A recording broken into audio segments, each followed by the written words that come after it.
this background that this session will focus on knowledge about the opportunities, challenges, and risks at the intersection of AI and climate change that resonates with both our shared global priorities and concerns, as well as specific considerations pertinent to Global South. We have a stellar panel for this session, and I look forward to an extremely insightful discussion.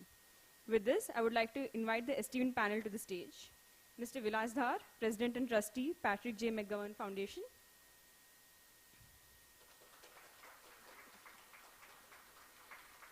Ms. Sweta Kalluri, Head of Experimentation Accelerator Lab, UNDP. Dr. C.S. Murthy, Director, Malnobis National Crop Forecast Center. Dr. Lee Tydrick, Distinguished Faculty Fellow in Ethical Technology, Duke University. Mr. Gaurav Godwani, Co-founder and Executive Director at Civic Data Lab. And Dr. Urvashi Aneja, Founder, Digital Futures Lab. Before we start, I would like to ask the tech team to play the video. I'm sorry, just 1 second. Could I actually first invite all the panelists to stand up for a photograph, and then we'll start the video.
You okay?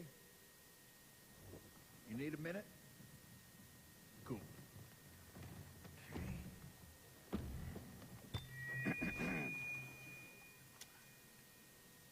Listen up, people.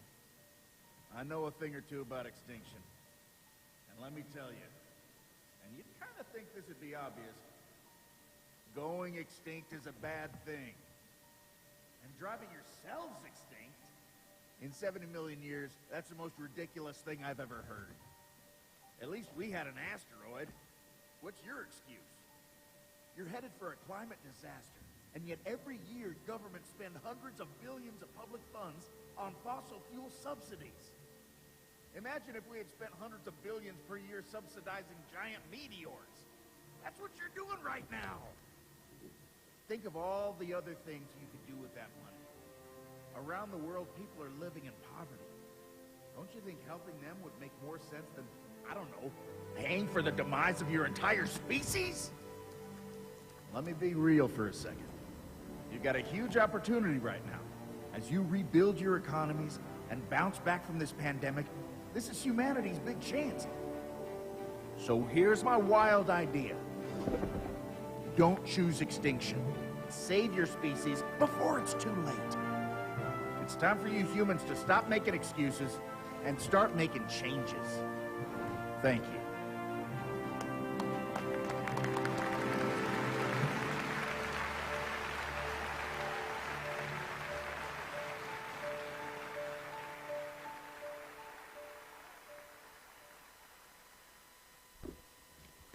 Thank you, Shweta, for that extremely visual video.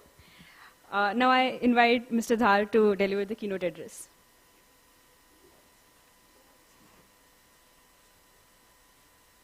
Thank you so much for that wonderful introduction. Good morning, everyone. A delight to be here with you.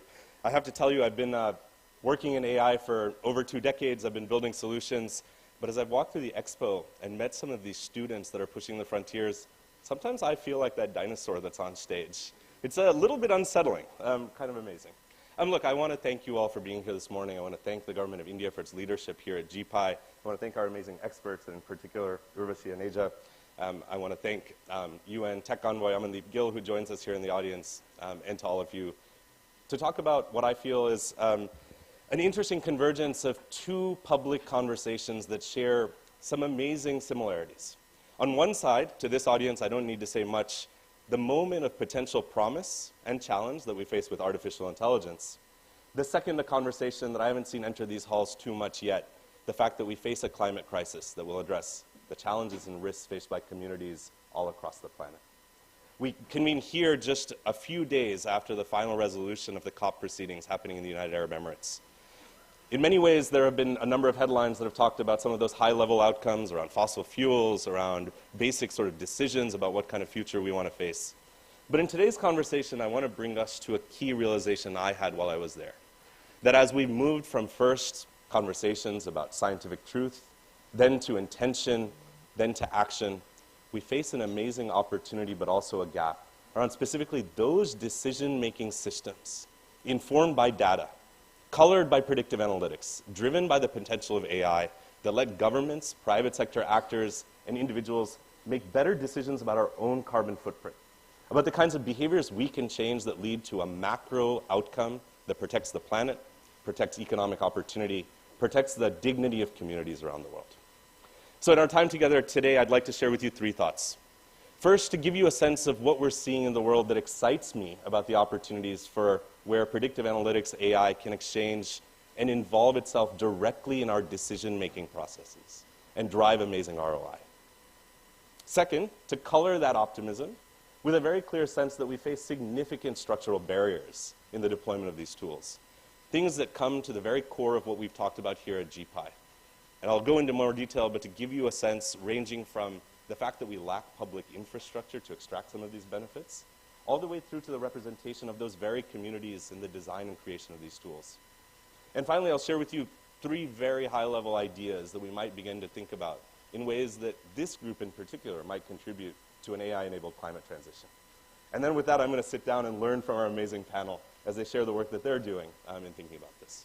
So let's start with the first. I think one of the things that has emerged in the last 12 months alone is the incredible power that emerges when you take raw data that exists about climate and about geospatial intelligence and put it into decision-making environments that are guided by the power of generative AI. I'll give you one example. I recently sat with our partners as we saw the first Earth model they built that integrates an LLM with the predictive analytics engine. And I'll tell you what it lets you do. It lets you look at something that looks a lot like a Google Earth version of the planet. Geospatial intelligence in near real time that's giving you granular information about everything from methane emission to new developments that are happening at the heart of our most treasured forests and rainforests. And as I was looking at this, they took me and they zoomed me into a part of South America, and they showed me what an artisanal gold mine looks like. Now, artisanal it's a little bit of a fake term, right? An artisanal gold mine truly is an illegal gold mine, one that doesn't follow basic standards about safety or practice, often heavily polluting, often ones that create massive negative externalities. Now, these artisanal gold mines are often very hard to find and to stop. They're created very quickly.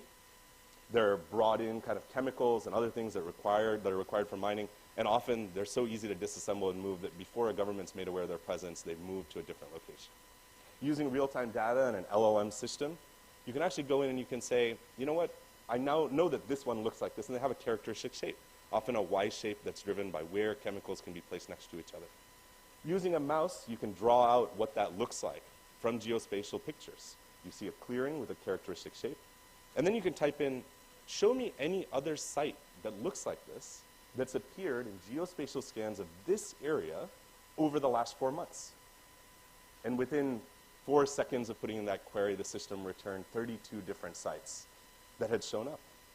Now, taking that information and passing it to a government or a law enforcement agency and saying, here's where you should be targeting potential interdiction efforts, or maybe even more critically, passing it to our partners from the indigenous community, who are frontline Earth defenders that are often the first people that are able to show up and stop this kind of activity, gives us a sense of the possible power of what happens when you take data that we've had a long time, but put it into a decision-making engine that gives us this kind of granular, clear, actionable outcome. Now, I can take that example and I can give you many more, but let me instead give you a few categories of what I'm incredibly excited by. One is shifting from the idea that decisions around climate need to be made by nation states, and instead moving to subnational actors, states, cities, regional communities, and making sure that they're enabled with these kinds of precision tools that let them become true stewards of their local biodiversity and ensure that they're both intervening on illegal activity, but also able to make decisions about how their own citizens are engaging with climate-based effects. In a totally different domain, I think about reducing the burden of corporate net zero accounting, something that I'm sure many of us have heard about, a move to making private sector organizations accountable for how they're creating carbon effects through their entire supply chain. Well, today, I think good actors in that space are modeling for us what that behavior looks like. Increased data capacity, the use of generative models to ensure that what's coming out of that data is being used effectively. But what we really need is to shift the disclosure process from a one-way mechanism where companies report their data to one where those activists, advocates, and civil society actors that are holding accountability and then holding these firms accountable have an integrated data and an AI environment in which to do that. Certainly early warning systems and disaster resilient systems that are driven by AI. In a project that we have the great pleasure of doing under the UN Secretary General's leadership called DISHA, we use data that comes from a variety of sources, including telecom data, to understand how people move, look for resources, and deal with times of extreme conflict and crisis. We use that data to develop early warning systems, mechanisms by which we say if we're expecting significant flooding across an urban area, how do we make sure that we're stepping into those environments early, creating relief systems, and making sure that after a conflict, we know how to best deliver aid to let people get through the very worst of a moment. But not stop there. With our civil society partners, including the Red Cross, we built systems that allow us to do satellite or overflight-based damage assessment to ensure that we can take a timeline that traditionally has been 3 to 6 months after a family, unfortunately, might lose their home before they can get government relief, to turn that into a process that happens within hours.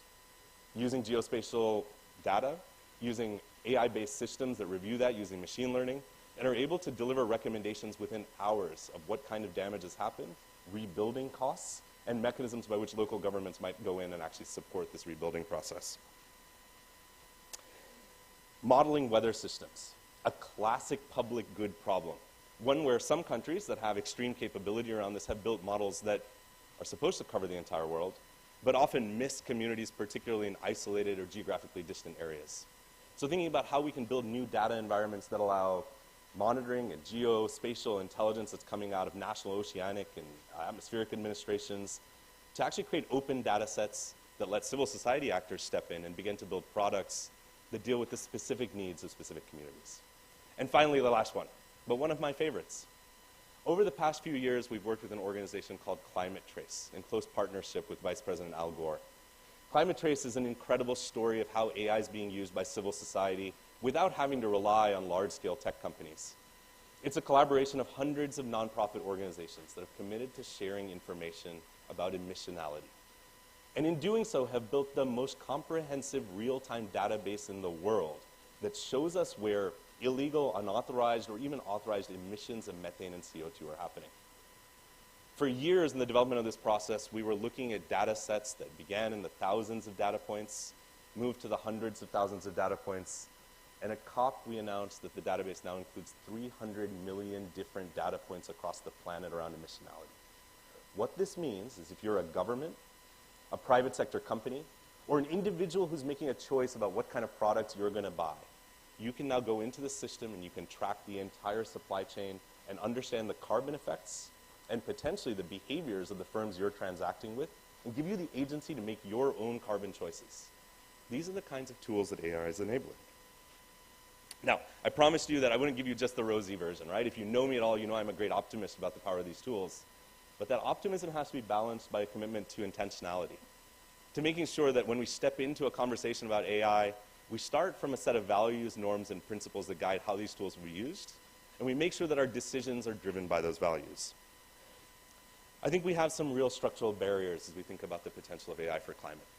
The first is the fact that we have very little insight into model explainability, particularly around large-scale climate effects. Now, this isn't merely an AI issue. This is an issue around our underinvestment in climate science and our underinvestment in the translation of core science into these technological developments that we're building. Attached to that, I think we really have to focus on the idea that these tools are driven by and trained on diverse and representative data sets. This has become, I think, a very much a common sense and known topic for the people in this room. But let me add one additional domain that I don't think has been spoken about so clearly. We should acknowledge that the data that's training any number of these models, including in the climate space, are trained on commercially available data sets that have often been collected because of their commercial value. What it means is firms have said, you know, it would be great if we had this, let's spend some money to build it. Now what that creates, though, is a vacuum. A lacuna around what about those data sets that reflect the needs and experiences of populations that don't have a commercial viability attached to them? Who's investing in building those data sets and ensuring that we understand with the same level of granularity what happens when a hurricane hits Manhattan as what happens when sea level rise threatens the Marshall Islands? There's an incredible opportunity here for public funding to come in and build new representative data sets that reflect these stories. I think we have a challenge around the cost of compute. We've talked a lot about it over the last 3 days, and I'll spare you more on that. But I think one of the things that we are considering at the Patrick J. McGovern Foundation is how we invest in the creation of compute resources, particularly for small island nations. Those particularly at the front lines of vulnerability around things like sea level change, sea level rise, and climate change. And finally, I think a favorite topic for many of us, but one that we still need to engage with as a structural barrier, the siloed action of players in this space. The fact that even when you go to COP, you see incredible advocacy organizations that are working with deep knowledge and understanding of the climate issues involved, but operating in an artificial distance from the organizations that understand how AI models can be built to create real and meaningful solutions. Building bridges between the competency and the frontline lived experience of communities and technological capacity should be at the core of our agenda here in these GPAY meetings over the next year of real solutions development, and really as we think about a broader regime for how we think about governance for AI. Let me close with 3 ideas and thoughts. As we take kind of this sense of what's possible with AI, balance it with the public investments we need to make in creating infrastructure for it, and think about what specifically we might do. First, we work closely with climate advocacy organizations that have come to us to share the need for a new form of data licensing that allows us to integrate every piece of climate data on the planet, from proprietary and privately held geospatial intelligence in real time, all the way through to citizen-reported effects of climate change in their own neighborhoods, in their own homes. This data exists, but it doesn't exist yet in ways that allow us to train workable models or to draw real, clear, decisionable insights that actually allow us to both drive policy, but also to drive practice and intervention. Second, I think thinking about how we bring existing policy and disclosure frameworks around climate and net zero transition into a space where the tools of AI can be used to drive meaningful sector-level adoption. It's great that we have leading organizations that are doing this, often driven by their investor communities, often in incredibly dense investor packets that sometimes are put on websites and rarely accessed. If we could take data not just about carbon and net zero outcomes, but also about the interventions that these firms are using to reduce those effects, tie them to investment mechanisms, and redirect global financing flows to lead to the most impactful and outcome-producing firms, that could be a transformative change. And finally, the fact that we exist in a world where much of this technical innovation, by virtue of capital, by virtue of public consensus, lives in closed private sector technology organizations. I don't think any of us in the room today would say they shouldn't be the ones who own it, but we have to create new policy instruments that create openness around these tools, that allow for those civil society organizations that are at the front lines of need to access the capacity, the compute, the talent, and the data they need in order to build the solutions that actually matter for all of us. With that, I'll leave you then with a general message of hope. We're here in the end of 2023, going to 2024. We have a number of examples, many of them driven by the expert community here at GPI, that allow us to say this is not a hypothetical conversation. This is one where real, tangible outcomes are not just possible, but absolutely critical. In order to get there, what it takes is the action of the people in this room to say, let's figure out how to bridge these two communities. Let's figure out how to invest and bring public investment into building these solutions, and let's center community-based frameworks in the design of it. With that, thank you very much. I'm eager to learn from the panel, and thank you, and looking forward to questions and conversation. Urushi?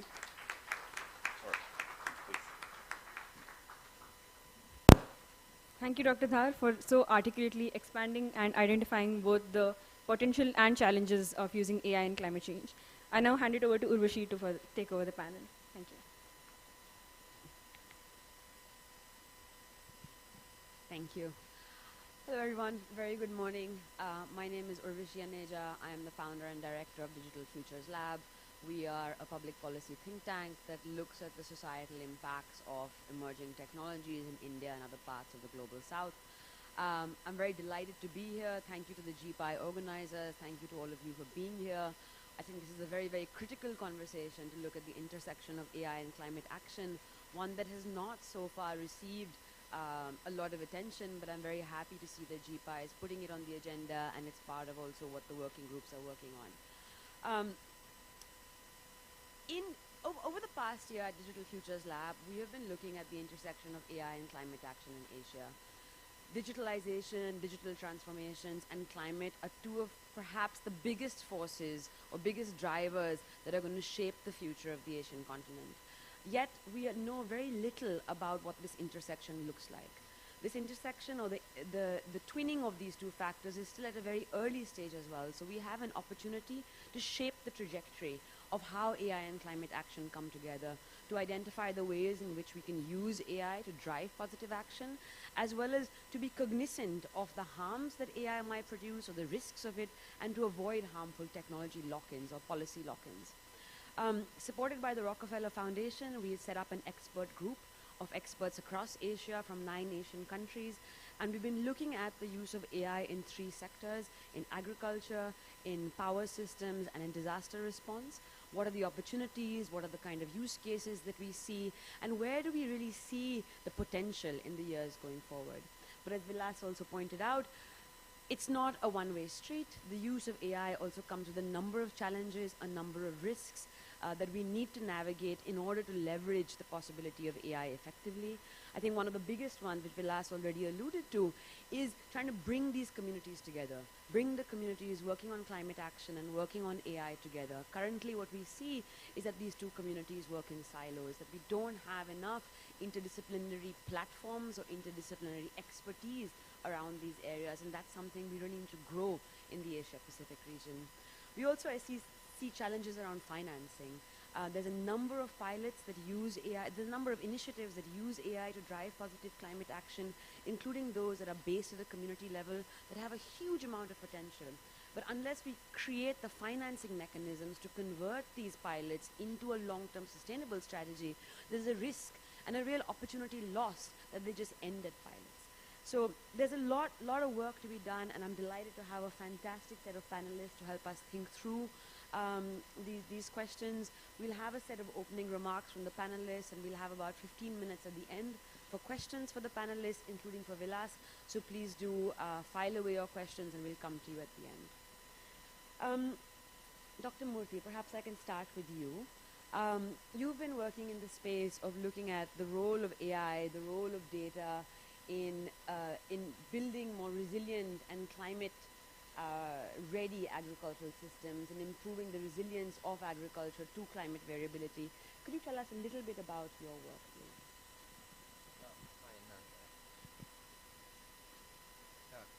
Good morning to all of you, and first of all, I thank profusely the organizers of this event for giving us an opportunity. Yeah, so I represent the National Crop Forecast Center. We are the Geospatial Technology Center of Ministry of Agriculture, Government of India. So now, based on the context set up in this particular event, so you all agree that agriculture sector is an important sector that is being impacted by the climate change or climate variability all over the globe, whether it is a developed nation or developing nations. And incidentally, this is one sector where there is a lot of opportunities to generate data-driven solutions for decision making. Today, the Indian agriculture, I'm just focusing on this because we are working very closely with the systems here. It requires the decision making process needs to be strengthened with the new data, new tools, new information, new knowledge. we have to align our agriculture to climate change and climate resilient goals. So this is an important aspect what we are looking. So how do we generate the new solutions is that numerous data is available on crops today, particularly the geospatial solutions. You know, every 5 days we are getting the satellite images of 10-meter spatial resolution, and also in some cases 5-meter spatial resolution. And its frequency is every 5 days, granularity is quite adequate to monitor the crops very closely. So there are proven crop health indicators. We can detect the changes, what is happening at field scale level using these satellite data. I think this is the biggest opportunity. And down the line in the next 2 to 3 years, many satellite companies are coming up with new data sets. And our weather data sets, weather instrumentation is increasing all over the globe. So a lot of weather data sets are available. And the smartphones, they provide a huge opportunity to report the crop condition at field level, at field scale level. So, and then the devices, IoT devices, very low cost devices to monitor the changes in the temperature at microclimate, at soil and soil moisture levels. So with all this huge amount of data, there are huge opportunities to develop new solutions in agriculture to support the decision making from farmers to policy makers. So this is possible to that the data driven and evidence based solutions in agriculture sector. So I just put 3 perspectives here. So one is that there is huge scope to strengthen crop surveillance systems in the country, develop some kind of agriculture intelligence, data-driven intelligence. And then the crop risk management solutions, timely relief from the disasters. And the risk transfer mechanism, there is scope to develop very good, customized, farmer-friendly crop insurance products. Because the climate risks are increasing to the farmers, and these climate risks are very localized. This is one important area. There is a lot of scope. I just pick up one example for you, the picture-based insurance that is based on the smartphone base. This is an emerging technology. This is a typical AI solution. A picture-based solution, farmer himself can upload the photographs and give an evidence that the crop has suffered losses. I think down the line in the next 2 to 3 years, these farmer-centric crop risk management solutions will gain a lot of importance. This is one aspect. The third important aspect I just summarized is that planning purpose. In India, there is a need to redesign the cropping systems to align with the climate change. So here, for this planning purpose, a lot of geospatial solutions are possible because a lot of data is available for the current and past years. A lot of resources database, weather, climatology, and then the soil resources. So huge opportunities for GIS solutions to design the cropping systems to align with current climate resilient agriculture. I think in brief, what I say is that the opportunities are plenty. Now already some use cases are there. Transformational changes are happening in Indian agriculture. Already there are some use cases. We are mainstreaming those use cases into the system of decision making.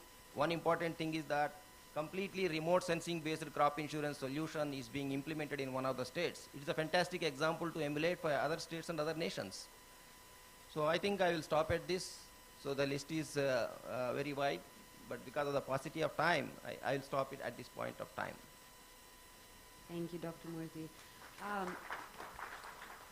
I wanted to ask you one follow-up question. One of the things that we've seen in our research looking at the intersection of AI and climate, particularly in the agricultural space, is that obviously agroclimatic zones vary considerably. What is a climatic zone here sitting in Delhi is very different from the zone in Ghaziabad or Faridabad. So even in the same pin code, you can have a great variation. And so we need to combine satellite data with ground truthing. We need to collect that local data on the ground. So could you tell us a little bit about that? What does that process look like?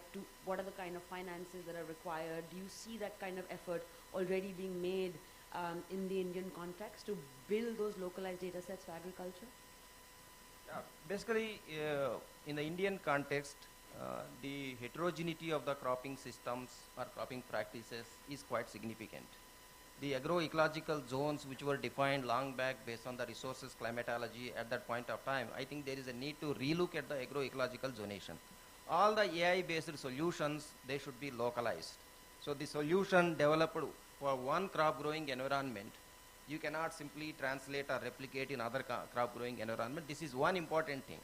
A simple crop mapping, I tell you, the crop signatures that are generated in Maharashtra state, you cannot apply the same signatures in Punjab and Haryana because the crop vigor, the progression of the crop is altogether different. Therefore, these AI-based solutions should be localized, and then the local data sets play a very, very important role here. The local climate variability data sets are very variable because one important example, you see the hailstorms. In some regions, it occurs very frequently, the damages are very high, because the same hailstorm model that you apply in Maharashtra, it is not applicable in somewhere else. So local data sets will play a very, very important role here. So when we go for developing this kind of solutions, so generation of good data sets is one of the important challenges, but it is a doable thing. What do you think gets us to creating those localized data sets? Is it a question of finance? Is it a question of policy support? How do we build those localized data sets?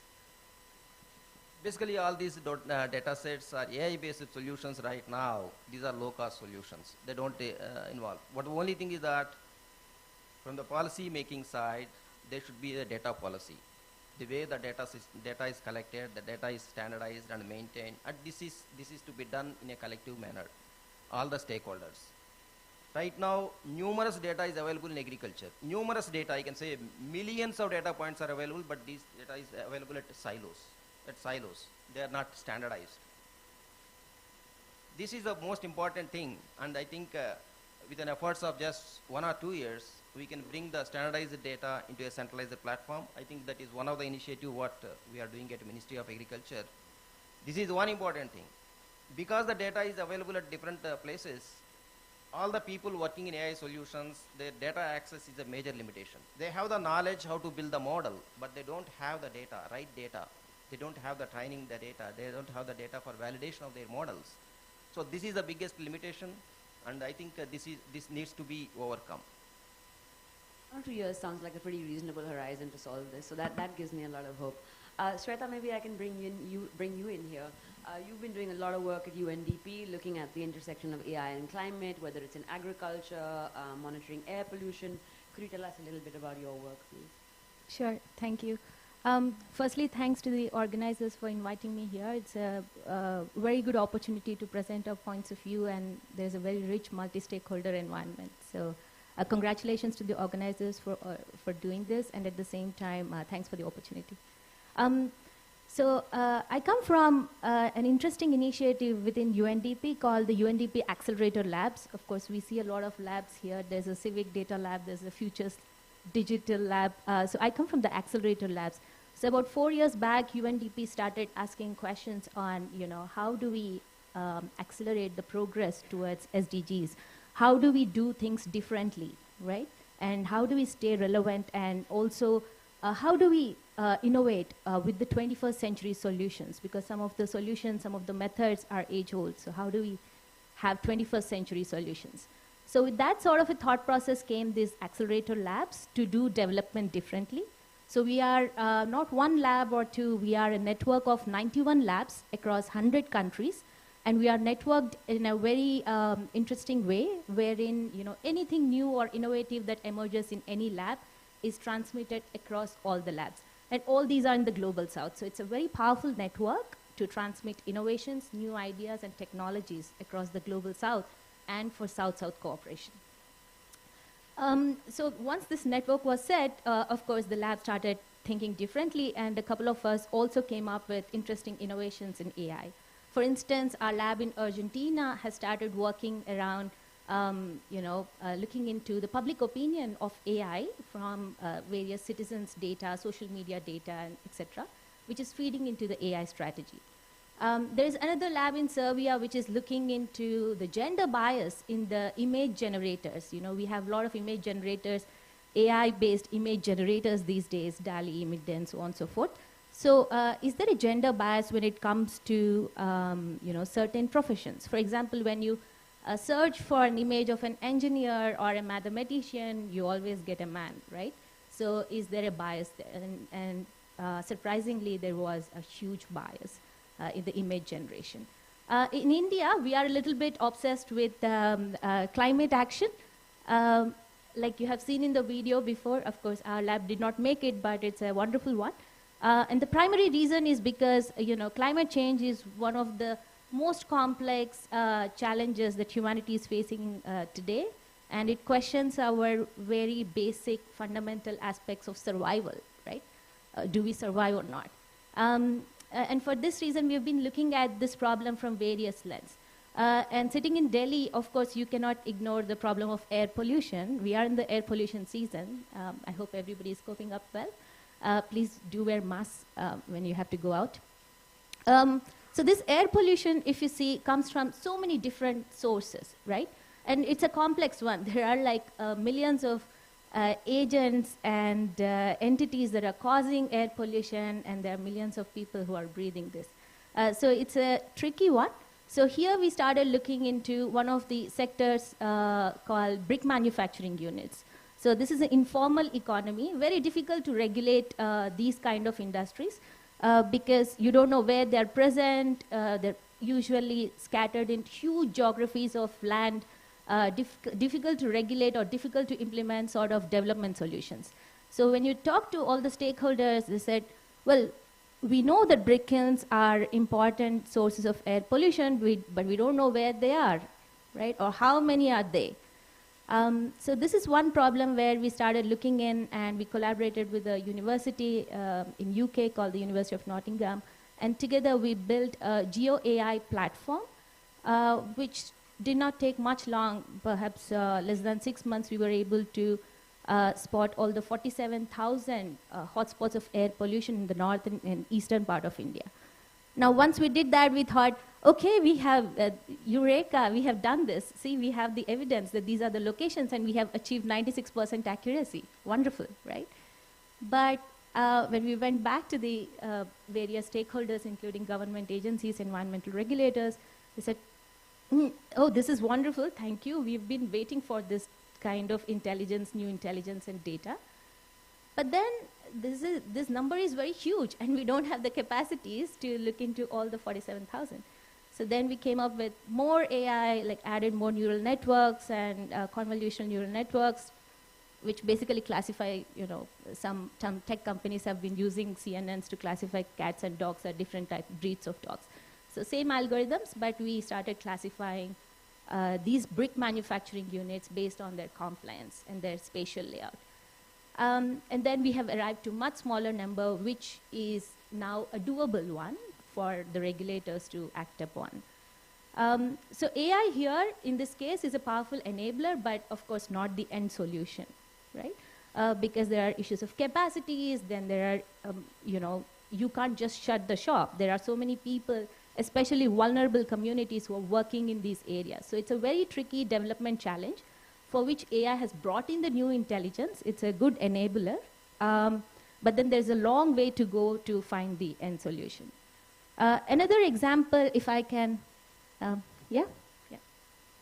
another example which we've been applying AI, not because AI is available, but because our stakeholders, our partnering organizations were facing this sort of a challenge, was that in agriculture, like Dr. Murthy has mentioned, so there are many challenges related to climate resilience aspects in agriculture. We all want climate resilient agriculture, but what does it mean? How to demystify that? And we've also seen that many stakeholders are, working in their own data silos. So one key ask was, how do you break these data silos and make some sort of a digital commons that all the stakeholders in the agri ecosystem can leverage on? So then we came up with a solution called DICRA, Data and Climate Resilient Agriculture. It's a digital platform, and it leverages a lot of satellite data.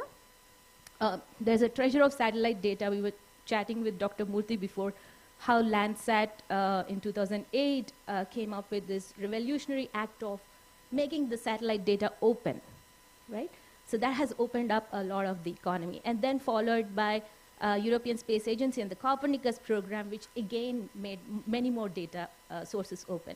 So we have leveraged some of these data sources because just those satellite images or the data products that are sitting there don't make sense to the agriculture ecosystem. There's a long way between the kinds of data that is available and the evidence-based mechanisms.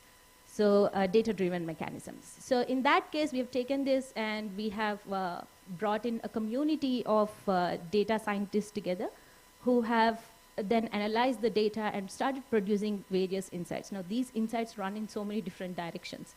We are looking into climate resilience, looking into these long-term trends as to what has been working well over long periods of time and what is not. Because you also have a huge community of farmers who are innovating on the ground and doing something differently, right? So over long horizons of time, not everything is going bad, right? We see that crop fires have been increasing overall at the state level, but you disaggregate, go down to some pockets. Well, some pockets you see that crop fires are going down, right? And the soil organic carbon is improving tremendously. So what are those pockets doing well? So what are those farmers thinking about their microclimate? How are they coping up? So we have then sent teams to learn from those farmers, bottom up, in order to feed into policies as to what has been working well, so that we inform the policies and generalize them into some of the policy instruments. This came in the form of a digital public good eventually. I mean, open source is great, but digital public goods are even better, right? Because there is a long evaluation that goes in. And one important factor that digital public goods ecosystem does is they see if the product is doing any harm or not. Because as Urvashi mentioned, there are a lot of benefits of AI, but you should also look into the risks. And at the UN and the UNDP, we have very strong metrics on doing no harm. It, in fact, overweighs doing good. So we have to balance both. Hence, digital public goods was a good ecosystem for us to participate in. We got accredited, and we're seeing very interesting adoption across the agriculture ecosystem in this particular case. And this also shows that, you know, although we, many times in agriculture, we try to give advisories top-down, as if the entire knowledge is sitting only with the agriculture research institutions, but that's not the case. Farmers have been like the original experimenters for perhaps, I mean, it's a very long profession, right? This occupation has been there for more than 10,000 years. Yeah, 10,000 years, right? So farmers have been experimenting quite a lot, and there is a lot of indigenous knowledge that needs to be tapped in. So here we flipped the question through the digital public good and then started collecting those insights from the ground up, while also applying AI from the top down. So it's a combination of both. And finally, when people ask us, but all of this is sitting on your geospatial platforms, how do farmers benefit out of it? For us, the real concern is, well, farmers is not like one monolithic group. There are so many subcategories within farmers. There are some who are very proactive, leveraging all these digital instruments. But there's a huge group of farmers, perhaps 70%, especially the women farmers, who are usually not recognized as farmers, but as farm labor, right? But they are the ones who are actually acting on the field and working quite a lot. So next we are developing a regenerative AI, LLM and generative AI technology to reach out to those women farmers and see how they can leapfrog in the digital economy and participate in the digital economy, especially in the agriculture space.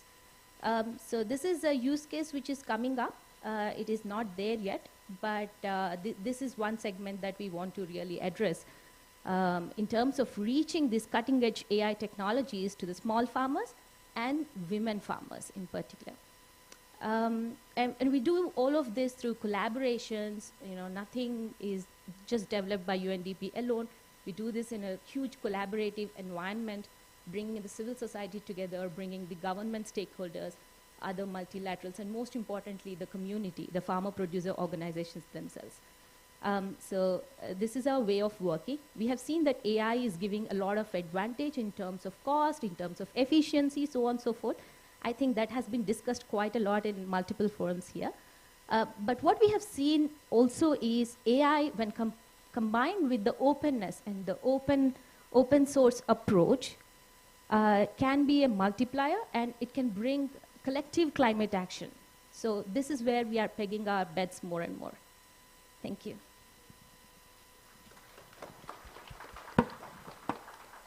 Thanks, Shweta. I just wanted to ask you one follow-up question, also kind of reflecting on some of the conversations we've had previously. Um, there is a lot of satellite data available. There is a lot of localized data sets that we're building, like Professor Murthy alluded to. But there's a lot of work that needs to be done to make this data ready for AI, right? There's a lot of data processing work. You require interdisciplinary expertise.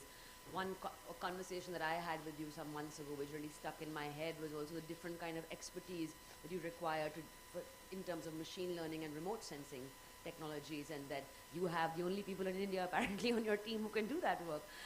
So just a few, I mean, we are a bit short on time, but just a few sentences on that kind of data work and the intensity of that data work and what it takes to actually go from this promise to then realizing the possibilities of that data. Sure, thanks. So I think this is where our approach around data collaboratives come in. Not everything is done just in-house within UNDP. It's not like a lab, a physical structure that we have wherein we sit with a, 4 or 5 data scientists and make all these things. In fact, it is a distributed capacity.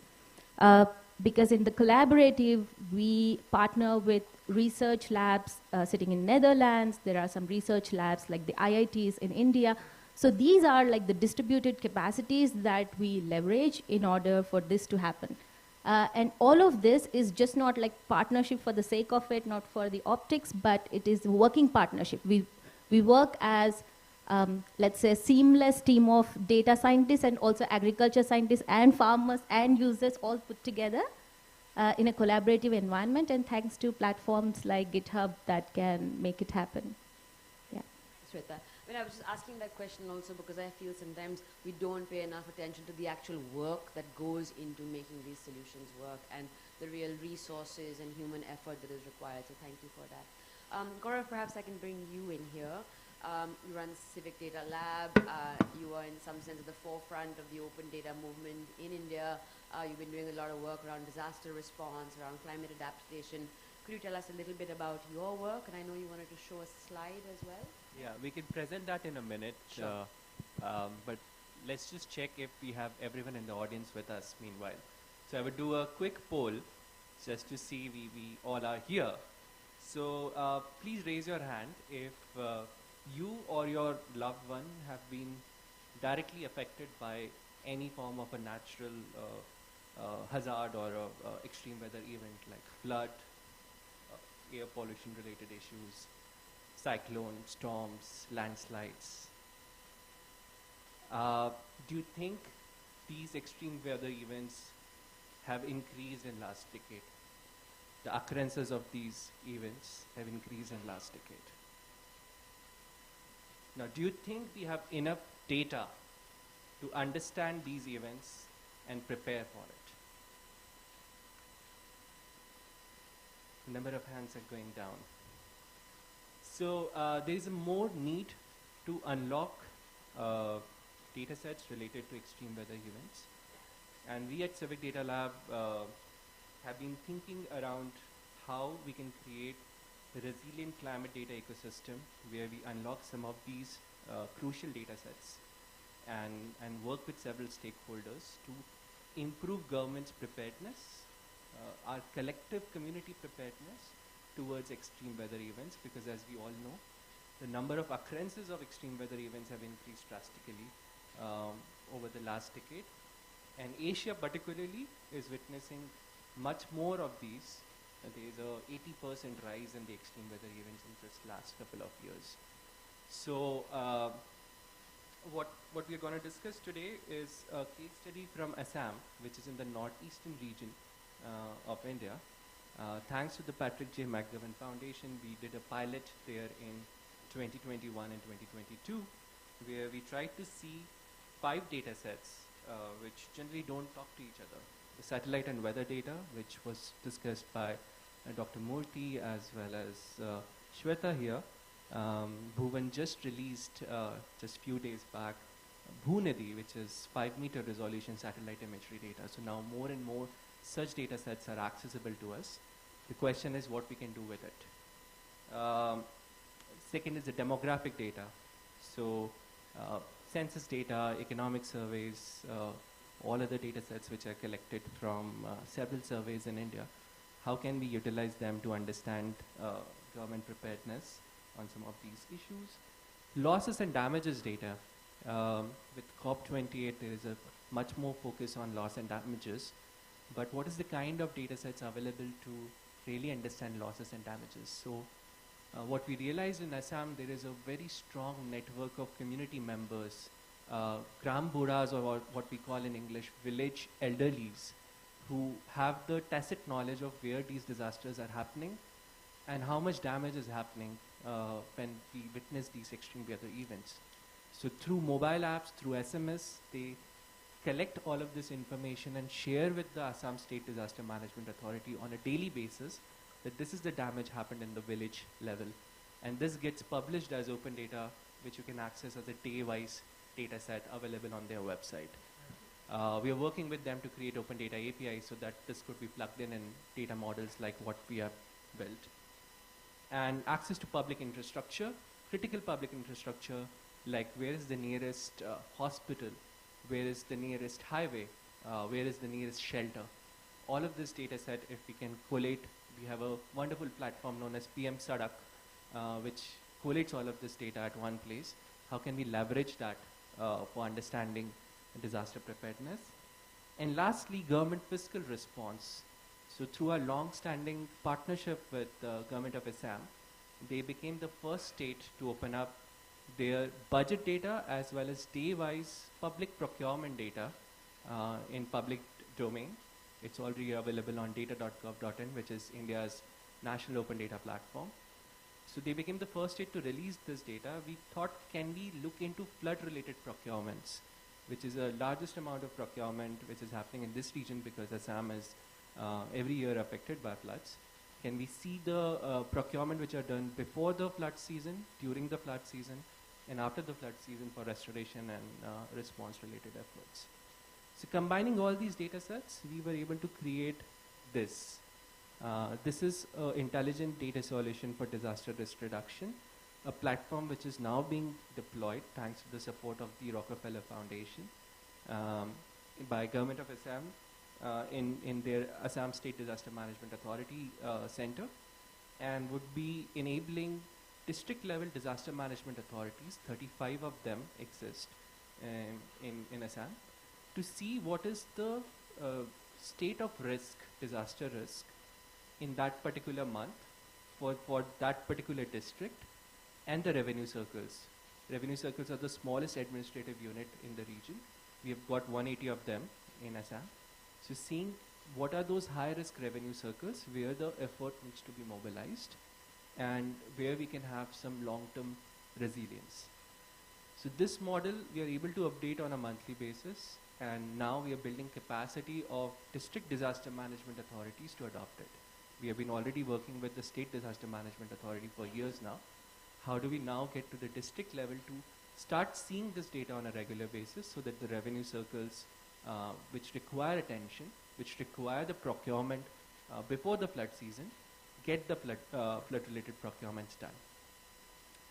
And what we've observed in last 2 years is 95% of the state disaster relief budget is now moved towards some of these districts which require more attention on a timely basis. We are seeing for the first time Government of Assam in this financial year committed to a $2 billion green budget, becoming the third state in India to have a dedicated green budget statement. And this was also done in a data-driven manner where they went through all the schemes, all the welfare programs, and see how can we annotate and green tag some of these budgetary items and encourage more line departments to commit to new welfare schemes which are related to green and climate action plan. The climate action plan of the state is already passed in the assembly, so how do we realize that in terms of budget and audit cycle? And the biggest achievement what we have observed so far is the behavioral change that my fellow panelists were also talking about, that how do we create this data culture among the governments, among the civil societies, among academia to come together and discuss issues like extreme weather events on a regular basis. So Assam State Disaster Management Authority every Friday, 9:30 a.m., opens up its door for anyone to just come in and discuss some of these data sets, discuss these data models with them, so that they can improve their weekly planning, monthly planning, quarterly, yearly planning towards disaster risk reduction. That's the kind of cultural change which we are hoping could be scaled to other states. So with the support of Rockefeller Foundation, now we are moving to Odisha and Himachal Pradesh, who have also shown interest to replicate some of these things there in their state disaster management authorities. And also, government of Thailand have reached out that if you're able to unlock these procurements in Assam, can we work with you to see if we can unlock these procurement data in Thailand as well, specifically with Bangkok Metropolitan Agency to improve flood resilience and response in the region. So those are the early findings which we have observed in this experiment. We are still learning. We are still co-creating this with several stakeholders. As Shweta mentioned, this can't be done by just one organization. It's a chain of partnerships which we have to facilitate and work with several stakeholders to come together and create a real digital public good which could be scaled and we can learn from each other in a sustainable manner. So that's what we have been able to do so far. I would pause here and see you, Urvashi, if you have anything else. Yeah, thanks, Gaurav. I think that's a really fascinating and inspiring example of like real change. And what really strikes me about the example that you mentioned is the partnership with the government and the continued kind of collaboration, because it seems like that's really key in actually turning something that is a pilot or like a civil society initiative into a long-term strategic program that is eventually owned by government. And that I guess is also my follow-up question to you. We see a lot of open source initiatives, we see a lot of civil society activity, we see a lot of philanthropic investments in this space as well. How do we ensure that they all come together, that they're kind of tied in together to a long-term political vision for climate action? Because that is eventually what we will need. The technology is only one part of is a tool to get there. I think a couple of things. Number one is really need to understand where our local actors are prioritizing their efforts. In our case, we really looked into the state level climate action plan which was passed by the assembly and found opportunities where data could be unlocked. Second is working with these stakeholders to create a responsible data ecosystem. So working on adopting things like open contracting data standard, a data standard which has been globally developed for public procurement data. How can we bring it to India? How can we convince the state governments to adopt that and show them the benefits and show them what are the KPIs which could be created from these data standards. So working closely with them to build their capacity to see some of these things. Then only they become more comfortable to start budgeting for it because then there are obvious benefits for them to monitor some of these things. Third one is when we talk about data models, I think my team did a lot of to and fro sessions with the state government agency to really create trust in the data model, because they have been generating some of these insights manually. And their biggest question is, are we covering all the necessary variables? Are we having the right weightages? Every time we open up the model, there is a lot of discussion which the authorities get into, because they want to really know that is this covering all the corners possible to really ensure we are understanding the disaster risk in the region comprehensively. So keeping it open source, keeping it explainable, ensuring there is a regular dialogue so that these variables, weights don't become opaque, but become like a regular conversation and create that kind of a data culture within the authority. And lastly, it needs to be multidisciplinary. It needs to have different stakeholders come together. So our designers go and understand with the district disaster management authorities how the visuals need to be so that it's easy to navigate, the platform is easy to understand and go through. And once they start seeing changes on these things, that's where they feel more comfortable to invest. That's what we have learned so far. And we require a public-private partnership, and there is a huge role what philanthropic organizations, CSR, corporate social responsibility money, can do here to unlock value of pilots. And then multilateral agencies can come to help scale some of the regions which are slightly more risk averse. So help them do pilots on a more sustainable manner. And once they start seeing some of these efficiency gains, they start to commit the budget. That's what we have observed in the region. Thanks, Gaurav. I'm going to come to the audience in about 5 minutes after Lee's remarks, so if you want to just think of your questions. Lee, over to you. You're an expert at GPI. This is a subject that you've been looking closely at the GPI working group. Could you tell us a little bit about how GPI is thinking about this intersection of AI and climate action? Yeah. No, thank you very much, and thanks to our organizers and hosts for giving me the opportunity to discuss our GPay work. So when the GPay expert group was formed, one of the things that was quickly realized is, like we said, we are at this twin transition. We are at an AI transition, and we were at a crucial point in terms of climate change.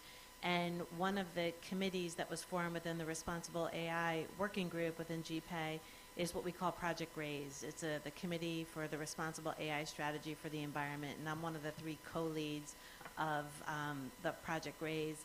And our approach kind of mirrors what we've heard from a lot of my co-panelists, is that to address these twin crises, these twin transitions, it really requires a multidisciplinary approach. So kind of using the MEG structure within GPay, we have made a concerted effort to pull together experts from across different disciplines. So when we do our work, we bring together the environmental experts, the AI technology experts, legal and policy experts, and we also realize that these problems transcend borders. So we bring together experts from all the different regions, and we've recognized up front with our work that we have to make sure that the Global South is included, and we've been very conscious about making sure that we have experts from the Global South.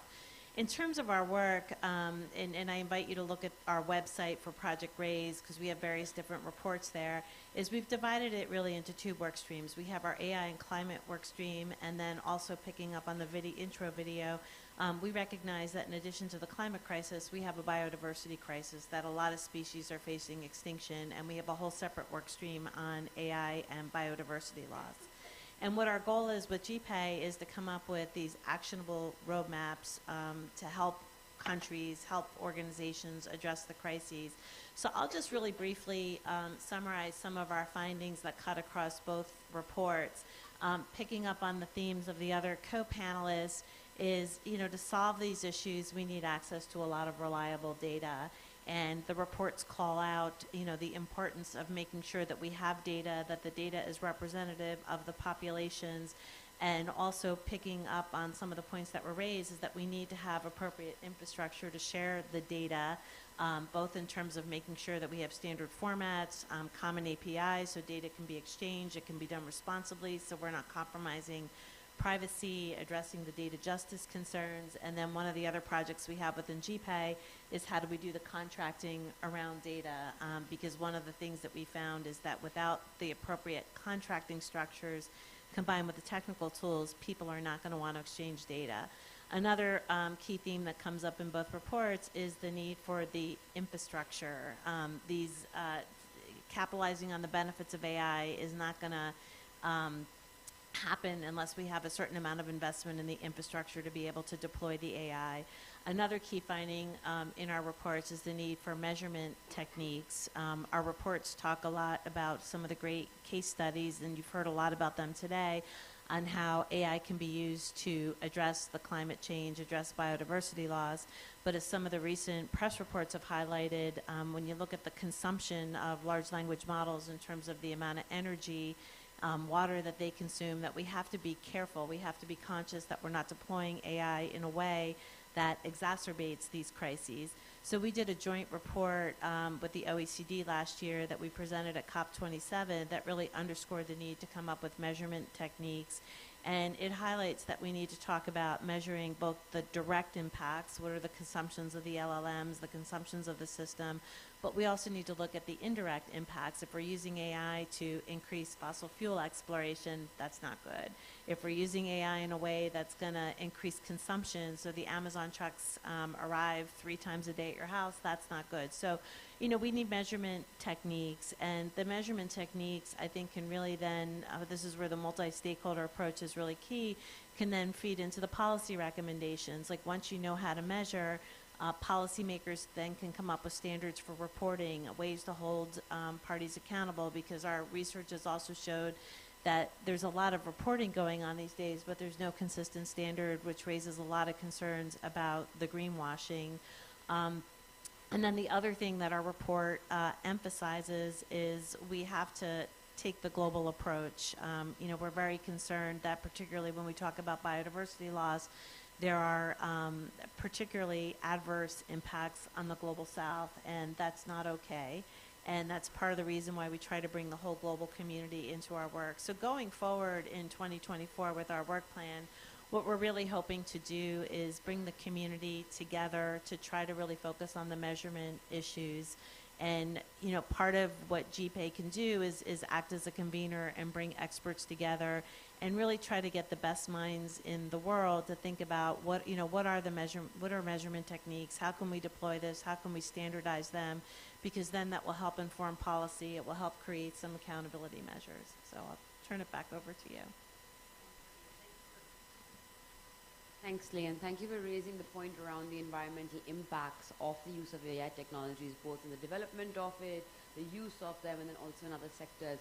But while you were speaking, when you were talking about like the number of Amazon deliveries, for an example, I was just struck by how complex this calculation challenge is, right? Because we're talking about like a whole of society calculation around the use of AI. So how do we go about thinking about this? Like, is there some way we can break this down into smaller nuggets that help us grasp how we would build those metrics?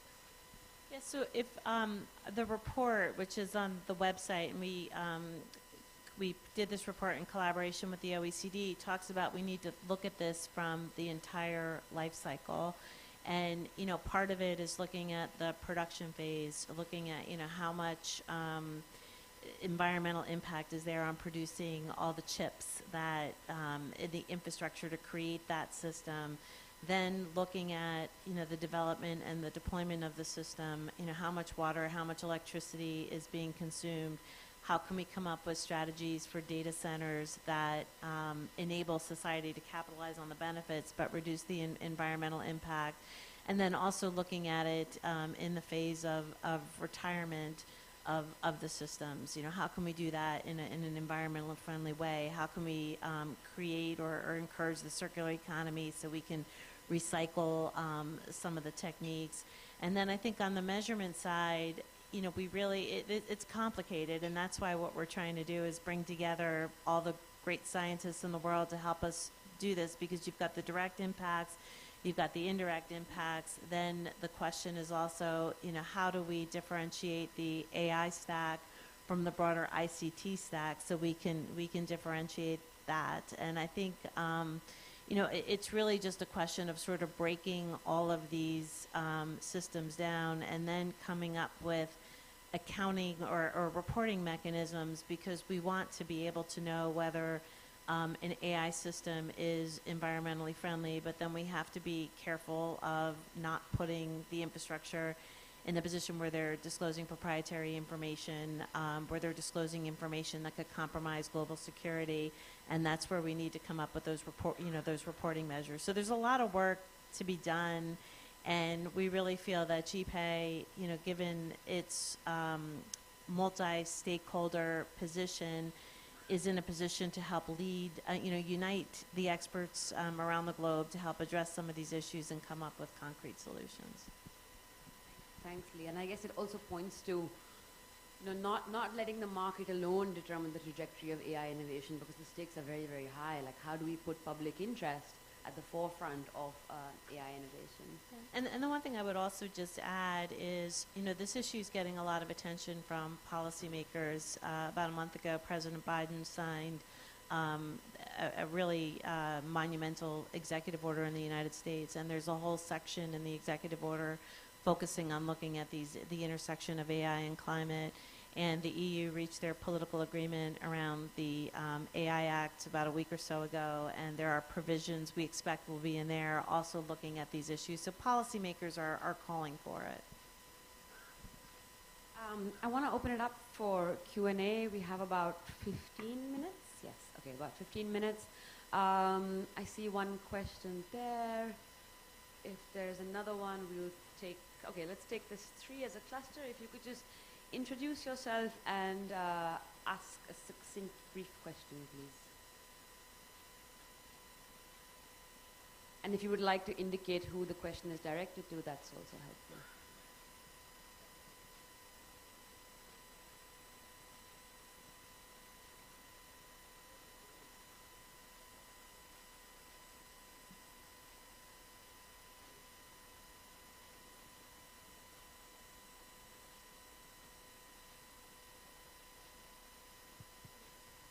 Can you hear me? Yeah, my name is Rajgopal Tampi, my question is directed to a DPEI member here. She spoke of data contracts, that are being negotiated. So data sharing is a very important aspect in the development of AI and fair AI and shared for all countries and people. So I'd like to understand a little bit more about what these data contracts are.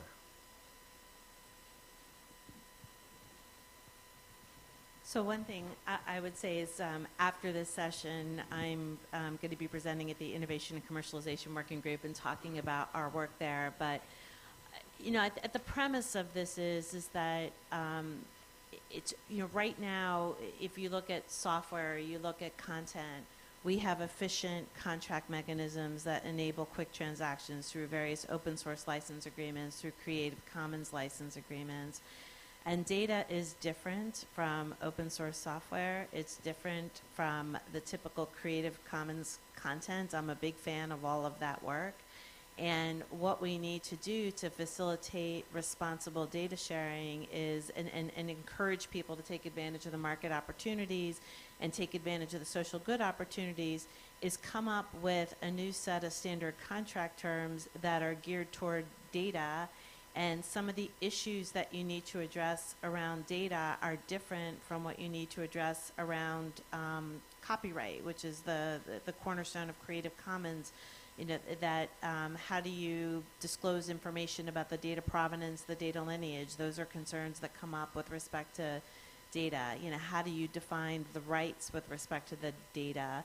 You allow the other party to use it for certain uses, for some uses, but not other uses. Then the data is being used to create new developments, trained algorithms. There are outputs to the algorithms. And the premise behind the work is we need to create contractual tools that can let parties decide how to efficiently allocate those types of rights and also efficiently allocate those types of liabilities associated with the data. And the current license structures that are generally available, whether it's open source, Creative Commons, are great for what they were intended for, but they're really not designed for data. So our project there is trying to encourage the community, facilitate the development of these new contracts that will facilitate efficient data sharing. Thank you, Lee. There was two questions at the back. Okay, I'll come to you after those. So. Yeah, thank you.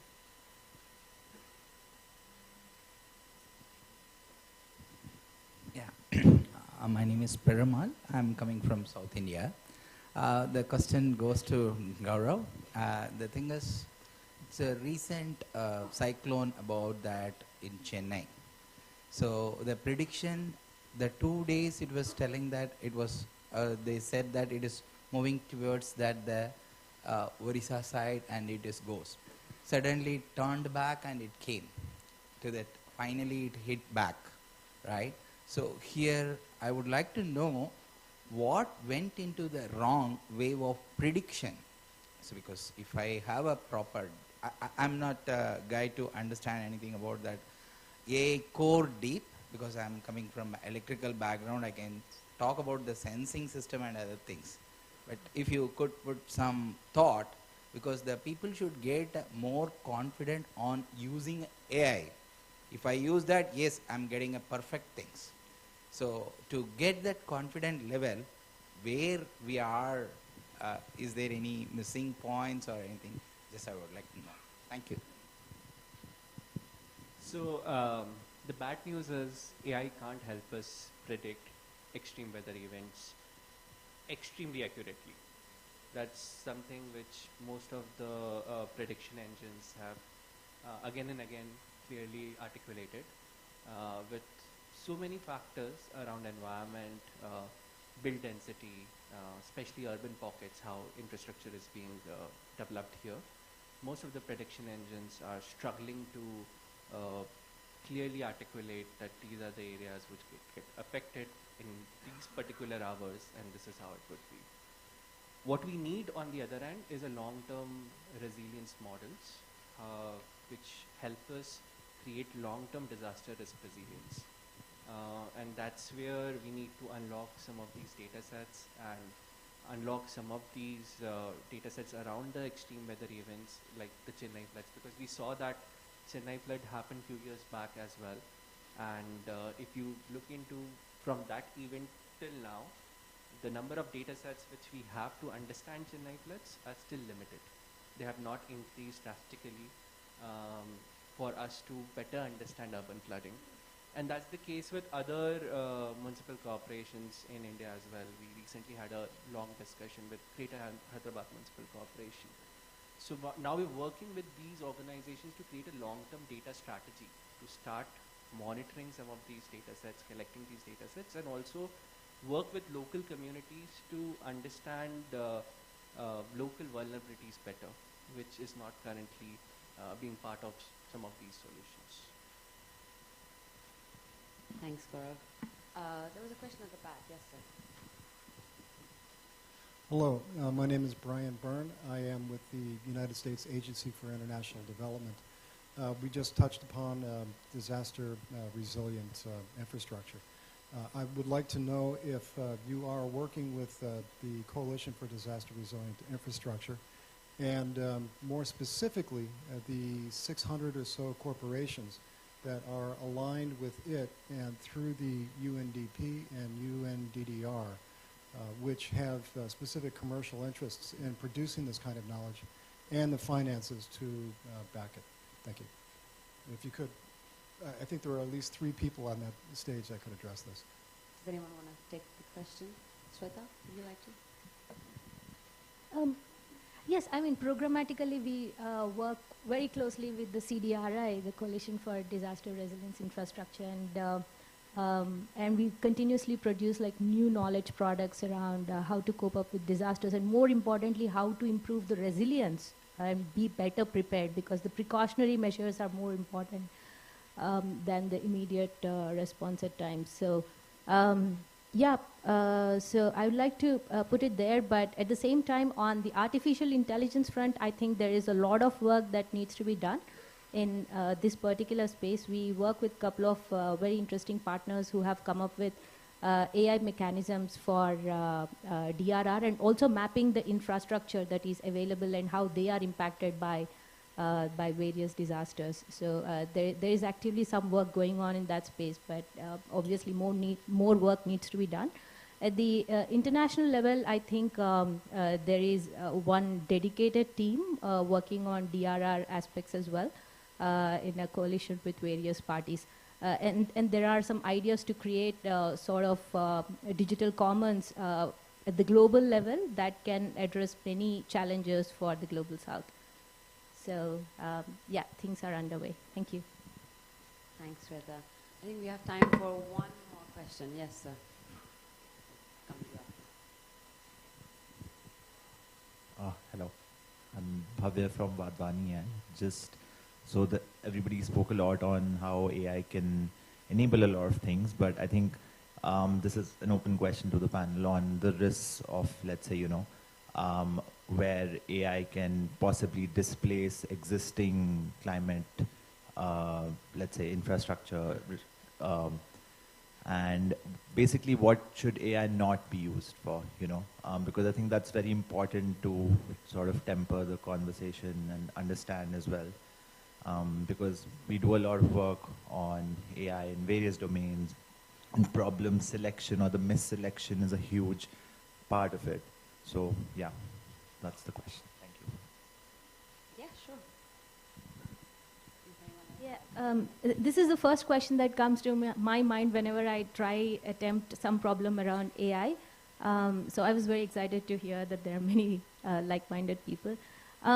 So far, like in the examples I have quoted, we were looking mostly into non-PI data, right? Not personal information, looking only at the objects, natural resources, doing those predictions, and low-risk AI.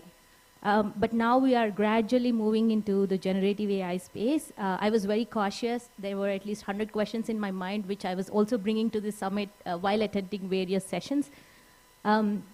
How do we safeguard the PI data, and how do we not do any harm? Because as I said before, do no harm precedes doing good, especially with this technology. It is powerful, but like you said, it's very risky as well. Of course, I'm brainstorming quite a lot on when we give these sort of powerful tools, let's say to women farmers in our case, who have very basic levels of literacy or probably no digital literacy, and many of them don't even own smartphones, right? So how would the advisory that we are giving be accepted? Shall we first start listening and sort of do deep listening to them, have like open-ended conversations with them before we attempt this sort of a problem? So these are some of the ways I've been thinking through. But yeah, I would like to express my solidarity on this question. Thanks. There was one more question here. Hello. Hi. My name is Gaurav Mahajan. Thank you all of you for sharing your thoughts on sustainability and the climate changes and how AI is evolving in a way to support in all of this. Just for a background, I'm a tech lawyer, but I'm also part of Green Cross UK, and really extensively interested in ESG goals and all. So my question would particularly to Dr. Murthy, to Shweta, as well as to Gaurav, how, I mean, they want to manage themselves by answering this. The idea is that as a part of a larger sustainability initiatives, we also have industries, we also have corporate bodies, we also have infrastructure issues, right? So how AI is thinking on those lines? I know the climate is obviously a bigger issue. Air pollution is an issue, yes, but at the same time, how industries are trying to pollute and all those effects that are coming to people. On those lines, how, I mean, AI would be thinking of helping out, though I know it's more of a self-governance factor where the industries are supposed to deal with it, but then how AI is thinking of, you know, helping them out. Thank you. Murthy, do you want to take this question? Yeah, it is slightly difficult for me to answer this from legal perspective, but I can put it from the technology perspective. So today, a lot of data is available to many stakeholders. Of course, certain data sets are restricted in nature, they are not available. The key issue, what I am seeing is that my experience in the last 5-6 years, I call it a technology application risk. Because people are developing the solutions with wrong data sets. Very typical case is that if you want to build a farmer-centric solution, that means either farmer advisory, weather advisory, or pest advisory, or market advisory, you need to have very granular, standardized data. I think my personal observation is that this particular aspect is not much emphasized. With the available data, with the coarse resolution data, they are generating the solutions and providing. It's very, very risky. So because these kinds of application risks are there in developing the AI solutions, so what we have to see is that there should be some regulatory body to look into these things before we mainstream these solutions for adoption. So right now we are working on that, how to streamline these things, because a lot of people are developing AI solutions, but I am sure that all these solutions, they are not fit for mainstreaming. They are not fit for routine adoption. So this is one step we need to be very, very cautious. Thank you. We are at time. Do we have a minute for another question? A quick one. Oh no, there was someone waiting behind you, so I'm going to let him have his turn.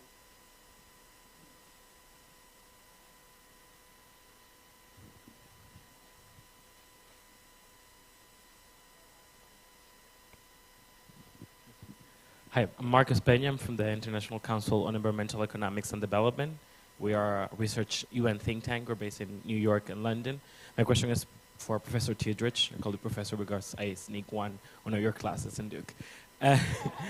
I wanted to ask, when we get involved with partners and stakeholders about the intersection between climate and AI, we heard a lot lately the phrase, they are not market-ready solutions. I know you're not in the working group of industry and commercialization, you're in race, but what's your position about like getting more market-ready solutions available for the private sector, but at the same time addressing the concerns of the public about respecting data that I wrote down that you were also thinking for the research in 2024. Thank you. I actually am in the innovation and commercialization working group. And that's where our IP project is held on the licensing. I do think that there are a lot more potential solutions out there. And I think this kind of comes back to, we need to democratize opportunities and, within the AI ecosystem. I mean, whenever I'm meeting with entrepreneurs, whether it's, back in Durham, whether it's, around the US or internationally, I'm just so inspired by all the great developments that they're coming up with. And like where Vilas started, I also am an optimist that, I don't think we have turnkey solutions ready today, but I think if we harness all the talent in the world, we can come up with the solutions.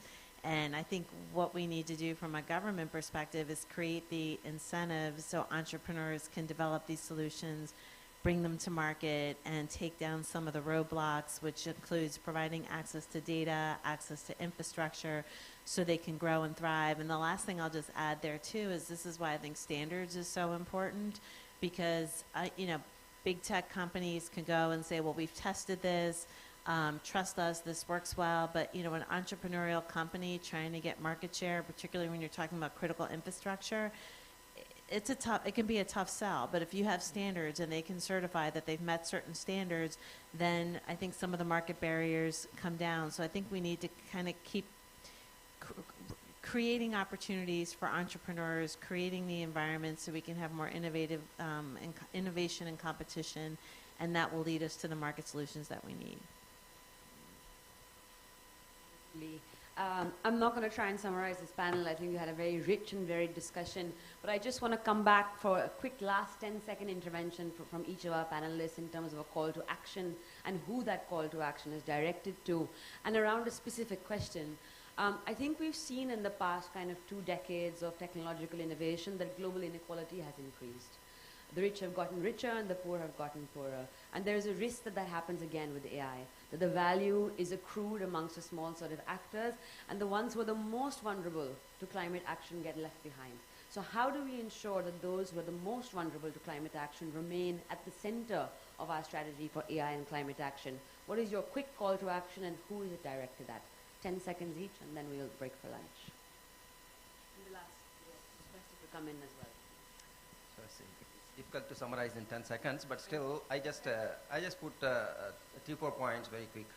One is that from the Indian perspective, we need to build the data infrastructure. This is one important thing. And we need to address the digital divide. And she has talked about the farmers, some are rich farmers, some are poor farmers, but I say, even at a bigger level, some states are very good in data, some states are lagging behind, they don't have the infrastructure. So therefore, what I suggest is that we need to create some kind of reference solutions, and we have to create some kind of supply-based ecosystem of these reference solutions. Probably by these reference solutions, everybody have got access to the solutions, ingest their data, and produce the outputs. This is one important thing. And nowadays, the DPI concept has come, digital public infrastructure, particularly in agriculture. This has to be developed, some kind of a DPI kind of things. And the most important thing is that in the Indian context, I don't know the global perspective, but a lot of duplication of efforts are going on in the AI solutions. And then the last point is that there should be some regulatory mechanism to mainstream these applications. Thank you. The organizers are nudging me about time, so quick call to action. Very quickly, we has spent a lot of time here talking about pilots. I think we need to think about pilots that can become projects quickly, projects that can become platforms, platforms that can advise policy. So it's no longer about showing a proof of concept, it's about actually building a solution that can address populations at scale and change the way that we think about investing in and owning these products. 10 seconds is difficult. That's my 10 seconds. Yeah.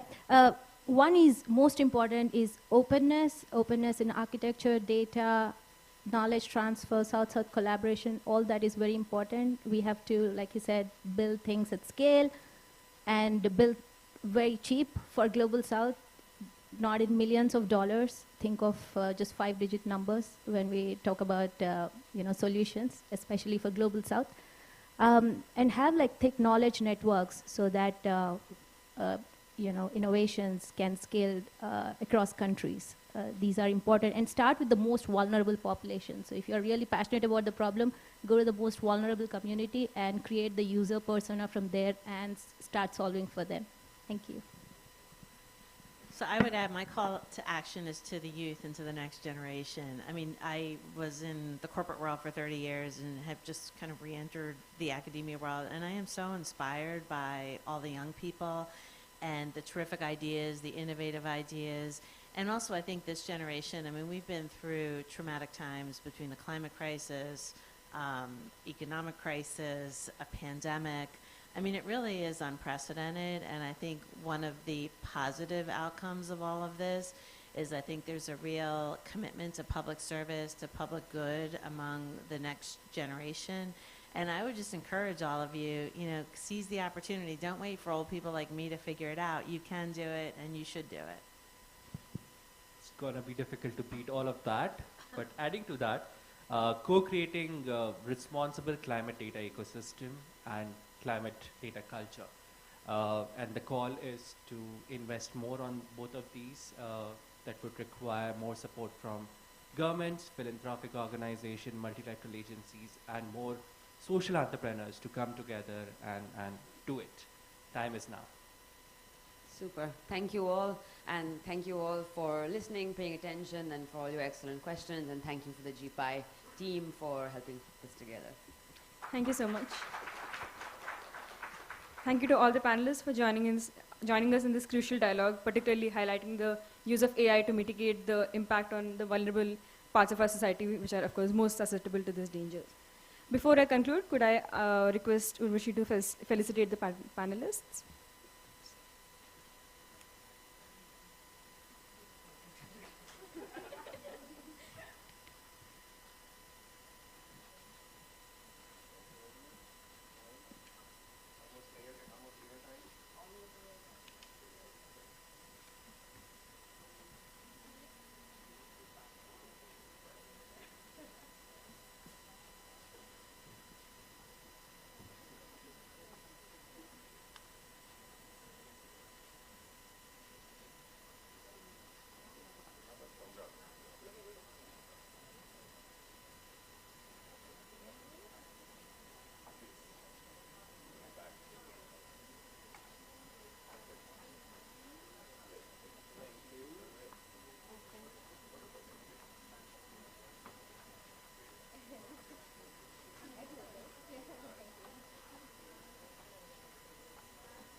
I request everybody to be kindly seated.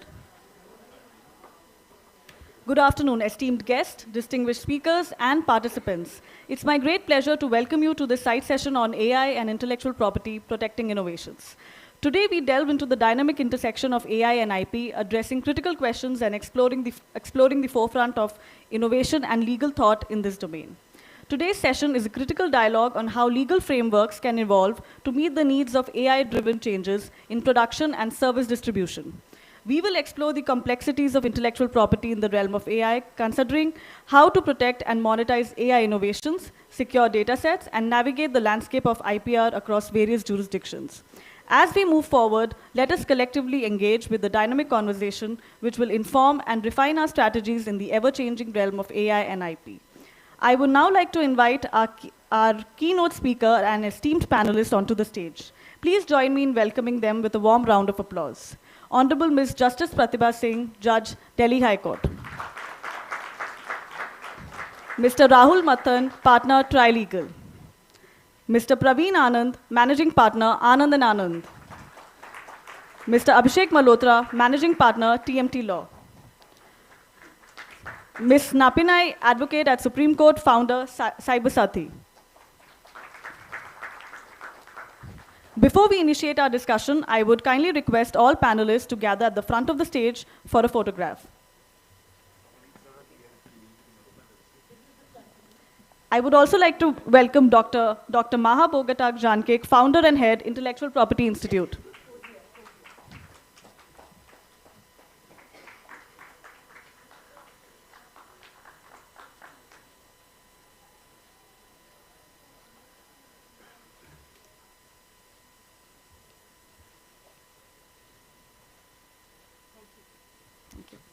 It is my honor to introduce Justice Pratibha M. Singh, an authority in the field of intellectual property law in India. A scholar from Bangalore University and the University of Cambridge, Justice Singh was the first IP practitioner to be designated as a senior advocate in India. Her judicial appointment in 2017 marked the continuation of an illustrious career during which she has been instrumental in framing India's national IPR policy. As a respected member of the judiciary, she now leads the Intellectual Property Division and has been recognized internationally, including being elected as an honorary fellow of Hughes Hall, University of Cambridge. Madam, we respectfully invite you to commence the keynote address.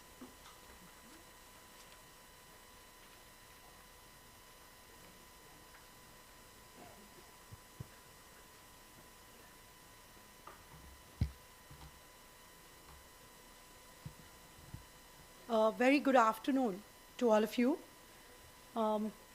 Delegates and dignitaries on the dais, off the dais, ladies and gentlemen. It's my pleasure to be here. I can tell you how difficult it is to leave in the middle of the day from court. But I thought that this is a forum where the intersection between AI and IP needs to be spoken about. And I must confess before I start my presentation that my knowledge of AI would be very little compared to the least experienced in the room as well. So I'm going to bank on my knowledge of IP to be able to speak about AI and IP today. You all would be far ahead in understanding how AI works and AI will shape the future.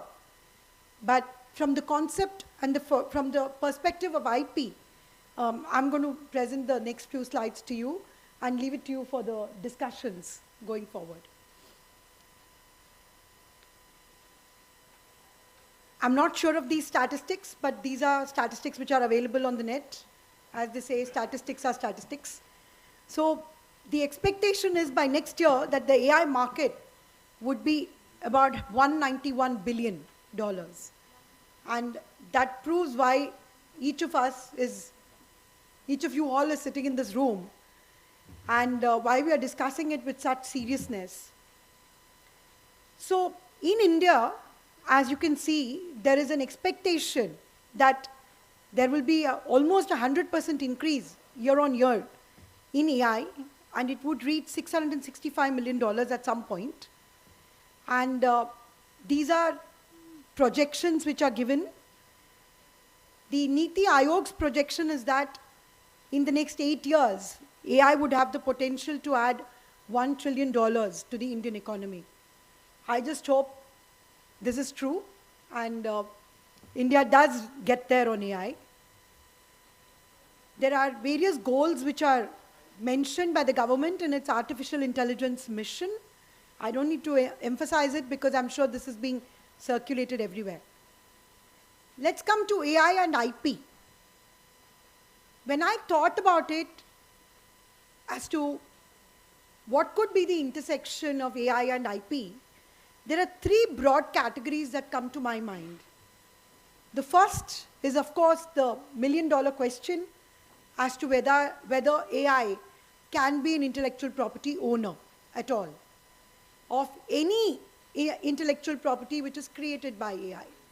There are a few examples which I'm going to show you, and it could be whether brands created by AI, copyrighted works created by AI, innovations made by AI, patent applications filed by AI, designs created by AI. We know that a large number of molecules which are now churned out of the computers, which go in for clinical trials, are all AI-generated molecules. So, can AI be an inventor by itself? Can AI be an inventor maybe with a human being? Or can an AI not be an inventor at all? That's the first question that comes to my mind. I'm going to just use a few examples and give you my perspective. The second is, of course, AI as a tool and a catalyst for innovation. This, I think, is a very distinct and a realistic possibility, because by using AI, just like we use a Microsoft Word or a PowerPoint or any other software or any other gadget, we could use AI as a tool, and the human mind could generate and innovate more. And I don't think that that can be a problem at all. In the last segment, I want to speak about how AI can also be an assistant in IP management, IP maintenance, IP enforcement, and IP protection. So these are the broad areas where I think that AI and IP have a clear intersection, and everything that AI is doing today would fall in one of these segments, in my view, and therefore let's discuss it and see where it goes. AI as an intellectual property owner. Can inventions from AI algorithms, techniques, or processes be patented? Or do we need a sui generis right for AI inventions? I don't know. It's a question mark. Can AI-generated works such as art, literature, creative works, and source code be copyrighted? Trademarks are vital for AI developers looking to establish and protecting their brands. Can AI promote these marks? We all know about DABUS, the AI-generated innovation, which was an AI system. And this case actually proves how the law is actually grappling with it, in my view. Because you will see the different views taken in different jurisdictions and reversal of views in the same jurisdiction as well, when you look at DABUS. So DABUS was used to create 2 new novel products. I don't think anyone is discussing about DABUS here. This is about the patentability of this. In India, objections were raised at the stage of the examination, and it was not recognized as a person. But there is also a pre-grant opposition which is pending. So right now, it is still in the realm of, most probably, the patent may not be granted. Let's look at Australia.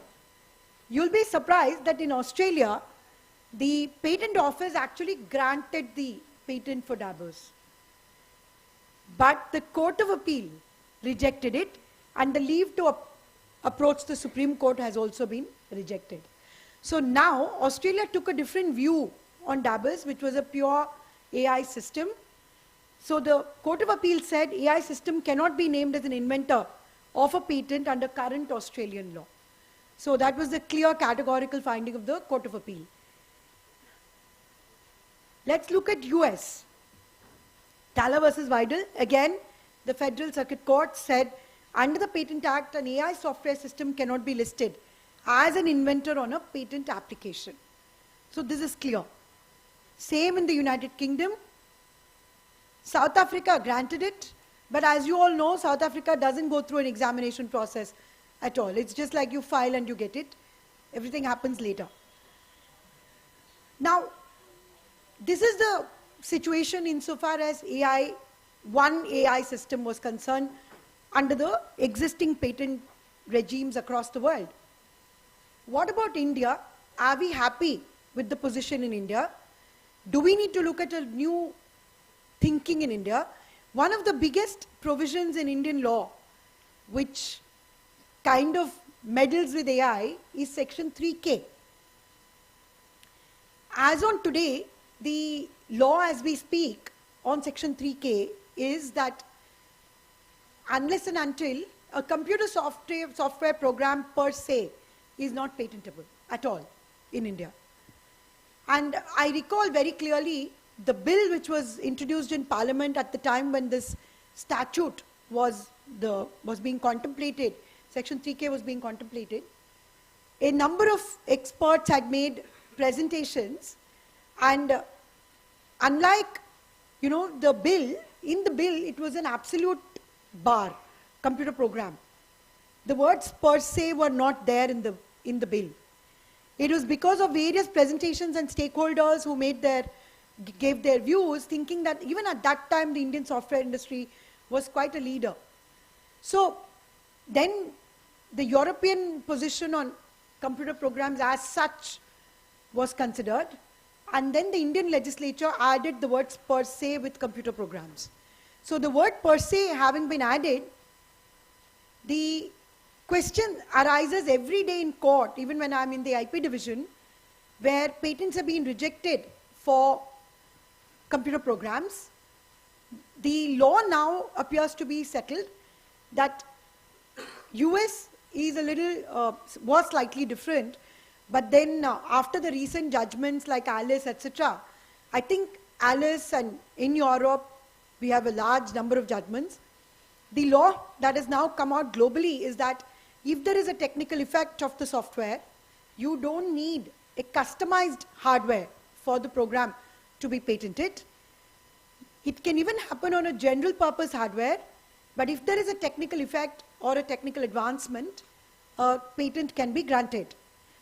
But now the question is that enough in the context of AI? Would that be sufficient? So recently, there was a decision of the Delhi High Court called Open TV, where the view that has been expressed is that there needs to be a relook on Section 3K, because the need to consider the march of technology in the digital space is an urgent one, so that patent law is not outpaced and patenting itself does not become irrelevant in the years to come. Because if we don't change the law or do a rethinking, patenting will become irrelevant, because AI will change every year, literally. I mean, we won't be having any patents on these kind of technologies then. Let's look at copyright now. This is a painting called Suryast, and this was created by a AI author called Raghav.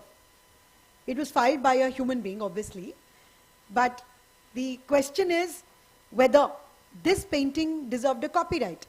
The copyright registry initially granted copyright to the painting, but then it was withdrawn, stating that Raghav could not be an artist under the Copyright Act, and with Raghav being the sole author, the copyright cannot be granted. That's the view that the Copyright Office has taken.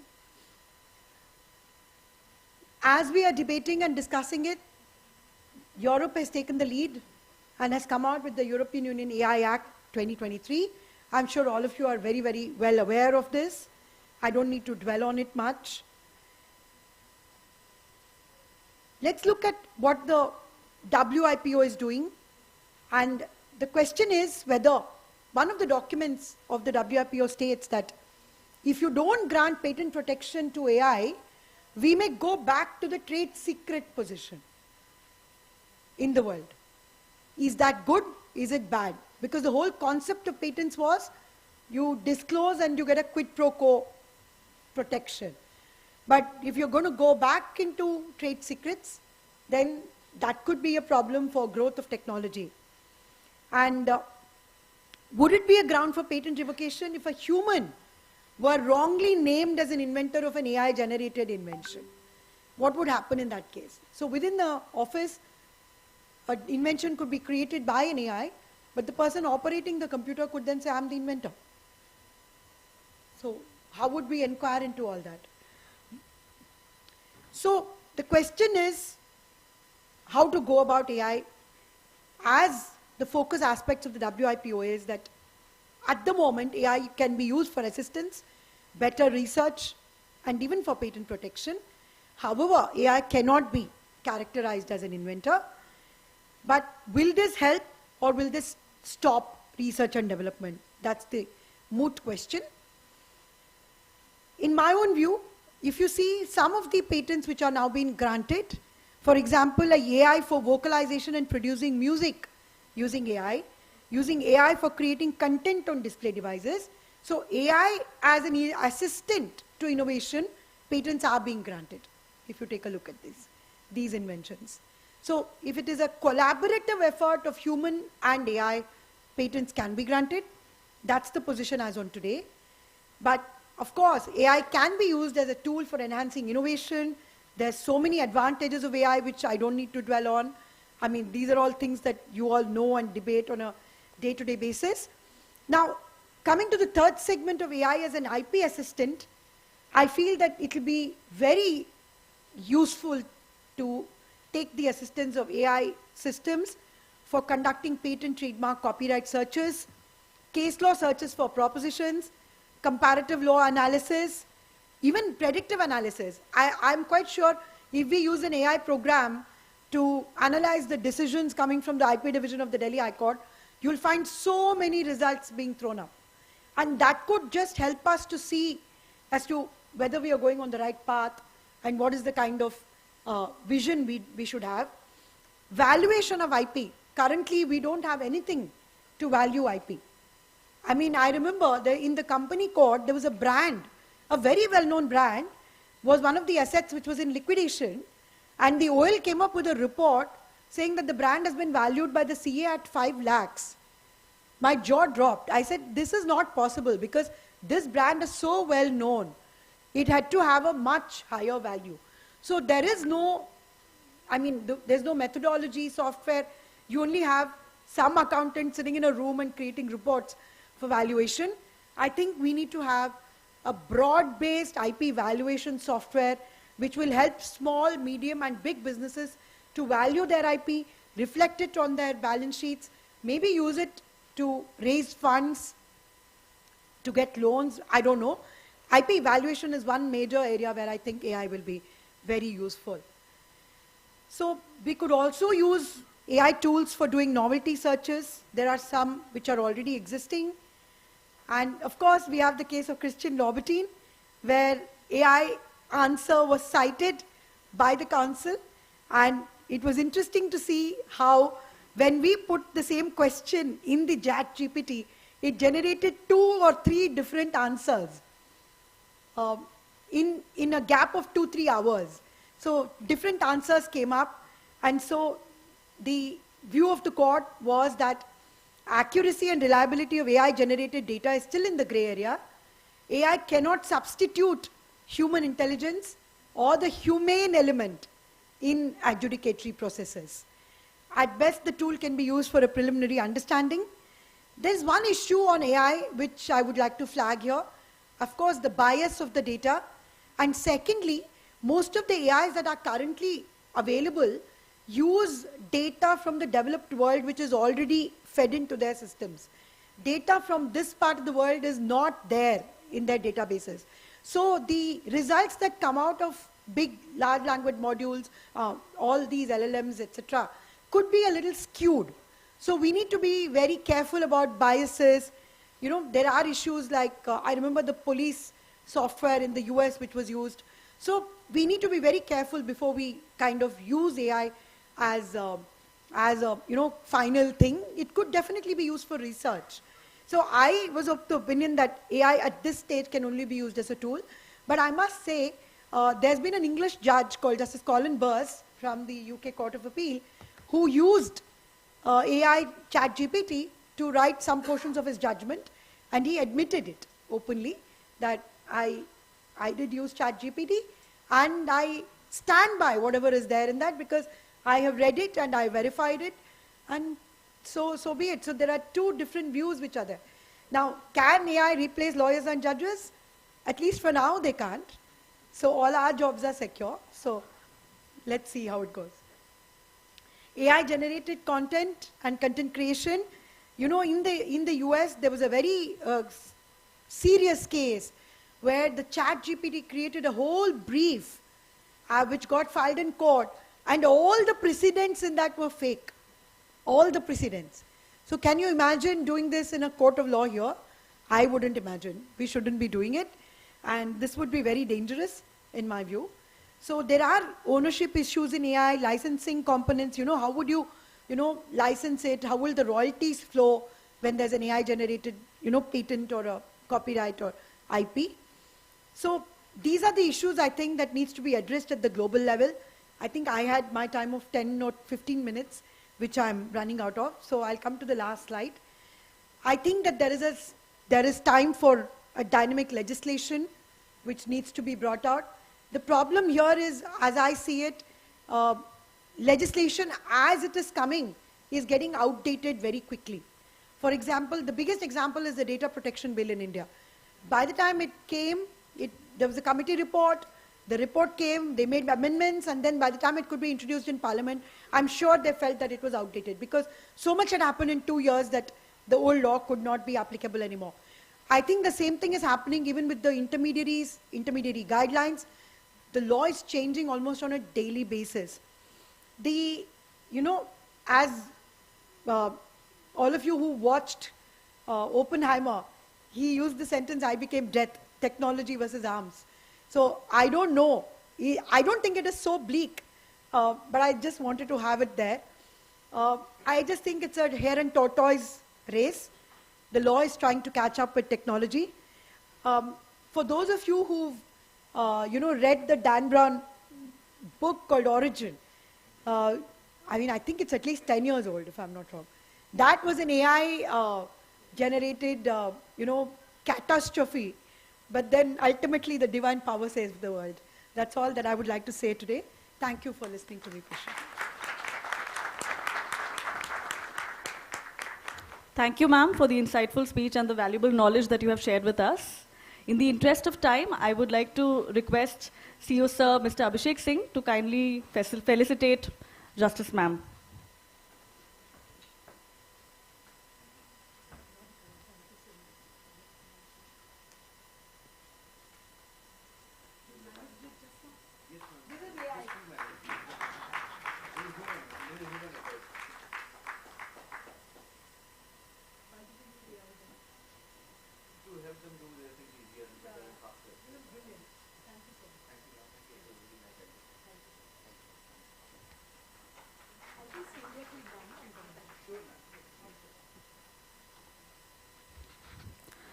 We are now privileged to have a virtual keynote address from Professor Nick Bostrom, an eminent professor at the University of Oxford, known for his expertise in applied ethics.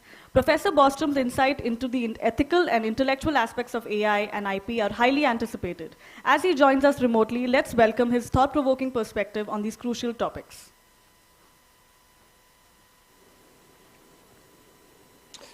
The field of artificial intelligence is extremely fast-moving, and I think it will have a transformative impact across almost all sectors of human society in the coming years. I want to make a few remarks on AI relation to patent law and intellectual property, pointing to two particular areas of challenge, and then make a general suggestion for one way that one can maybe approach these challenges. So first, on patents, the criteria for patentability in particular novelty, non-obviousness, and human origination or participation, each of these really is a matter of degree. Fundamentally, it's a question of creativity, and creativity certainly comes in degrees. Current AI systems already exhibit significant degrees of creativity. We see this with large language models, with image generating models, and also with more specific domain focused AIs that can be applied to biomedical discovery and in other fields. And the degree to which AI systems are able to be creative will be increasing over the coming years. So this means that criteria that are all or nothing, where there is a semi-arbitrary threshold drawn, will, I think, come under strain. It will be maybe more natural to think in terms of degrees of patentability rather than it being an all or nothing question. You could imagine patents that cost different amounts to apply for, that have different scope, different duration, or maybe some patents that require an active investment to develop and deploy the idea as opposed to just registering the claim.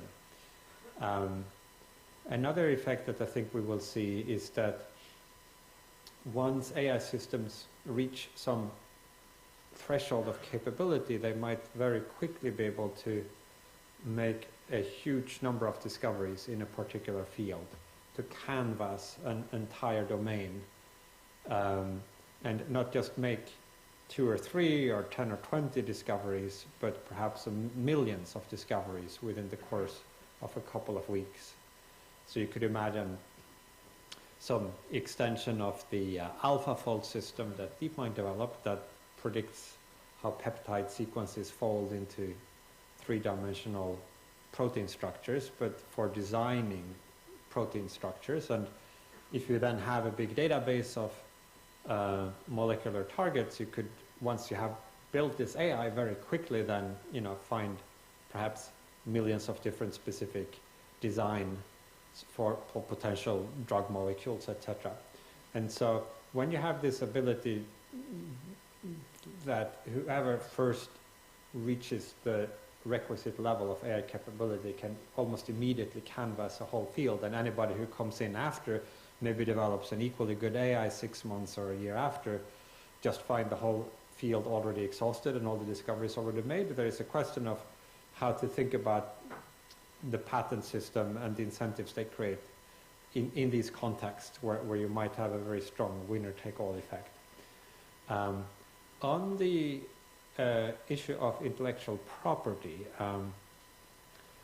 I think we will see a challenge in terms of current large models that are trained on vast amounts of data. Now, certainly it seems fair that creators of content should at the minimum have the rights to opt out from having their content used in future training rounds. But that might not be sufficient for preventing these systems from outputting infringing content. I think there will be increasing use made of synthetic data to train these models. And it might well be that synthetic data combined with data that is in the public domain will be sufficient to produce outputs that are too similar to copyrighted materials to be infringing. So even if you prevent sort of copyrighted material from going into the training process, you might still get outputs out that could be infringing. It could be too similar to a particular existing picture, or maybe too similar to some existing person. If you develop an AI model trained on public appearances of some particular person or things they have said that is in the public domain, but then train a model that is able to too closely emulate the particular person, that might also perhaps be regarded as something where each person, as it were, have a copyright on their own mind and where there could be an infringement. One possible approach here might be to use AI tools as part of how we police copyright infringements. So you could imagine an AI that generates, say, images, and then another AI that checks whether the output of this model is too close to copyrighted material.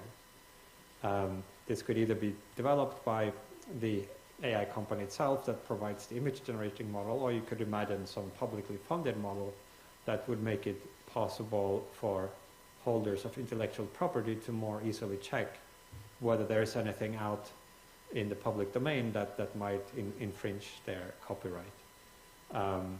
So I think increasingly it will be necessary to use AI tools as part of the solution for how we monitor whether intellectual property has been infringed.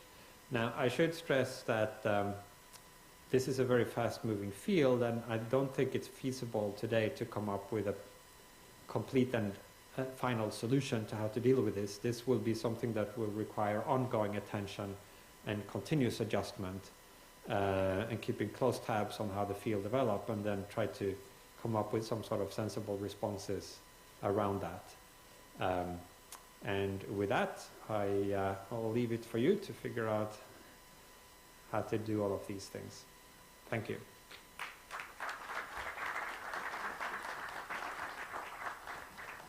We will now move forward to the second segment of our side session, which is a moderated panel discussion.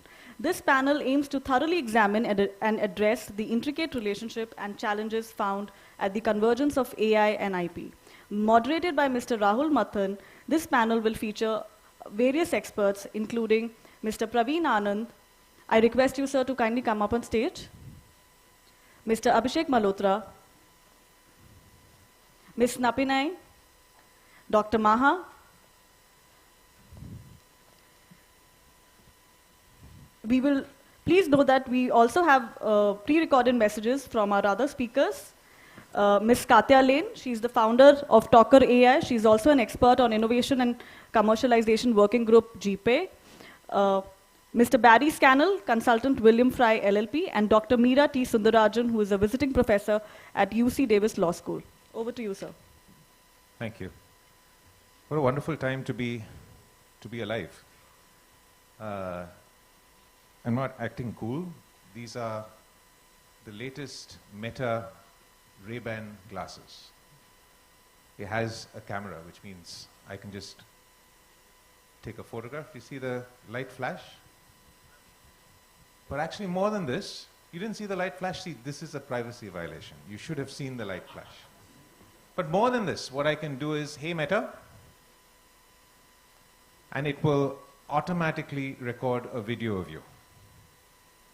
It sends this to my phone, and it automatically puts together a lovely little montage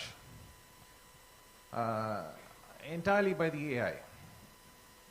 So AI shoots the video, AI then puts it together into a movie, and Justice Singh just said that AI is going to be our assistant. I worry whether I am AI's assistant in this process.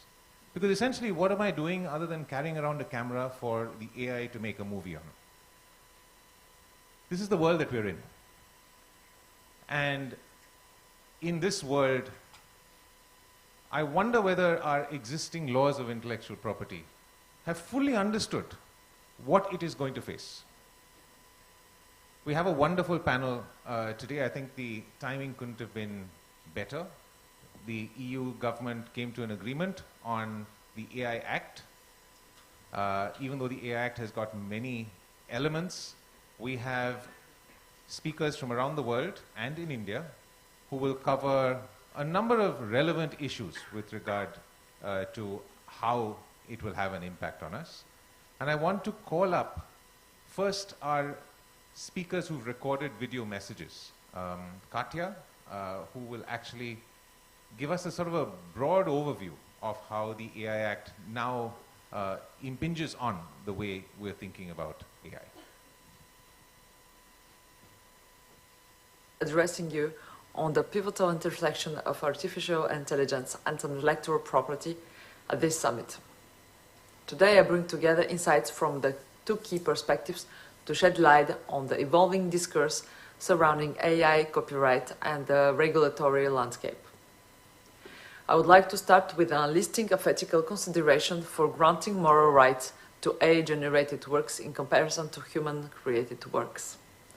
Authorship, attribution, and accountability define clear guidelines for human involvement in the AI-generated creative process to maintain accountability. Respecting cultural and social values. Consider the cultural and societal impacts of AI-generated works, prioritizing ethical standards and avoiding harmful content. Informed consent and user awareness. Emphasize the importance of informed consent and user awareness regarding the AI role in the creative process. The dynamic nature of AI systems is important also. Acknowledge the dynamic nature of AI systems requiring flexible and adaptable ethical guidelines. And the last one is balancing AI autonomy and human values. Seek a balance between the autonomy of AI systems and human values to ensure ethical AI creations. These considerations are bound to find an appropriate place in the regulatory framework. My first point today is about the regulatory landscape and copyright dilemma. The European Union has just adopted the AI Act as landmark development in a field of regulation and artificial intelligence. A new era is opening up for AI manufacturers, users, businesses, and society.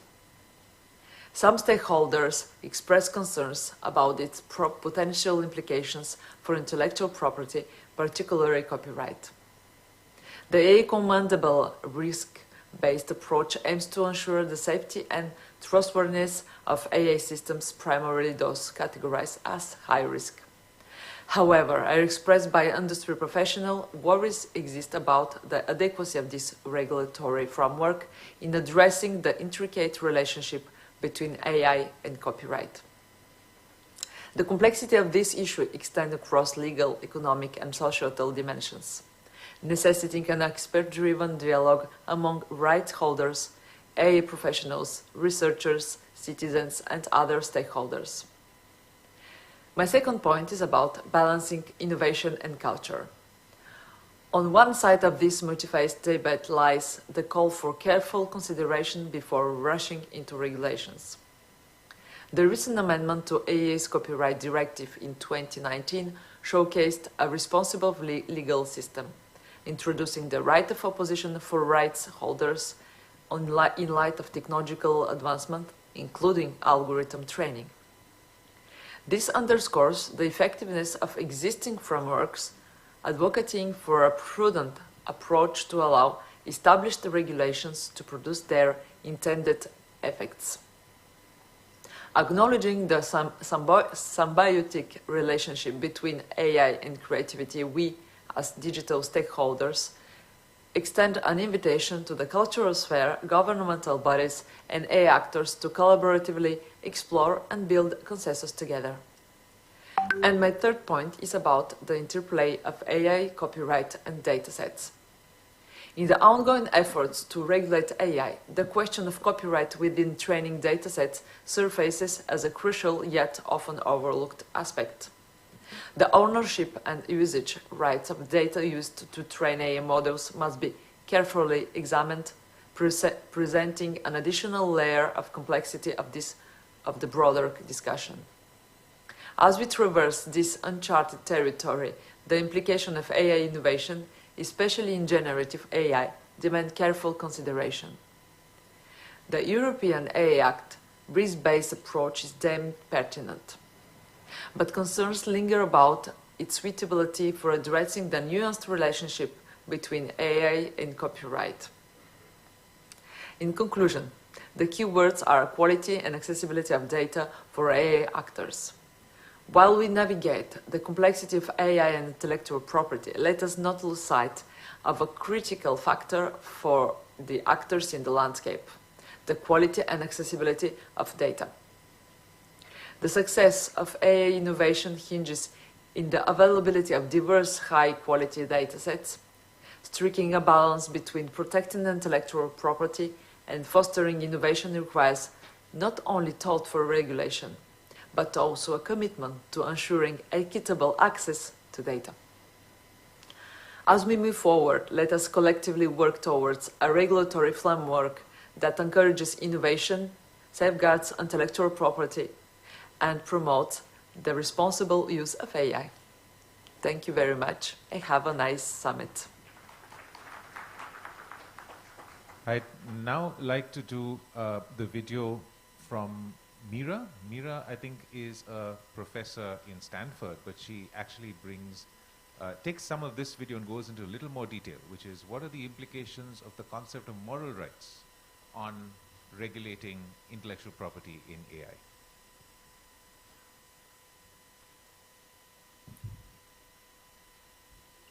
Greetings from San Francisco, California.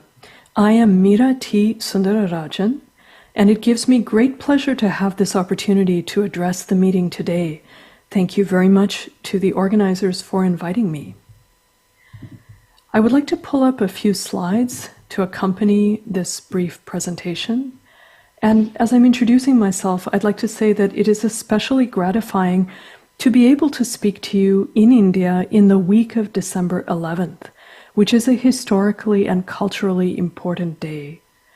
This year, December 11th was the 141st birth anniversary of Indian national poet and Tamil Mahakavi, C. Subramaniam Bharati, who is pictured here on this slide, and who will, I think, be familiar to many members of the audience. C. Subramaniam Bharati is also my great-grandfather, so thank you very much once again. In my brief remarks today, I'd like to focus on moral rights, an area of intellectual property regulation that sometimes flies under the radar in the IP community. But in the era of technological advancement, moral rights are extremely important. And in fact, with recent developments in artificial intelligence technologies, I would suggest that moral rights have become more important than ever before. They are absolutely essential as an instrument of policy for us today. In the very recently adopted European Union Act on Artificial Intelligence, there is a core concept, the concept of transparency. And in fact, transparency closely resembles the doctrine of moral rights of authors under copyright law. In fact, you could even say that it's another form of moral rights. Moral rights can help us in two ways in the era of artificial intelligence. They can be a tool of effective copyright regulation and a tool helping us to modernize copyright in the AI environment. They can also serve as an invaluable template for effective approaches to AI regulation overall, as in the example of the EU AI Act.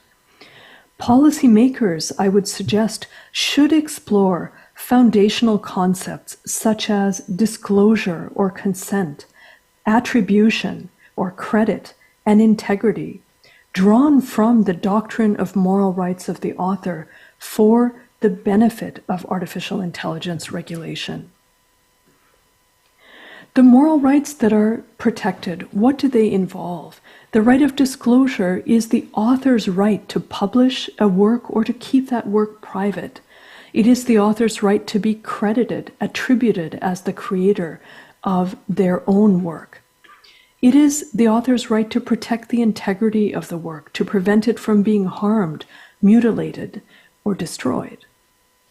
Moral rights are personal to the creator. They're inalienable, and potentially they can be protected in perpetuity.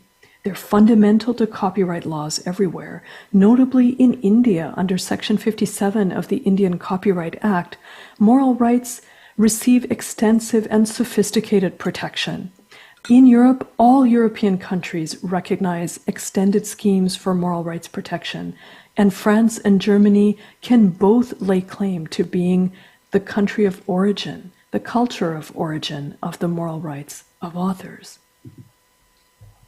The purpose of moral rights is to protect our fundamental human rights.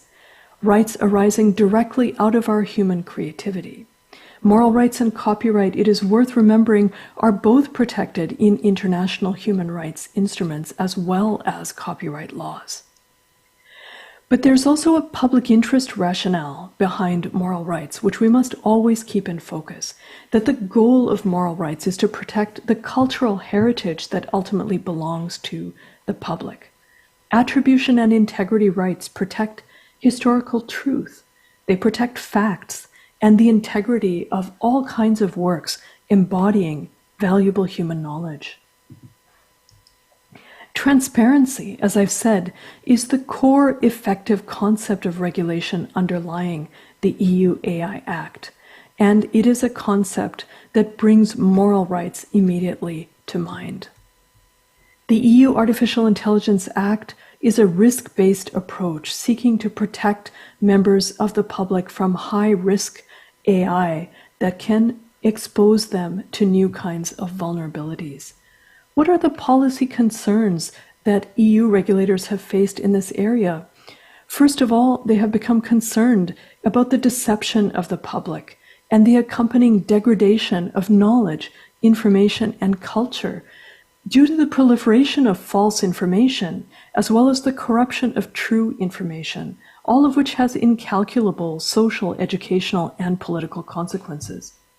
And the EU is also concerned about the abuse of fundamental human rights, which can occur by manipulating emotions or human identity through biometric features, neither of which, by the way, are possessed by machines. In this environment, moral rights can play a key role. Thank you very much for your attention to these brief comments. I hope you will find them interesting and intriguing, and I hope to have the opportunity to speak to you more about them in the future. And finally, Barry, who takes us on a, just like Justice Pratibha Singh took us on a whirlwind tour of how AI will impact IP. He also does sort of a whirlwind tour of a bunch of countries and how they're looking at AI and IP.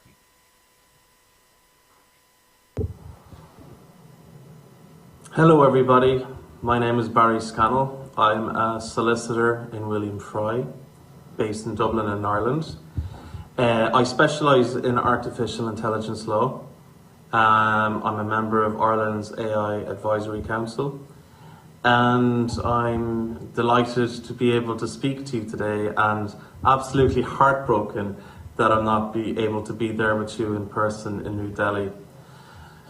I'm going to talk briefly about AI outputs. So when I talk about AI outputs, I mean AI creations. And in particular, I'm going to talk about the copyright aspects of AI creations. So it's an open question whether or not anything created by an AI is actually protected by copyright. If you look at Europe and individual member states within the European Union, the likes of France, the likes of Italy, copyright protects works of the mind. So it's very anthropocentric, human-centered types of copyright. Ireland, however, is something of an outlier, as is the UK. Of course, Ireland is still within the EU, and Ireland's copyright legislation says that where a work has no human author and it was created by a computer, then the author of that work is considered to be the person who made the necessary arrangements for the creation of the work. So that allows for, computer-generated authorship. But that's so far outside the European copyright law that if it was ever tested, it may not actually be successful in the CJEU. Now, in the United States, it's quite interesting because in the United States, they have a system of copyright registration, which most places don't have. So to be able to enforce your copyrights, you need to have a copyright registration. And as a result, the US has started looking at these issues before anybody else has, with some interesting results for the rest of us to consider. So at the outset, it's important to point out that in the US, they're very explicit that only a human can be an author. So they actually go into example taking a selfie cannot be an author. They give an example that a divine being and a Holy Spirit cannot be an author. So it's very explicit, only a human can be an author. So last year, an author called Chris Castanova tried to copyright a graphic novel, comic book called Zarya of the Dawn. And initially she was granted protection, but then the Copyright Office called her back when they discovered that the images within the graphic novel were created by the AI Midjourney, which is an image creation system. So ultimately the Copyright Office said to Chris Castanova, the text you created, that's absolutely fine, that's protected by copyright, you created it. The actual graphic novel itself, that's fine. It's protected by copyright because you made the arrangements between the words and the pictures and so on. But in terms of the individual images within, those were not protected by copyright. So the ultimate effect of that is that those are public domain. So this means that even though you can have something in the round that's protected by copyright, individual components of it that were created by AI may not be protected by copyright. And then later there was a court case in the district court in the United States at a federal level involving Stephen Thaler and a piece of art called Another Entrance to Paradise. And he was arguing that he should be able to register the AI as the owner of the copyright. But that court reaffirmed what the Copyright Office was saying and reaffirmed the US approach to copyright and said only a human can be an author. And AI systems that create works, those works are not protected by copyright. So the current status quo, at least in the United States at a federal level, now look, I'm sure it's going to go all the way to the Supreme Court there, and it remains to be seen what will be the ultimate decision made. But for now, the default is that you have to be very careful about such works, particularly in the US, because there's an open question around whether or not they may be protected by copyright. Now you might be thinking, well, I'm not a creator, I'm not creating pictures or photos or music. Well, what if you're creating software? Everybody creating code at the moment is using AI. And if you have code in a piece of software, the piece of software might be protected by copyright, but individual elements of code may not be. So when you consider your contracts that have provisions around copyright assignment, be it with employees, be it with contractors, you can't assign something that doesn't exist. So how do you protect your copyright? Well, one of the ways is with trade secrets, and make it a trade secret which elements of your software are created by AI, in which case it would make it very difficult to discern which lines of code you're able to actually take out because they're public domain. So it's a brave new world in terms of how do we protect copyright, and there's a lot of unanswered questions. But I'm really looking forward, and I'm sure you're going to hear wonderful ideas around it throughout the conference. And I really hope that you enjoy the rest of it. Thanks very much. So really provocative questions right at the end there. If we have AI Copilot generating code, then we can't actually transfer or assign the license or license that code. I want to now turn to the panelists here on stage and have a sort of a quick moderated discussion. We don't have an awful lot of time, but I want to just start with Maya on the just this question of generative AI and the implications to clearly copyright. But I'm sure at some point in time we'll get implications to patents as well. I've been writing a weekly column for since 2016, and last year this time I wrote an article that I used AI for. In fact, the entire article was written by AI except the last paragraph where I said everything that you've read above has been written by an artificial intelligence. Of the book that I came out with a little while back, even I don't know how much of that book was generated by AI. I have told the publishers that I have copyright over it. But this is the world that we're in, that AI is actually capable of generating content that is in many ways indistinguishable from human. And we have this requirement under intellectual property law for there to be the human element in it. What is that human element? And I also want you to think about the question that I think Justice Pratibha Singh raised, which is we're introducing into these AI models source material, raw material that was created by humans. And sometimes the output of these models tend to look very much like as if a human had done it, as if Van Gogh had painted it. How do we think about questions of copying, because it's not really copying? How do we think about questions of ownership and attribution? How do we think about revenue sharing? There's a vast canvas. Pick whatever you can of it, and your comments. So thank you very much for the opportunity to speak here, and also thank you very much for pronouncing my name right. It's Maya, true, with all the meanings, the good meanings that came on your mind. So copyright meets AI, especially generative AI, in 4 points. First point is algorithm that is trained on data. Algorithm as such is protected by copyright. That's one relatively easy thing. The second point of when generative AI meets copyright is when we ask ourselves exactly this question. AI today is algorithm trained on data, and then it becomes super clever, like a little child thrown into the world and then trained on experience, and then it becomes clever. The big data that the algorithm is trained on can be personal data, co-generated data, and in some part it can be content protected by copyright. And that's really pressing question. Is this that the machines train on data in any case copyright relevant? Professor Mira was mentioning moral rights. She was saying, as I understood copyright expert, it's extremely relevant.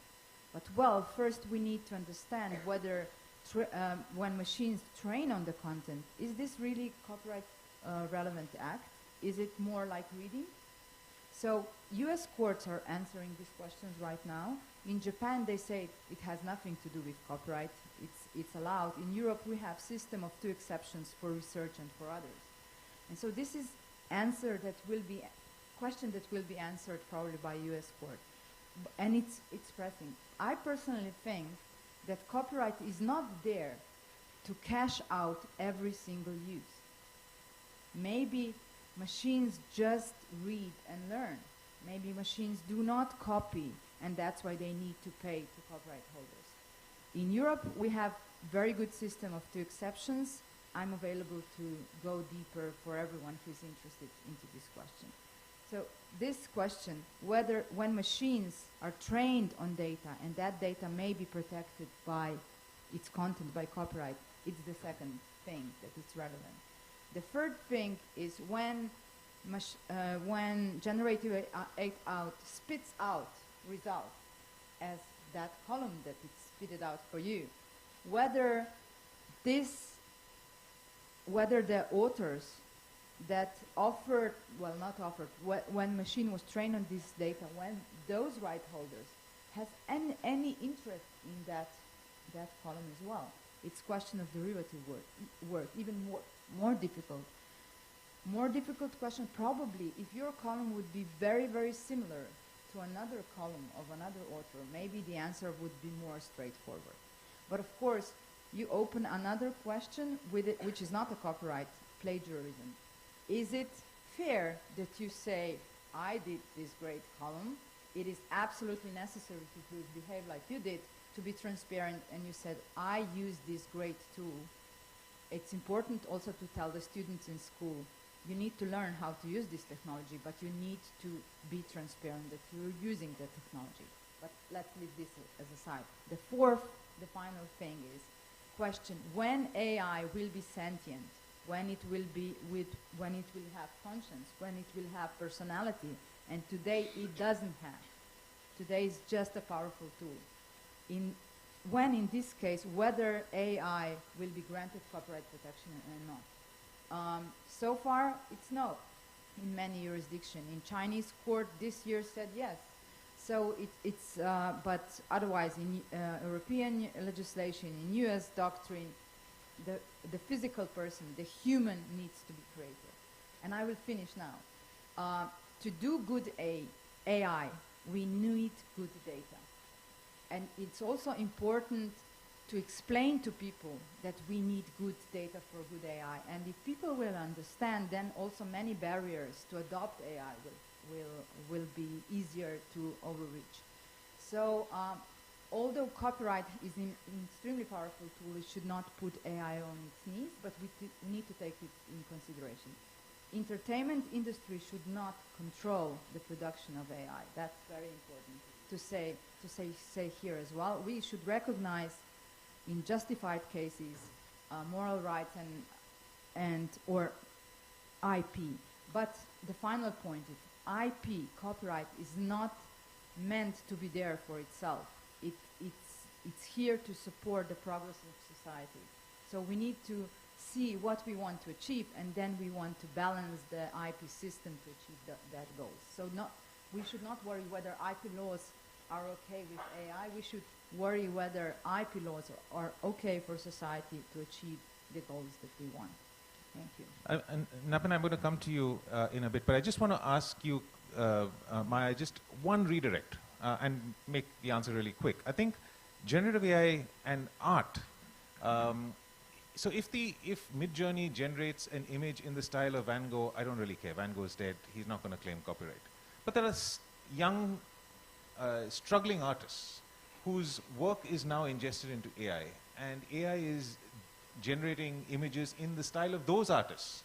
And if we think that the purpose of intellectual property is to encourage creativity and innovation, if generative AI image software starts to make it very easy for me to copy a young existing artist's work, how do we deal with it? What is the thinking that we need to put into reimagining intellectual property protection? For a machine to be so clever, to be capable to do something like that, it ingested millions and millions and billions of works, not just the work of now young artists, also different kind of artists. And it's what really one work means, and it's always important, but we need to go back to the question, is it really copyright relevant act? If you ask copyright lawyers, they will probably say no. If you ask philosophers, general public, it will say, well, it copies something, so we need to give them some sort of rights. These questions are really, really important, but should need to be addressed not by the feeling in the stomach, but with the deep understanding of copyright law, why we have it and what it needs to promote. So, very challenging time. It's exciting to be copyright expert, but as a society, it's really challenging to offer the questions that will make AI work for common good, not just for particular companies and corporations or governments. So of course, when we talk about images being generated, we have to then move to videos being generated, and that takes us straight into deepfake territory, particularly since we're getting into election time around the world. And this, of course, doesn't. The first thing you think about is not really the intellectual property side of it. You think about people being fooled and those sorts of things. But some time back, there was a Star Wars movie that was shot after Carrie Fisher died. And I was really happy to see that AI had generated a deep fake of Princess Leia, and she could actually come in the movie. So I wonder whether this is such a bad thing or is it a good thing. Bruce Willis, currently, legend of a film star, is now suffering from dementia, and he will never be able to act again. And I wonder whether if we could actually use AI to generate not a deep fake, not a fake, perhaps a permitted image of Bruce Willis, whether we could continue to watch Die Hard, I don't know, 21 or whatever when it happens. So I'd like to turn to you to just reflect on some of those things. Absolutely, because Rahul, deep fakes have been tarred and feathered, right? So it's really important for us to look at it from a very different perspective. So I'm going to rely on two provocative propositions in my intervention today. And I'm going to focus primarily on a subset of deepfakes also, which is with respect to personality rights. So when we talk about personality rights, and just to add to what Maya mentioned earlier, one of the judgments from the Delhi High Court speaks about how copyright should provide breathing space, and that it should not stifle creation, but it should encourage and enable creation. So when we talk in the perspective of deepfakes, so the first thing I'd like to address is the last point you made, that deepfakes cannot be a tool for committing crime. Very true. It cannot enable frauds, it cannot be used to defame or create derogatory content, etc. So then where is the good side of deepfakes? Is there a good side, and what is the role of IP in that? I'd like to draw from my book, which goes back to 2017, my first book, and where I talked about personality rights. And most of those case laws actually still apply pari passu for deepfakes also. The first one, a very interesting case of Samuel Keller, is not that big a celebrity as what you would think one would draw from. He was a college basketball player. In that case, the majority held in favor of the petitioner, who said his likeness had been misused in a video game without his permission.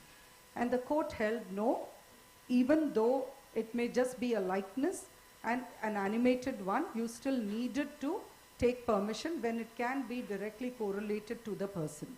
There's an interesting minority view in that, where the judge draws on Forrest Gump and the use of President Kennedy's likeness there, and says it would have merely been a box of chocolates had it not been for computer-generated imagery.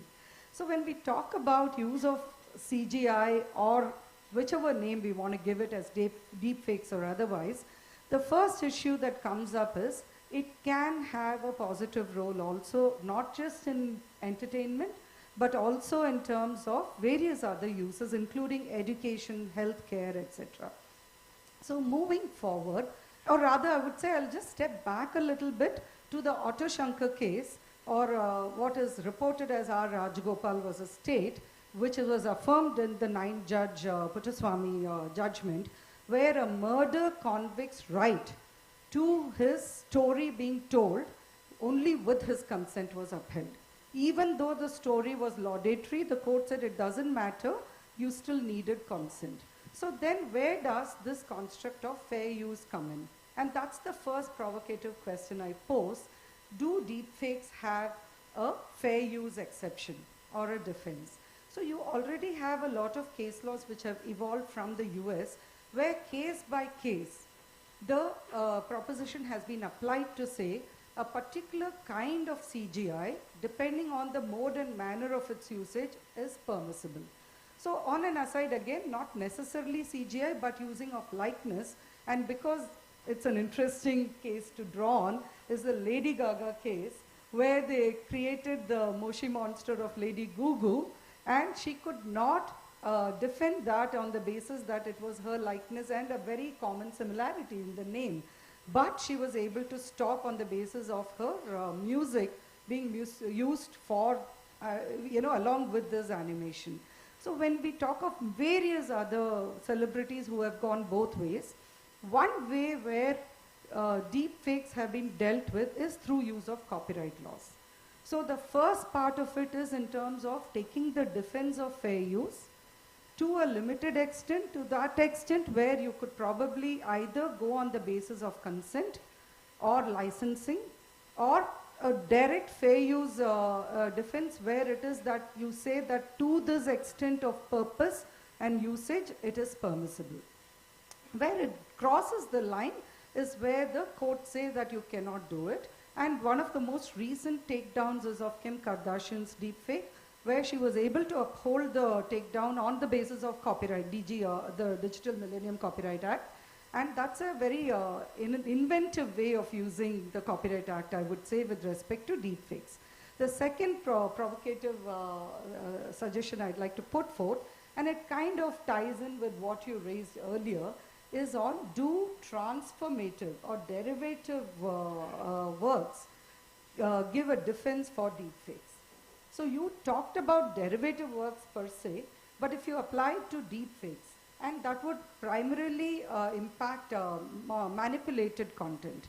So even in the Kim Kardashian case, they used a video for Vogue and then changed the interview in a bit of a satirical manner. So the issue there was that she could not possibly go on either a personality right being violated or of her privacy, etc., being violated. The First Amendment rules are very strong in the US, and so therefore she took the innovative stand of copyright there. And that's why I posed this question. I'll rely very quickly on two case laws, which is of Cario versus Prince, where again the right of the artist who created merely a derivative right using multiple photographs in a different way was upheld. To a large extent, that ties in with what Maya mentioned earlier about a new artist and his creation and how AI may be reading it. And we have a very old case of R.K. Anand, which also kind of like ties in terms of the permissibility of derivative rights. I'd like to close out with two case laws from our co-panelist, Mr. Praveen Anand, the Amitabh Bachchan case and the Anil Kapoor case, where he was able to uphold the personality rights. So in one of those cases, there is a use of, in one instance, of a deep fake in a derogatory manner. So this is where the line is drawn when you talk about deep fakes, copyright or other IP laws, because even trademarks could be affected in terms of deep fakes, and also the crossing of the line into crime, the territory of crime. So where you use deep fakes to create a derogatory content or to create content, which has happened in recent times with some celebrities, where it is used for creating more manipulated content for pornographic sites, for instance. That's where you cross the line and you cannot claim the defense of fair use there. That's clearly crime. So this is the last proposition I'd like to close out with, which is that you do have certain permissibility under IP laws which allow you to create, I won't use the word deepfake also, I would use computer-generated imagery or manipulated imagery, which does not harm, which does not cross the line into crime. But the minute it does cross the line, you cannot claim the benefit of copyright laws to protect you against criminal prosecution. So I never in my wildest dreams expected to hear Otto Shankar and R.K. Anand in this discussion. But it just shows how, precedents really stand the test of time. I want to turn to you, Praveen, because I think we can keep talking about copyright. The impact of AI, generative or otherwise, on patent law and inventions, I think came out in both the keynote speeches. I think Justice Pratibha Singh spoke about Davos, which is really very, very provocative. Thaler has gone around the world trying to make a precedent on this. But I found that Nick Bostrom's reflection on, the protein folding innovation of DeepMind was extremely provocative to say that what if AI, because of the power of AI, exhausts all the inventions in a field, and then what would happen? So I just want you to reflect on your thoughts as one of our most senior practitioners of patents through your history on what you've been doing this for many years, and then in the last 12 months there's clearly been some rapid movement, and how do you see this affect the profession? Before I, thanks Rahul, before I start with the patents, can I just say one sentence on what Nipanya, I saw Nipanya and I've never been able to pronounce your name, and Maya, and Maya, both of them looked at me when they spoke of entertainment industry. I mean, and somebody in the past called me a joker. I think Rahul, you did. Yeah. To be clear, I said the joker in the pack, which is the biggest compliment. You could play any role. You could be the king or you could be the one of spades. So, I'd like to mention, other than those two cases, there's another very good example of deepfakes, which is Aradhya Bachchan. Aradhya Bachchan was the grandchild, 12-year-old girl of Amitabh Bachchan, and there were suddenly these videos which declared that she's no longer alive. And there's another one which declared that she's got cancer. All false. And when we went to court, we of course stopped them, but what was important was the judge saying that when it concerns children, then there is no excuse whatsoever, it's zero tolerance. And they must be taken down immediately. So what YouTube came and said, Google, they came and said, you know, our policy allows us to take down for child pornography, but not for a situation like this. And the court said, rubbish. That's exactly the same harm that you're doing. Look at the harm. And so I think it's important to see what the reaction of the court when it concerns deepfakes. That's a good illustration of how harmful it can get. As regards patents, one thing I'd like to say at the outset is that patent filing, irrespective of the country, irrespective of the industry, has been rapidly increasing. WIPO's report states I'll just give one statistics. There are many ways of measuring this, but one statistics was that 367% increase from 2021 to 23 in 2 years of the patent searches on AI. So it's obviously patents are being granted and patents are being found to be very useful. Now that's a simplistic statement. Let me just analyze on what is AI and whether you look at a broad definition of 1956, the person who coined the expression artificial intelligence, John McCarthy, whether you see his broad definition or you see the narrower definition of the EU regulations, what is common is software. So software is at the heart of artificial intelligence, but also hardware, also data, data sets, and also algorithms. All of them combine to give you this creature called artificial intelligence. That's important. And therefore, all the problems of patenting that arise for software also arise for artificial intelligence.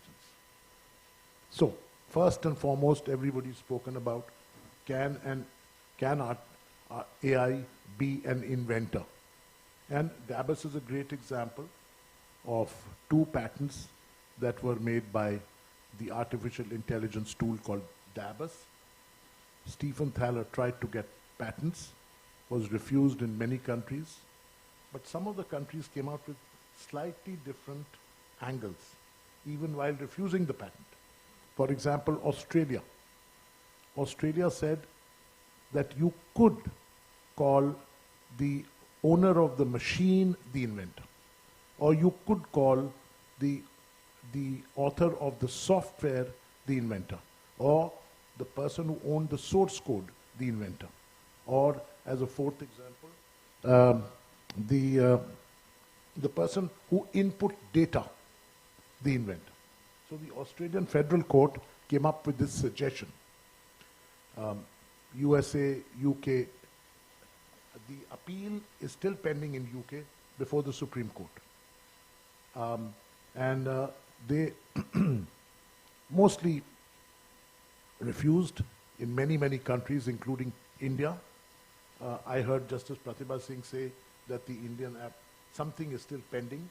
I'm not sure of that, but I'm sure if she's checked up, it must be correct. By and large, most countries have refused. Interestingly, the 2 countries that granted patents were South Africa and Saudi Arabia. And one thing that I'd like to say here is, when you talk about whether AI can be an inventor, look at the suggestion made by the UK Intellectual Property Consultation 2022. They said we could say that the author includes, the inventor includes humans responsible for AI systems that generate inventions. And this is somewhat like our definition of, in the Copyright Act, of author. For a computer-generated work is the person who caused the work to be created. So it's not a big deal. Don't forget that in India, an idol idol of in a temple can own property. A forest can file a writ petition.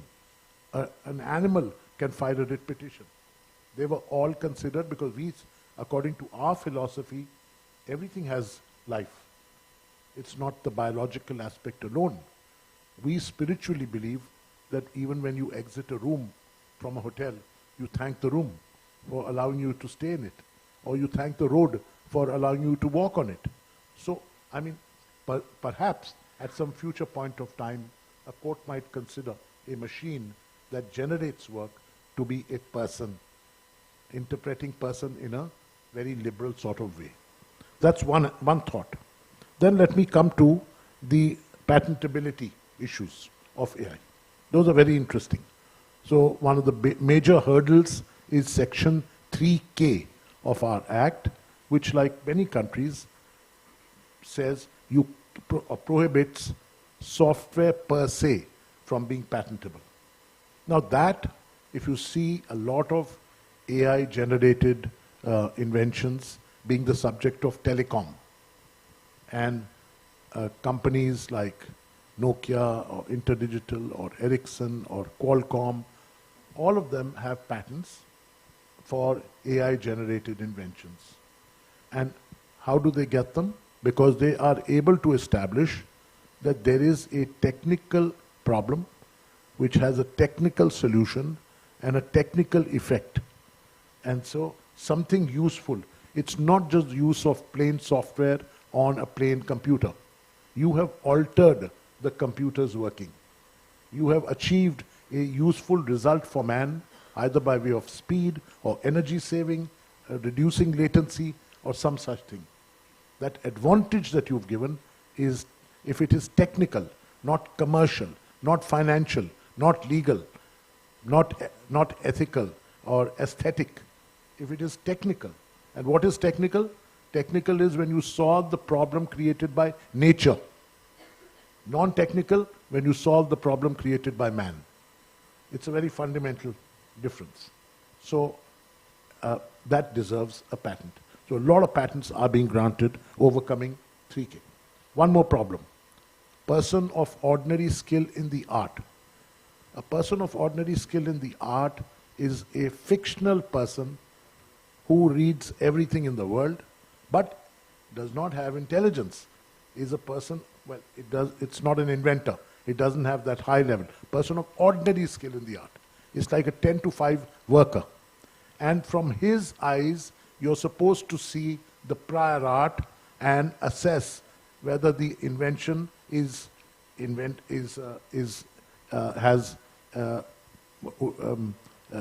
non-obvious. Its non-obviousness is judged from the eyes of a posa. But in the case of a machine, don't you need a mosa, a machine of ordinary skill in the art? Because you're here looking at a highly creative object, the machine, and you're comparing that with a human inventor, and the eyes of a person of ordinary skill in the art will be so lower in intelligence that almost every AI invention will be non-obvious. So in order to correct that, you probably need to see the prior art from the eyes of a machine of ordinary level as compared to a creative machine. That's something, of course, for legislation and discussion. I don't see that having been raised anywhere, but I just thought that that's a wrong test to apply to artificial intelligence. Then, if you see, I'd also like to tell you that just a few days ago, 21st of November, the UK court granted a patent in a case called Emotional Perception AI versus Controller Controller of Patents. A patent is not granted, but the court said can be granted, remanded it back to the controller to examine novelty, non-obviousness, etc. But the bar that was being spoken about, the controller said, the High Court said, no, there's no such bar. And that was a software that was used to provide recommendations of music files, which would reflect the emotion of the listener. So if there was there could be a sadness or happiness or relaxation, all those would be reflected. It would determine from the tone of the listener what the mood was and give it those files. And that's been now thought to have at least the basic elements for protection through a patent. Then let me talk of the final thing, insufficiency. Insufficiency and disclosure requirements.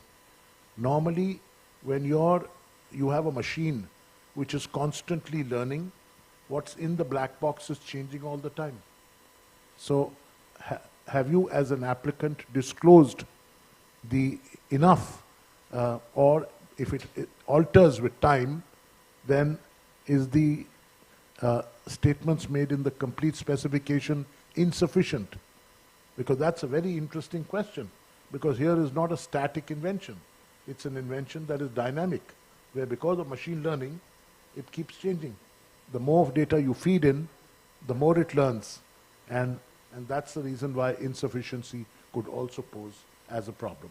I know my time is very short, so I'll leave it to you now. No, so when I said that you were a joker in the pack, this is exactly what I meant. There's a broad sweep of perhaps everything in the intellectual property sphere that you've covered at a gallop. I want to quickly move to Abhishek, because you're right, we don't have much time, but just reflecting on many of the issues that have been discussed up until now, do we really need to rethink the way in which we're doing intellectual property legislation, intellectual property law, in the context of this new world that we're in? Praveen just talked about the fact that we thank a room before we leave. It's absolutely true. And we have a very different concept of personhood than the rest of the world does. And is it now time for India to take a sort of a lead in saying, look, we've got to rethink this concept of personhood in the context of patents and copyrights? Any thoughts on how we need to reimagine some of the things that we've taken for granted? No, sure. So, Rahul, when I was preparing for this session, I was not sure where in the pecking order I would be placed.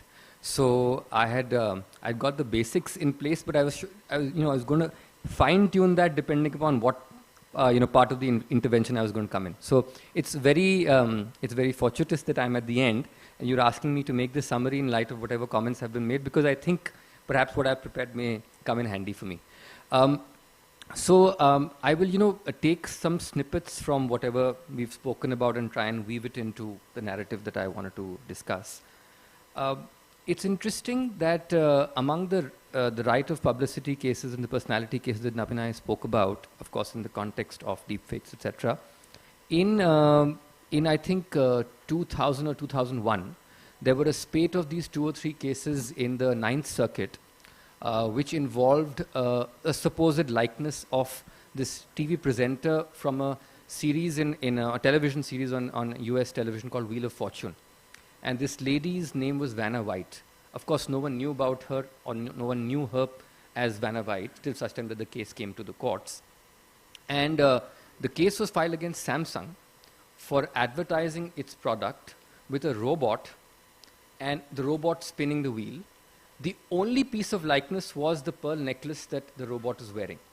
Nevertheless, the district court and circuit court in appeal held in favor of Vanna White and preserving the right of publicity. It's my take on the fact that if it was a second circuit, it could have gone the other way, just the way the 2 circuits operate. But Justice Kozinski in both the decisions, in an en banc sort of decision, came out with a very nuanced approach to the interplay between First Amendment and your freedom of speech and expression, and to what is the extent to which IP and an extended version of IP can really sort of trump that. So this debate, interestingly, and when Napin and I was speaking about it, I was reminded of that, because I had the fortune of doing my LLM in the States, and this is the time when the matter had come up. So this debate about the extent to which we can expand the frontiers, or do we need to relook at the fundamentals of protection to really come up with a solution, has always been around.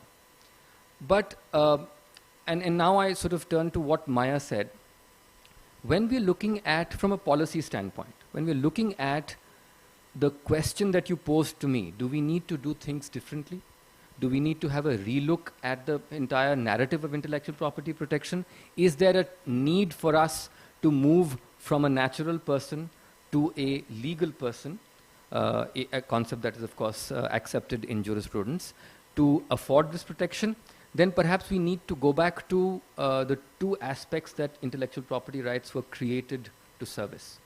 One was that it is a recognition of human labor and input into adding to the Creative Commons so that subsequent generations, subsequent creators, subsequent patentees can derive from that and make something better, ultimately for the benefit of society. So if that is the point on which we are basing our creation of intellectual property rights, then we definitely need to transcend the boundary of legal versus natural person to come to a conclusion as to whether we need to enhance, to whether we need to use the current IP system to protect creativity originating from AI.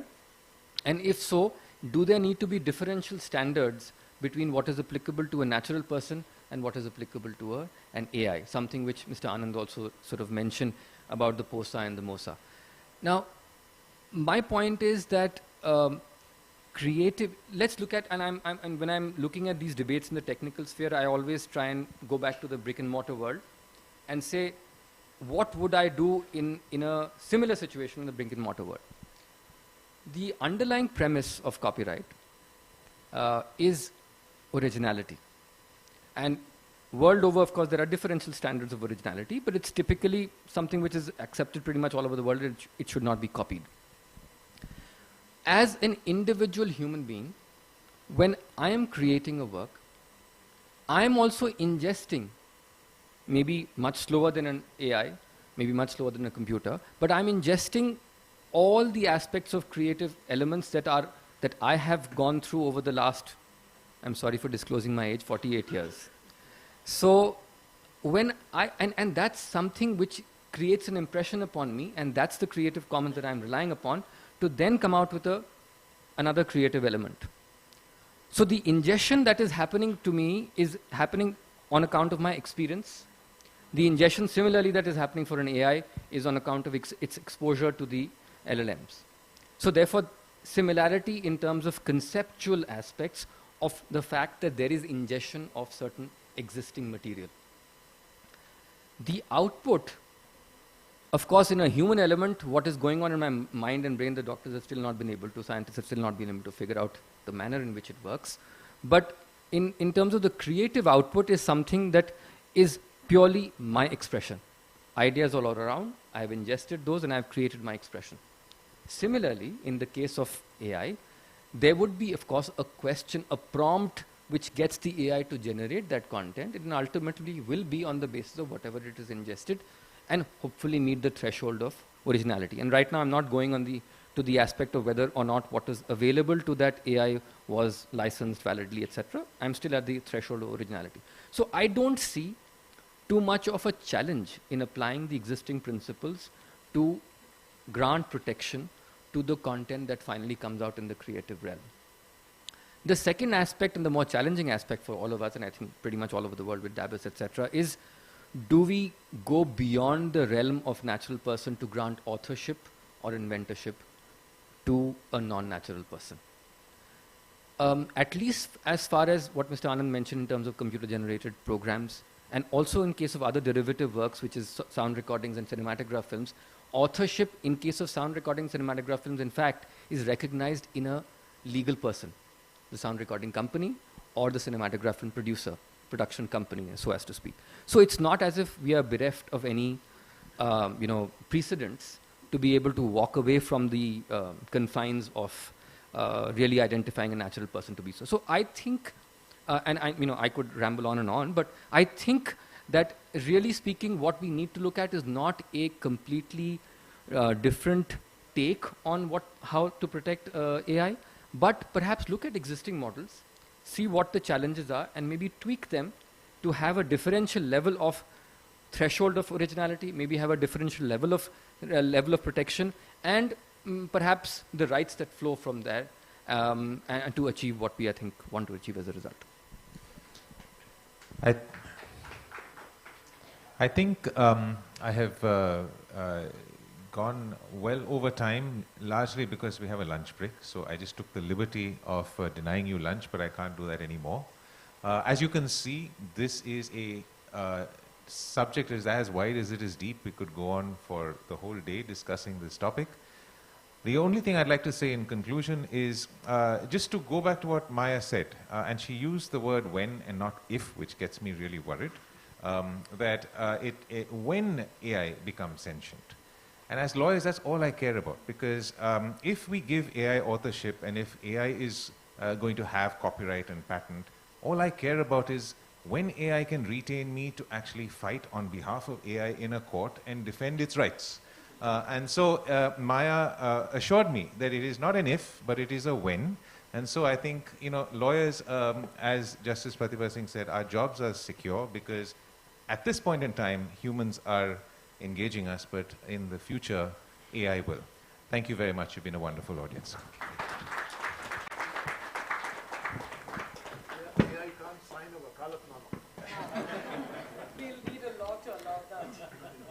Thank you to our panel for such an enlightening and informative discussion. I would now like to call upon Mr. Praveen Anand to present the concluding remarks for our session.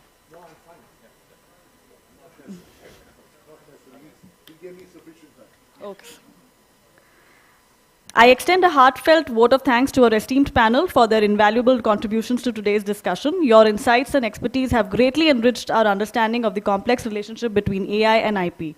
I would now like to invite Mrs. Kavita Bhatia, Group Coordinator and Scientist G, Ministry of Electronics and IT, Government of India, to kindly felicitate all the speakers.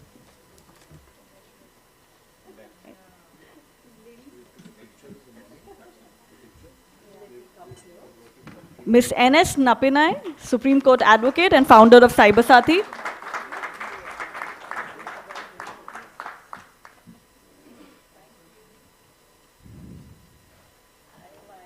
Professor Dr. Maya Bogatag Jankik, founder and head, Intellectual Property Institute.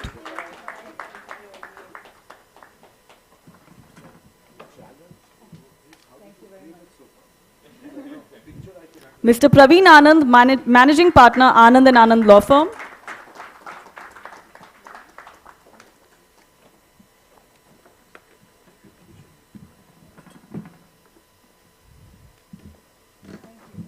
Mr. Abhishek Malhotra, Managing Partner, TMT Law.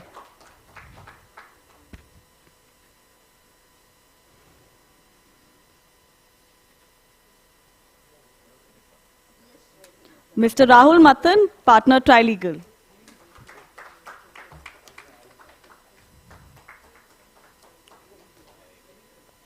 Thank you everyone for being here.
Dr. Sanjay Bell is the Director General of the Indian Computer Emergency Response Team and has previously worked with technology companies such as Tata Consultancy Services and Microsoft. Please welcome him.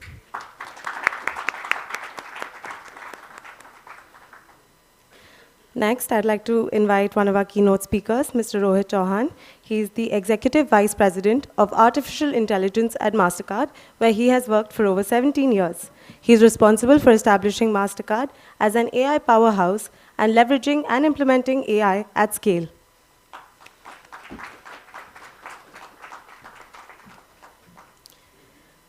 Our second keynote speaker is Ms. Deepjani Ghosh, who has served as the president of NASSCOM since April 2018. A veteran of the technology industry, she is the first woman to helm the organization in its 3-decade history. Thank you, ma'am, for joining us. Ms. Rama Vedashri is another powerhouse of cybersecurity. She's presently the advisor to the IIT Bombay Trust Lab and former CEO of the Data Security Council of India. Prior to moving to DSCI, she was vice president at NASSCOM and has over 35 years of experience in the industry. Thank you, ma'am. Our next speaker is Mr. Thomas Schneider. He's the Director of International Affairs, Swiss Federal Office of Communications, Chair Council of Europe Committee on AI, Chair Council of Europe Committee on AI, and he has a long-standing expertise in digital governance and in the governance of the information and knowledge society and artificial intelligence. Thank you, sir, for joining us.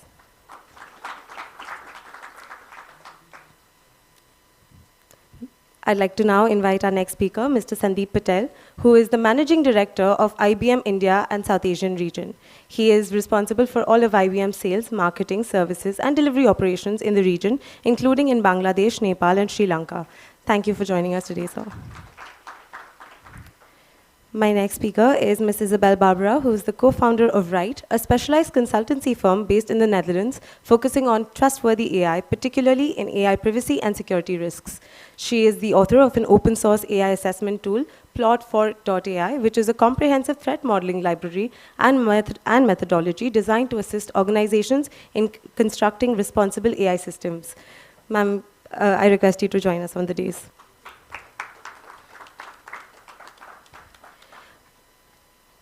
Before Ms. Barbara takes her seat, may I request all speakers to come up on the dais for a group photograph.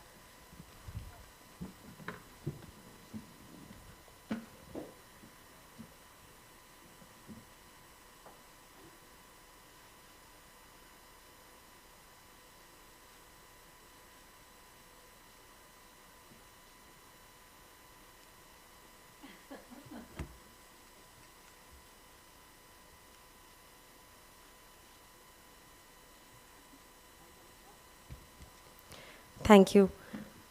Now I would like to call upon Mr. Rohit Chauhan, who is our keynote speaker, and he'll be speaking on AI promoting trust through governance.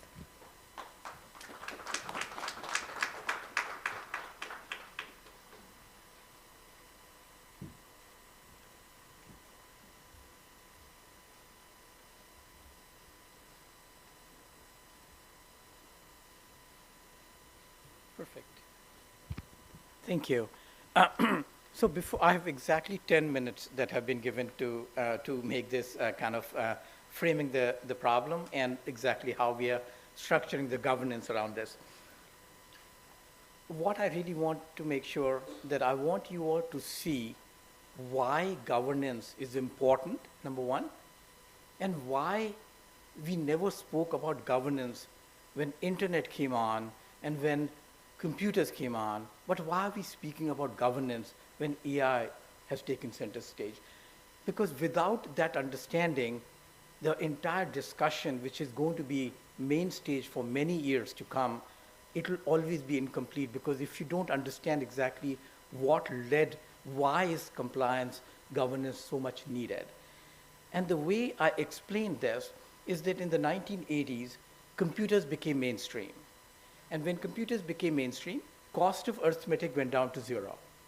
And as a result, all business challenges got reframed as an arithmetic problem. For example, word processing, spreadsheets, databases, everything is was framed as an arithmetic problem, massive improvement in productivity. We can't imagine coming to work and not switching on a computer and kind of, opening up what processor or whatever the case might be. In the 1990s, internet became mainstream, cost of communication went down to zero. As a result, all business challenges got reframed as a communication problem. Retail became a communication problem. You don't have to go to a retail store. Retail store travels with you on your phone. Look at so many business models such as Airbnb, Uber. All these are just communication problems. They have just taken a business problem and solved it using communication. Massive improvement in productivity. Comes AI. What happened? Cost of prediction has gone down to zero.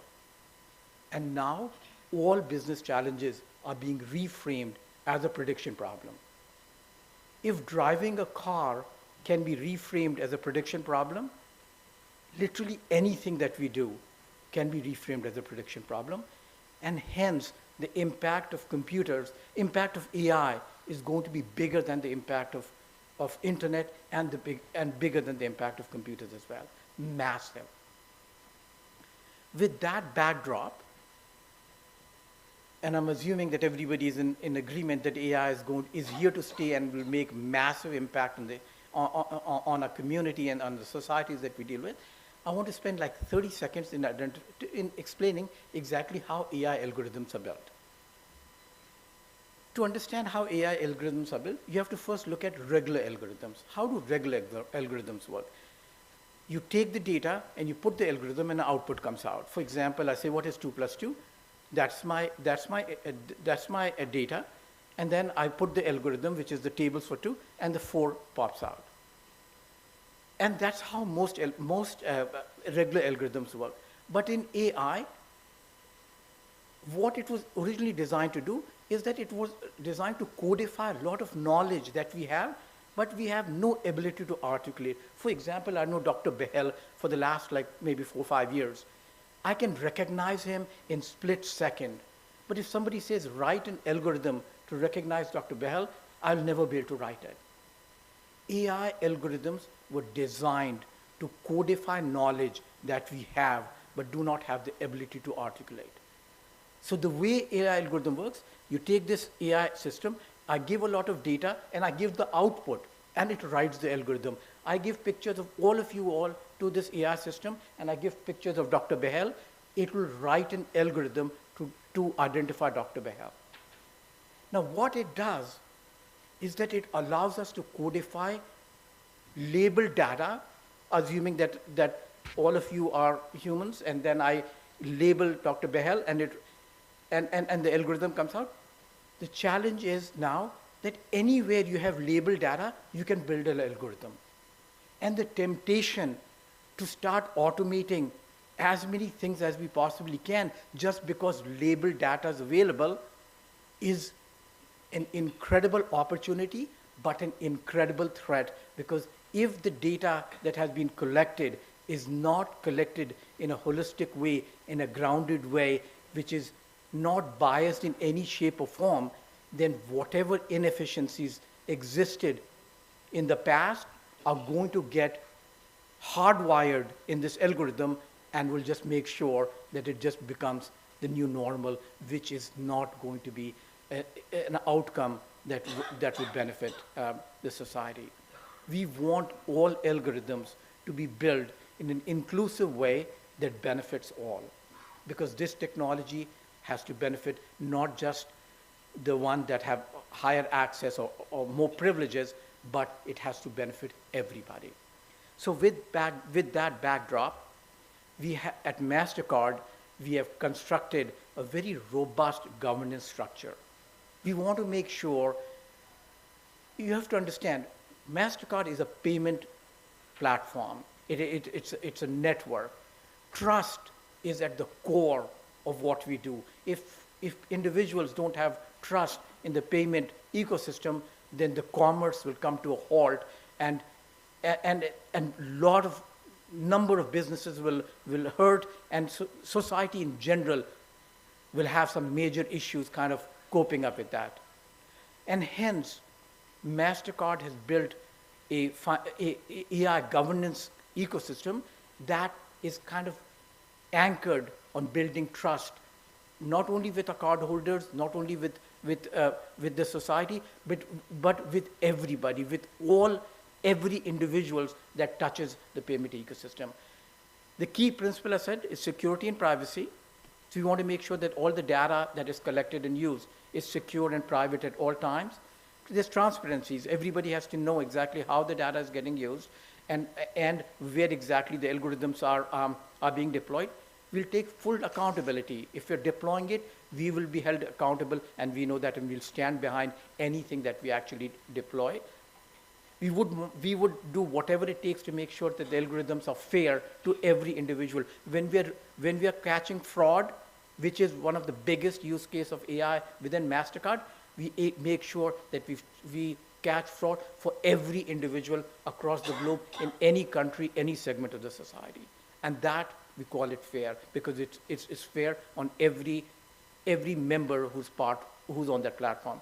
And lastly, we want to make sure that we're inclusive of everybody. So when we build fraud algorithms, we include every data point that we possibly get. Without governance, we truly believe that this technology can have some major unpleasant aspects to our society, and we have to do whatever it takes to make sure that we have enough guardrails. I commend the European Union for working on and putting the guidance together. We as industry also were working with a number of government organizations, but without governance, this technology is a loose cannon, and it has to be controlled. So with that, I think I've used my 10 minutes, and I'm going to stop. Thank you.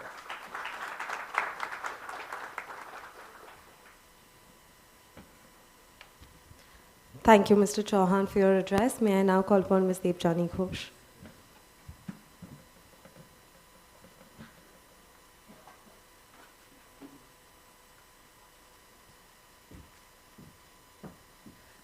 Thank you, Tanya, and good afternoon, everyone. Amazing last few days, and as the curtains get set to draw on what I think was a highly productive GPay summit, it's quite fascinating to reflect on the rich discussions that have happened on almost every facet of AI and its responsible usage. I think this is the right time to remind ourselves about that one key promise of artificial intelligence. The promise to accelerate productivity, addressing the looming risks of a global slowdown. That is where artificial intelligence really became a must-do for the world. If you look at how global growth, or rather GDPs, are declining, and if you look at the labor and productivity equation across the world, especially the Western world where you have an aging population, AI is a must-do. You have to get it right, and you have to deploy it large scale in order to get that boost of productivity back so that you can get back to your pre-COVID growth rates. But to realize this promise, as I said, we need absolutely large-scale, mass-scale deployment across industries, across sectors. And therein lies one of the biggest security risks of AI. Cybercrime is no longer limited to just the tech industry. It is not a problem that the tech giants have to deal with. Today, every company is a digital company without fail. Every company, in order to survive, it is a digital company. And because you're a digital company, cybercrime is unfortunately a reality that you have to deal with. In today's world, cybercrime is a global pandemic, inflicting trillions of dollars of damage in every year. Some numbers which I found just fascinating. Just password-related attacks skyrocketed from 3 billion in 2022 to a staggering 30 billion in 2023. I mean, these numbers are just crazy, right? And there was another analysis that said, globally, the cost of cybercrime is projected to cross $8 trillion. Now think of it, if this was an economy, this would be the third largest economy after US and China. That's how big it is. And it's growing 15% year over year. So again, if this was economy, not only is it the third largest economy, but it is growing than the fastest growing economy today, which is India. That's the sheer scale, exponential scale of cybercrime that we are dealing with it. Now, it doesn't stop there. It gets more and more interesting because now we enter the age of generative AI. A very powerful new tool that is putting the ability to create convincing deepfakes, craft personalized phishing emails, and even impersonate human voices in the hands of anyone who has an internet connection, and no, it doesn't matter what language they speak.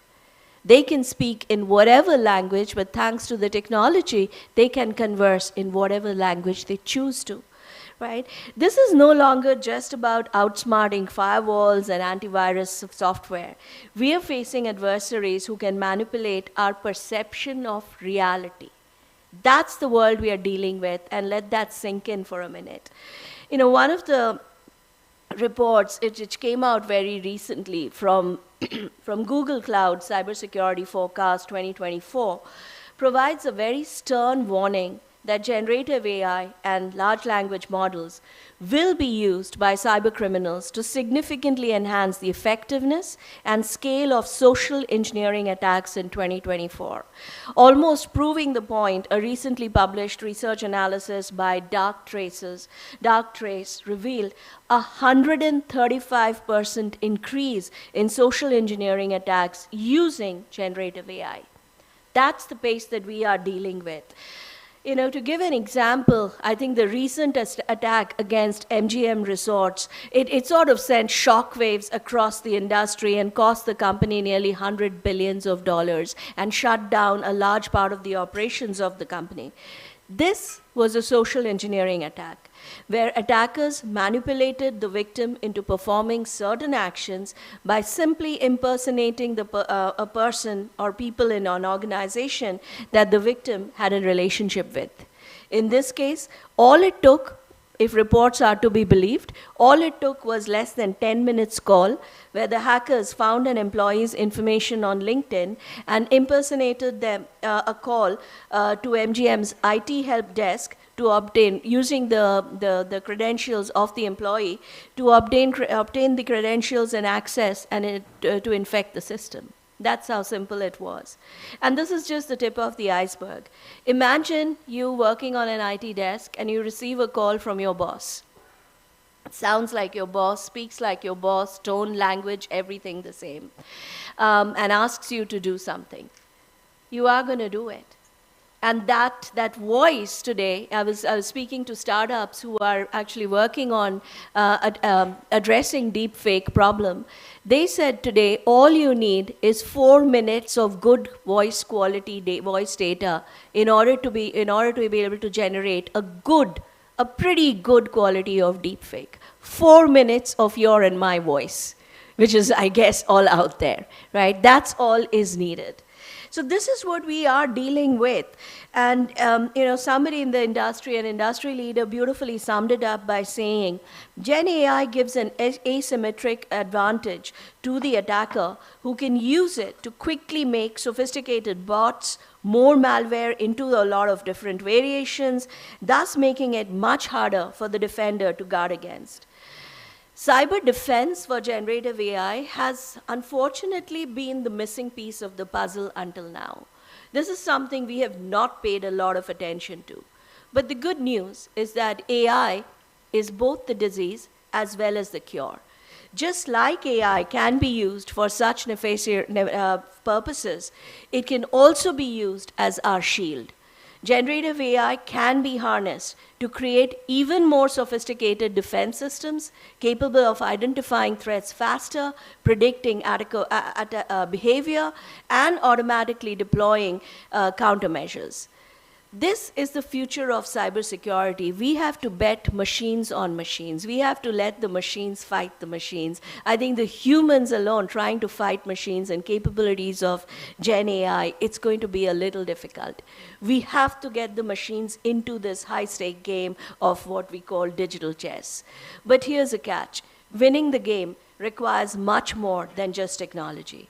It demands a concerted effort from government, business, individuals alike to defend against AI-driven social engineering attacks and ensure personal security. Investments in the right tools, capabilities is a must-do, but not enough. We have to ensure as organizations that security gets ingrained into the very culture of the organization. It has to get weaved into the fabric of the organization, the DNA of the organization that builds the organization culture and mindset. Security by design has to become job one in 2024. I do not believe there is any other way out than ensuring that security by design becomes the top CEO priority. So with that, thank you very much and look forward to a great panel.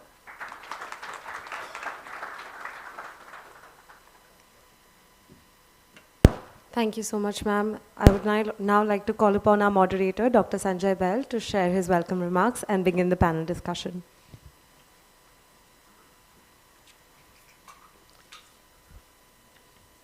Thank you, Tanya, and good afternoon, esteemed colleagues, distinguished guests, ladies and gentlemen. And after these opening remarks by Rohit and Devjani, I don't think anything else is left. They've scared us enough. And I don't know who's trying to do social engineering here now, and which machine is fighting against which machine. The only thing I'll add to what Devjani ended her talk with, security by design, I think it has to be security and privacy by design. So we should not forget privacy, which is very, very crucial and critical when we are talking about AI. So today we have gathered to address a critical aspect of our technological journey in India, safe and trustworthy AI, adopting robustness and resilience in AI systems. In India, AI is a driving force in our national initiatives like Digital India. AI has the power, reach, and capabilities to greatly enhance the journey of Bharat to Amrit Kal, as well as for the world to take it to the next level, be it in innovation, healthcare, finance, military, energy, education, law enforcement, transportation, manufacturing, entertainment, or whatever. As of 2023, the AI startup ecosystem in India is vibrant and diverse, with over 1,500 AI-based startups across various sectors. These startups are making significant contributions in fields like healthcare, finance, education, agriculture, and robotics, aiming to innovate and provide solutions across industries. They are using AI to improve efficiency, enhance output, and deliver sophisticated AI and machine learning solutions. As we rapidly integrate AI in sectors such as healthcare, agriculture, and finance, its security becomes critical. One of the reasons for this is that AI has become the de facto technology used by malicious actors for producing and disseminating fake news, deepfakes, disruptive malicious tools, etc., potentially targeted to cause cyber destabilization and also impacting social contracts. Hence, it is imperative to ensure the safe and trusted implementation and usage of AI. Intersection of AI and cyber security poses technical, ethical, and governance challenges across 3 dimensions, where we need to focus on AI for cybersecurity for AI, as well as abuse of AI by adversaries. In the Indian context, developing robust and resilient AI involves addressing unique challenges like diverse linguistic data and varying digital infrastructures across urban and rural areas. There are concerns about the leaking of private information or lack of inclusivity at the training stage. In India's pursuit of advanced AI, it is also crucial to incorporate Indian ethical values while aligning with the development of common global norms, thereby ensuring that our AI systems respect diversity and promote inclusion. AI systems are driven by three components: compute, data, and algorithm.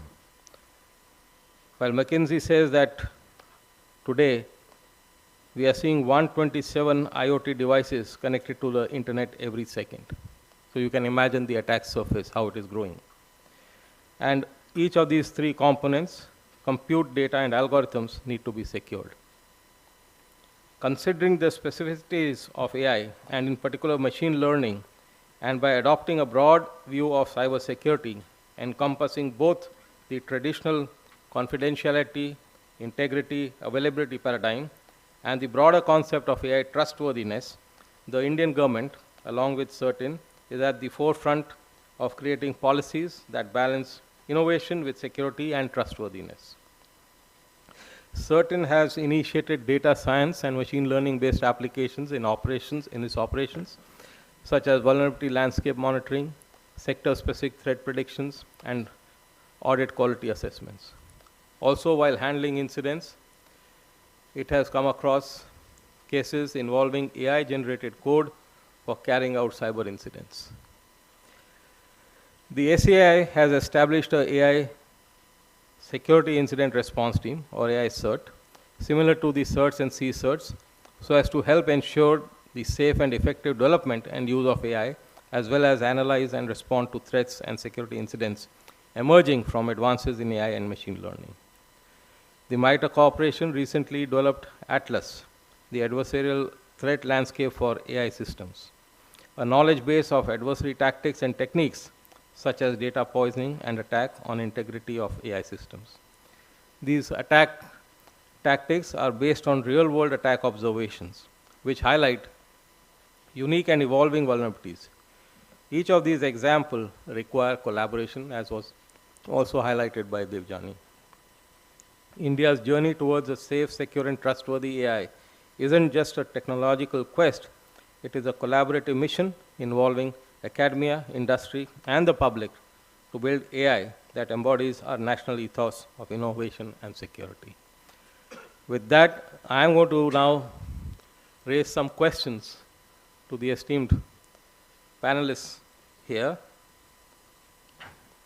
And I'm going to stand because it will be easier for me to look at the faces. Otherwise, just a straight line. So I'm going to start with Thomas, because I thought he was slightly dozing off. So let's try and wake him up.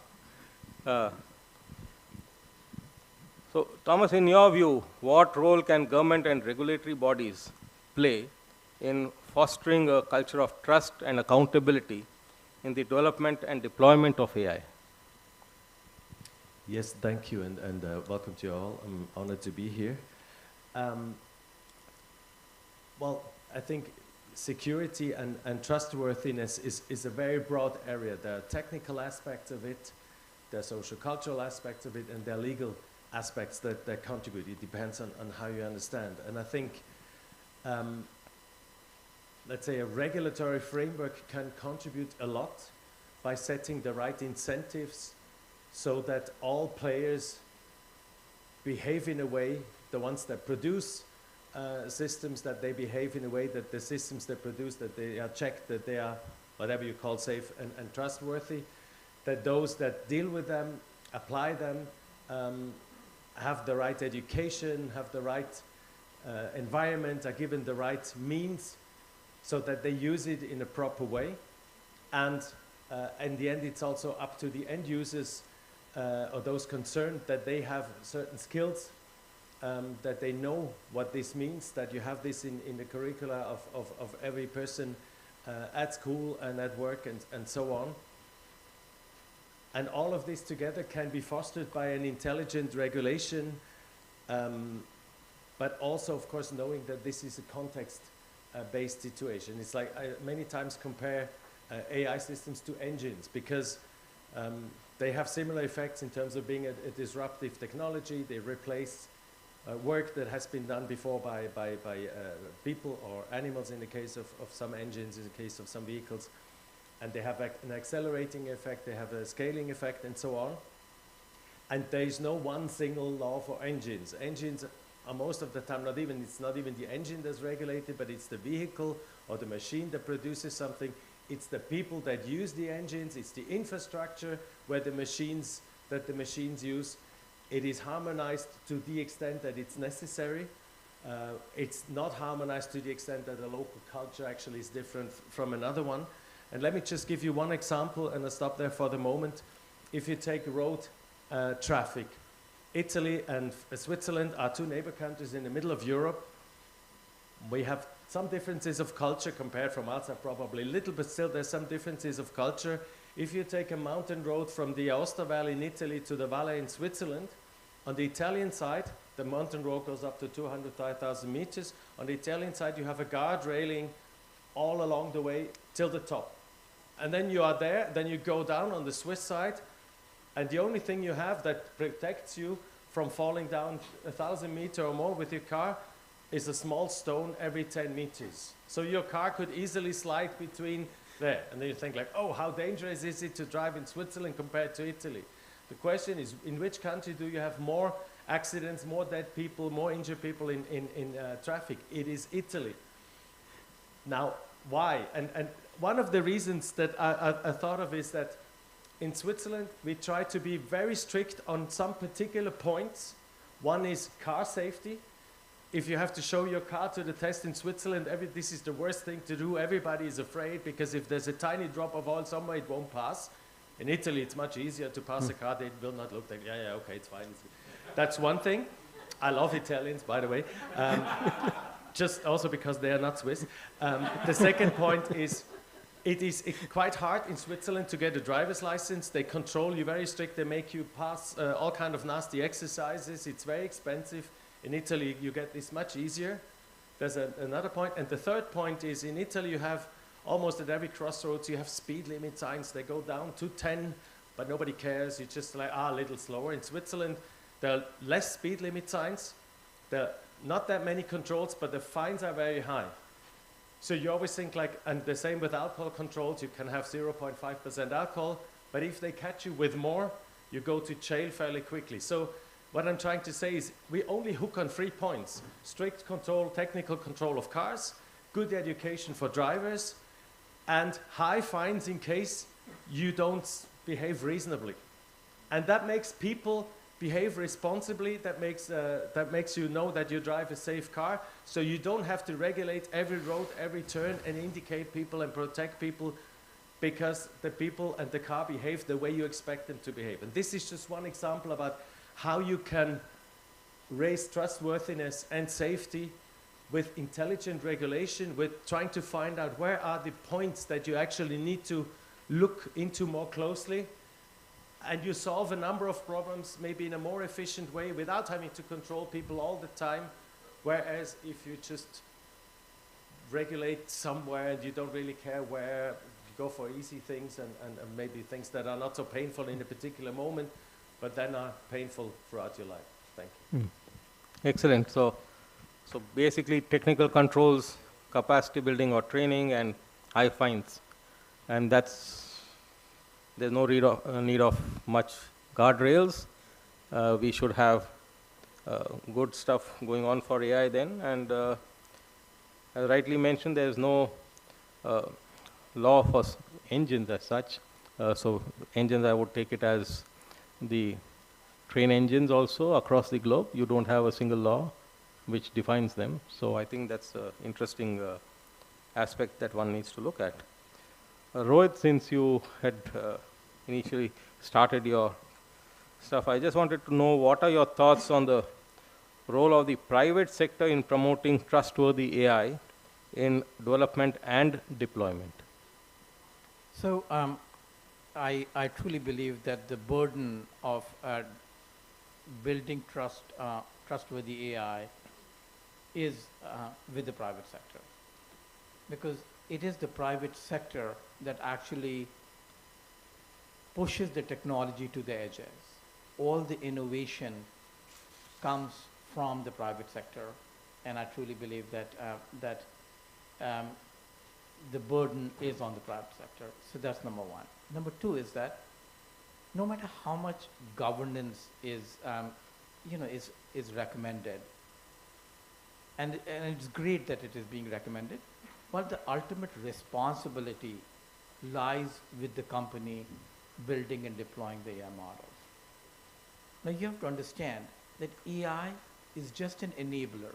It's just a technology that makes things possible in a much more efficient way what you're trying to do.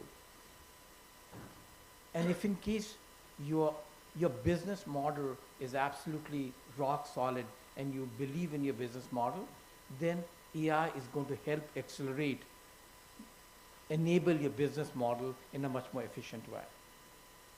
Now, that by default says that you have to do all the due diligence on your side to make sure that the data that is being used to build the AI system is robust, and it is there so that at the end of the day, if in case there are places where the AI system doesn't work, it is the company's reputation at risk. So the private sector is going to play a very major role in making sure. Now, going back to Mr. Schneider's comments, should we have guardrails? Or should we just put, stones every 10 meters to make sure that your AI doesn't kind of, fall from a 3,000 feet cliff? I think people who are building AI, companies who are deploying AI, sometimes they have enough education and training to know exactly what to do and what not to do. However, there are a whole bunch of companies that actually do not have that level of guidance or knowledge. Now the thing is that this technology has a lot of potential, and we want every company to leverage this technology, and those guardrails, those guidance that will come as regulation is going to be much more helpful to those companies that are not as well educated in the kind of risk that may come out. MasterCard has been using AI since 2007. It has been over a decade plus, and we are a very mature shop. So for us, this is just second nature. But for those companies that are just getting on, we definitely need some guardrails to make sure that they don't make they don't end up deploying AI, which actually could harm the ecosystem and harm the end consumers. Thank you, Rohit. Interesting. While you did mention that building trustworthy AI and innovation is only with the private sector, I might slightly disagree there, because there are certain things, at least in India, as you might be aware, we have innovated in the government rather than in the private sector. So that's the only place where I have a slight disagreement, where you've seen some of these DPI infrastructures, etc., and stacks which have come up from the government side. But yes, otherwise I agree, and your point is well taken about having guardrails till the time organizations become mature, and that's very well taken. Having said all this, Sandeep, do you think how can AI be used more effectively for a wide range of cybersecurity cases beyond traditional detection and prevention, as some of the things which were mentioned by Debjani in her opening remarks? Yeah, I mean, in many respects, I think Debjani's summary was very effective, which is security by design, or secure by design. So when I think where we've landed, I think, and Debjani talked about it as the next global pandemic. I think it started with the pandemic. So with remote workers, with disparate devices, with multiple devices, IoT devices on the edge and others, it's just sort of become very fertile ground for bad actors. Now with AI models, I think what AI can actually do to help with cybersecurity solutions is more in threat detection. So if you think about, the ability to monitor endpoints and systems that collect large, huge amounts of data, because as we look at how do you protect AI from AI threats in some respects, right? There are large amounts of data that are being continuously used. For example, the security software on our laptops, on our networks, data center servers. So AI can be used to detect patterns in a very effective way for this huge volume of data and alert around potential threats, external attacks. With AI, there's also ways to, and we do this in our systems, where you can actually track biometric behavioral patterns, which then can enable us to determine which users do you put more controls on versus others. Where do you try to put additional safeguards and so on. And so this can be used in many ways with real-time threat detection, because this is something that is going to become a thing, that will be required even in the very, very near future as generative AI in particular takes hold. The other thing that where AI can be used is in the whole area of data security. So if you think about how AI can be trained and applied for detecting anomalous content in enterprise data, suspicious access to sensitive data, this can be used to auto-detect a lot of sensitive content in data and other regulated systems and environments to really be a lot more proactive in terms of how we manage and mitigate some of these threats in systems. So there are a wide range of applications, and I sort of think about it as using AI for our traditional cyber systems in the cybersecurity space, but I think using AI for securing secure AI systems, I think is also something that we should be thinking about. Yeah, thank you, Sandeep. Yes, protecting AI from AI threats is necessary, but the point that you made about real-time detection and putting more controls in real time, I'm a little skeptical on that, because at present the organization are not able to put reasonable controls without having this real-time detection, and they're struggling as to what controls need to be put. And when you have real-time detection and you have to put controls in real time, what are they going to be doing about it? Do you have any suggestions and clues on that? Well, I mean, as I think technology evolves, we will find solutions and it will evolve. I actually want to take it a step further. I do believe that, and this isn't in the very distant future, we will need to be prepared with quantum cryptography models that will need to protect systems. Because if you think about today's world, right, so there's large amounts of encrypted data.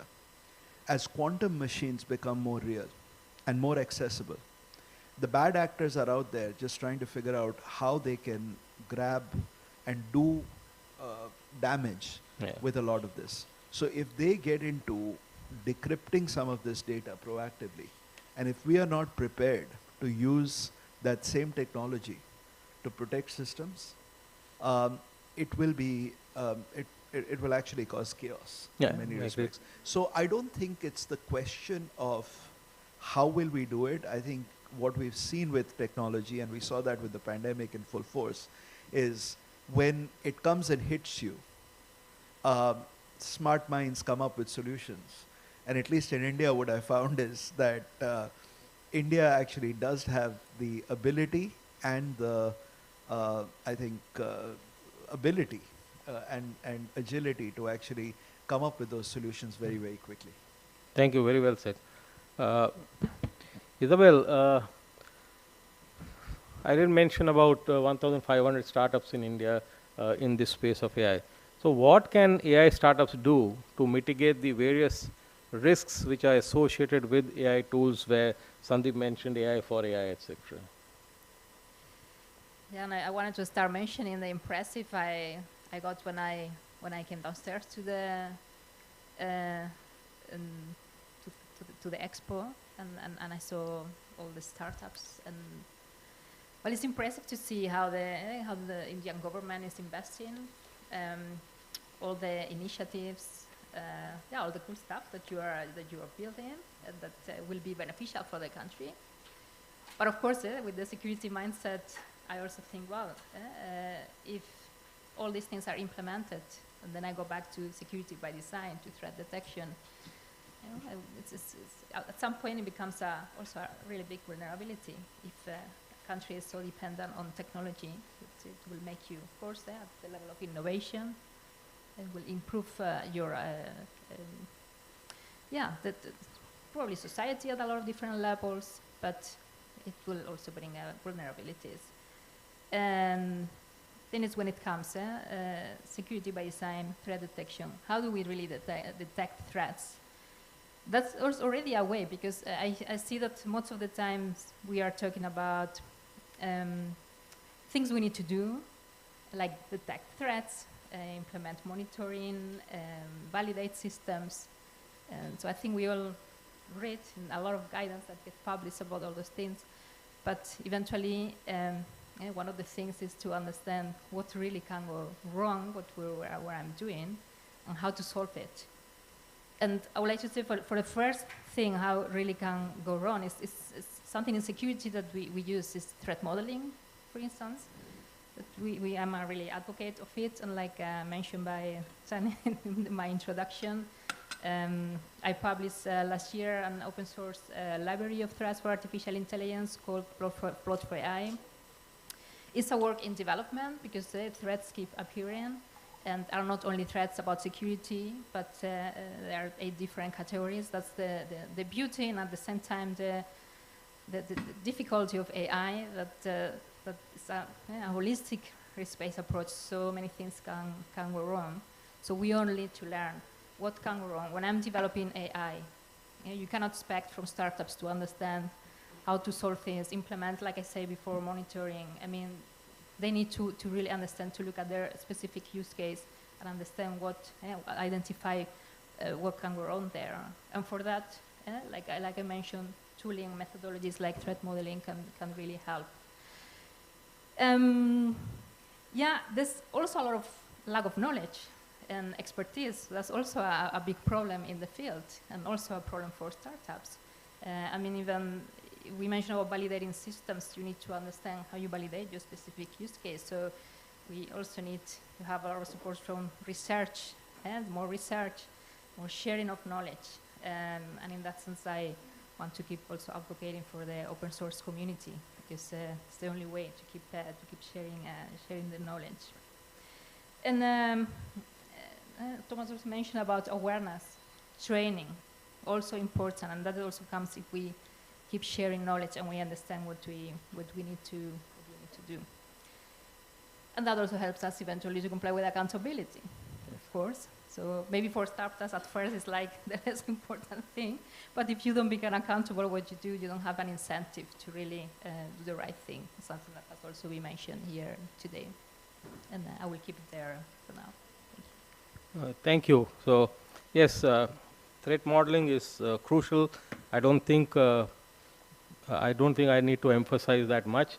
Everyone understands, but very few follow that. That's the whole problem. And your point on tooling and increasing the awareness and knowledge amongst the startups, very, very important. And that will also bring accountability in the startups, so that whatever they are designing by security and privacy by design will be taken seriously before they start deploying it. Yeah, I just wanted to add also to the point of threat detection that it's like in security. I mean, to detect threats, you need to understand what you are looking for, and some systems eventually, in an automated way, become more intelligent. But at first, you need to kind of teach them. Yes. And the only way is to keep learning, the way we share about incidents or all the things that can go wrong, and share that knowledge also with startups. So maybe what I mentioned about the MITRE database which is being created with Atlas, that could be one of the mechanisms to look at the use cases and Exactly. use that in your threat model. That is one of the list of threats that is also included partly in Plot4AI, but it's one of the reference instruments that we should use with AI security. Thank you. Rama, while we heard all of them talk something about some strategies, regulations, frameworks, laws, etc., which will help, and they have all been published till date. Do you see any common principles that are emerging for safe and trustworthy AI? Thank you, Sanjay. Across all the sessions in the last 2 days and today, there are some, common principles that are emerging. But I've had an opportunity as part of a research study that I've been working on. If you study everything, right from UN, UNESCO to the recent EU Act, and also if you look at the G20 principles, OECD principles, our own the responsible AI paper that came up from Niti Aayog as subsequent to the AI strategy document. There are 9 principles. There is a typology of principles that all of them are espousing. Maybe some of them are concentrating on a few of them, and some of them are not giving attention to a couple of them, but we figured that there were 9 principles. It's almost like a framework or a typology of 9 principles.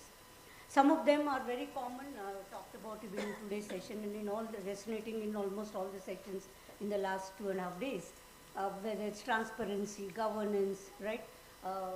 But there are a couple of principles which probably have not got enough attention.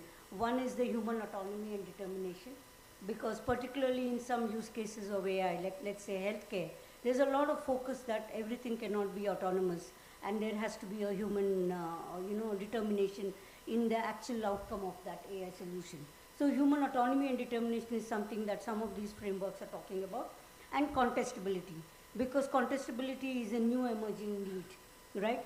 It may not be a technical control, it may not be a provider priority, it may not be a developer priority, it may not be a deployer priority, but it's a user need.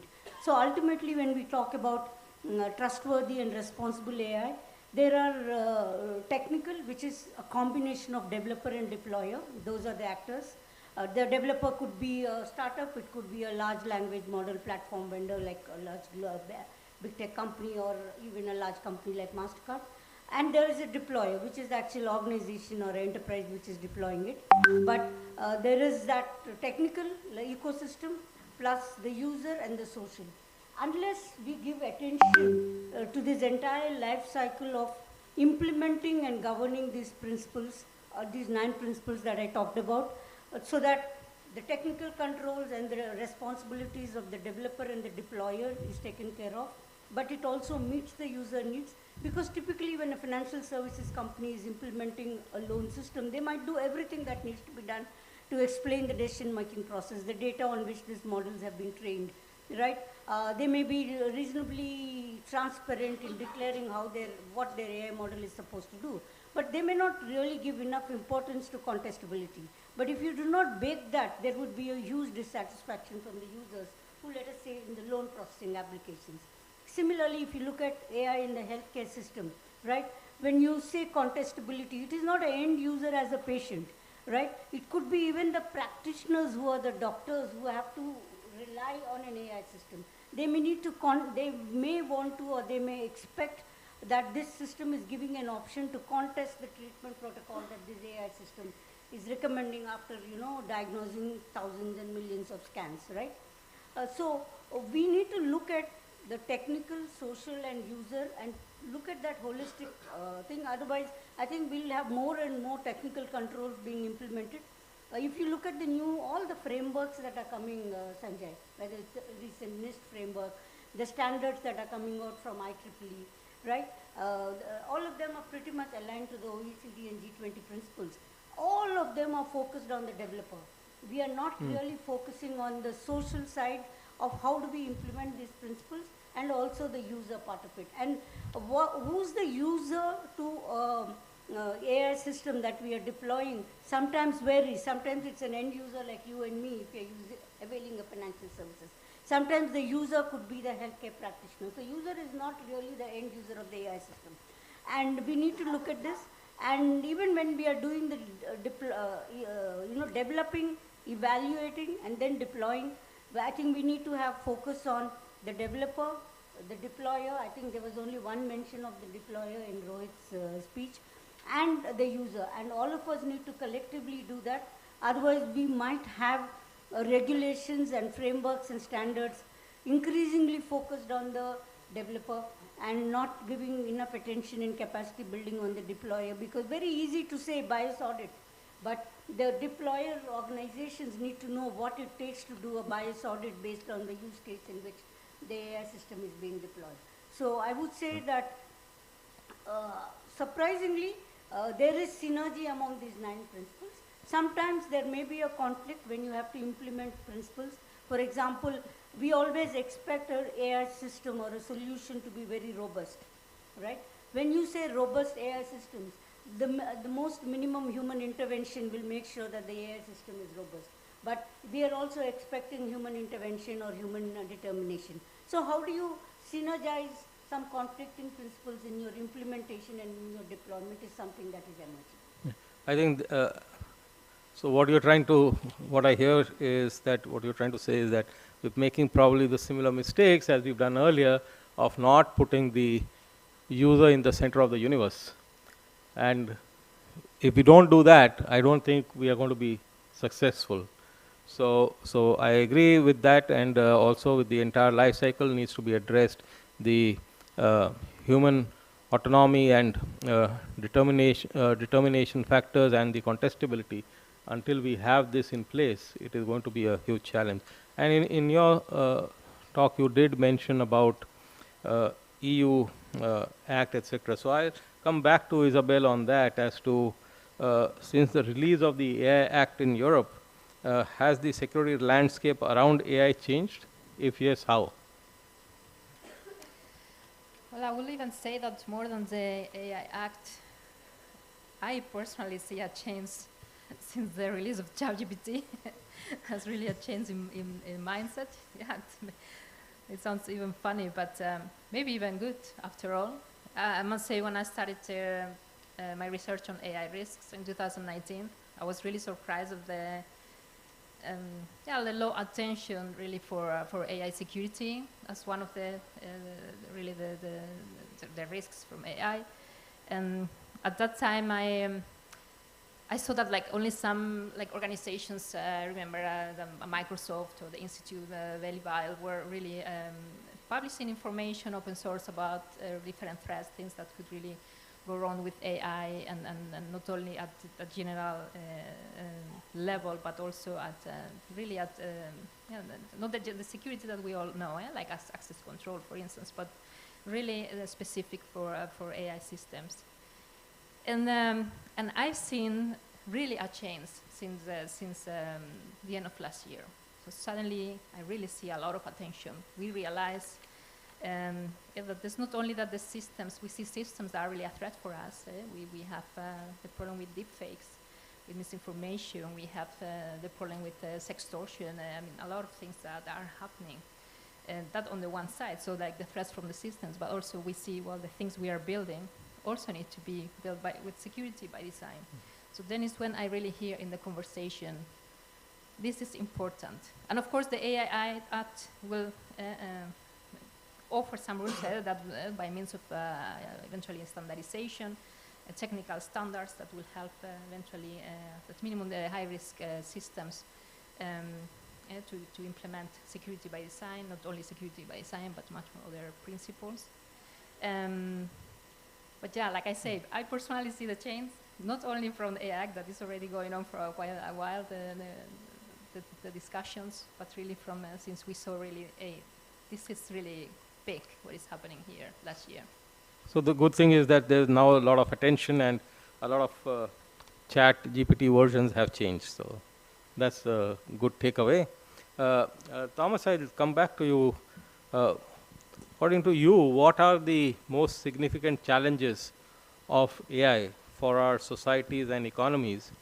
And how can we ensure that AI products and solutions are trustworthy and not considered a threat to our societies, democracies, and economies? Yes, thank you. Well, one of the classical challenges with every disruptive technology is to lose your job and that your life doesn't look like it looked before, which is a reality for some people at least. Normally history, I'm not a lawyer, I'm a historian and an economic. Normally history has shown that new, and we've heard this also I think this morning somewhere else, new technologies tend to create more jobs than they kill, but different ones. And in the long run, there's more opportunities for many people, but that there are those that are not in a condition to make the transition, and you somehow need to find solutions for these people. And of course, they create new winners and losers. Every technological change creates new companies. Some countries get stronger, others get weaker, others lose out. So it is all also about economic power. In the end, it's also about political and cultural power that goes with economic and military power. So this fear of losing out is one thing. And another one, if I might summarize it, is the fear of loss of control. And it's what Rama has said. As an individual, if your behavior is predicted, if everything is organized in a way that you do the same thing today as you did yesterday because it's easier and cheaper for everybody else around you, of course you have the fear of being manipulated, not just politically, but also in your daily decisions, because it's easier. If you always do the same thing, it's easier for everybody because then you can plan things more efficiently and so on. So that fight for autonomy is something that, of course, is something that will keep us busy. And also as companies, again, there are fears of not being competitive with global competitors from anywhere in the world that may do something better than you and destroy your local market that you had for decades or centuries. But also as a whole of society, the autonomy. How do we keep democratic control if data is collected about everything, all public systems, from transport to waste management to health system, and is in the hands of a few big companies? The algorithms are maybe also provided by a few big companies, and that basically tells a politician that has got no clue about what is behind it, what he should do. How do you keep a democratic control over the fundamental elements of your society? So this fear of losing control is something that is present and that is legitimate, and then we need to, or those that regulate or everybody in capacity need to find answers. And I would not say it's only up to the industry. Of course, the industry has a role, like the car industry, and this goes via liabilities. If BMW produces a car that doesn't work, then they are liable, or if an airplane doesn't work. And if it's a part produced by a third party that is guilty, then they can fight about who's liable. But there's a clear accountability is a social thing, but there's also a legal liability or a financial liability that creates incentives for industry players to behave. And democratic processes, media, functioning civil society create accountability incentives for public actors to behave. And this is where one element comes in. I'm currently chairing the negotiations at the Council of Europe on the first binding global treaty on AI. We do have the UNESCO recommendation, which is the worldwide, most important worldwide recommendation. We have recommendations from the OECD. We do have sectoral recommendations on the judicial system, on the media system, whatever, of the Council of Europe, of many other institutions. We have guidelines and self-regulatory regimes of companies. We have think tanks. We have now a national market regulatory law, at least more or less on paper, in the EU. Others are following. But something binding on international level is not yet existing. So what the Council of Europe, what we are trying to do is develop a global standard. And for those that do not know, the Council of Europe is not a part of the European Union. The European Union are 27 member states that started through economic cooperation to become an economic single market, which is also grown, of course, as a political, more or less unified group of countries. The Council of Europe is something different. It is like the UN for Europe. It has also been created after the war, Second World War. It has 46 member states, so almost double. And it has three pillars: human rights, democracy, and rule of law. It has nothing to do with economic regulation. And what we are mandated at the Council of Europe is to develop a convention, a treaty that sets up some basic fundamental principles on how, on states to commit themselves to keep up democratic processes, human rights, and rule of law. It's not about creating new rights, it's more about making sure that the existing international, European, but also global legal frameworks are respected when using AI. And it's something that is not just for European countries, it is open to every country in the world that lives up to certain standards on human rights, democracy, and rule of law. So we have Argentina, Peru, Uruguay, Mexico, Canada, Japan, United States, Australia has just joined. We had discussion with Brazil and other countries. So this is an attempt to also not just build on European human rights framework, but on the global framework and on other regions, on national frameworks, to establish a common vision of how we want to deal with this technology, what states commit themselves to do. And when we formulated the principles, we actually were into things like transparency, accountability, non-discrimination. And then, because it's an open process where also civil society, business are taking place, civil society told us, you forgot about human autonomy, this is principle number one, and we actually added it. Principle number one is now respect of human dignity and human autonomy, which is the basic of it, and then the rest is basically derived from it. And we are hoping that this is creating one of the tools that will create incentives to states that sign it, that say, okay, we commit to these values, we commit to these principles. We try to leave how they are going to do this. We leave that open, so you don't have to have a horizontal law, or you can do it sectorally, or you can go via self-regulation or a mix or co-regulation, what have you.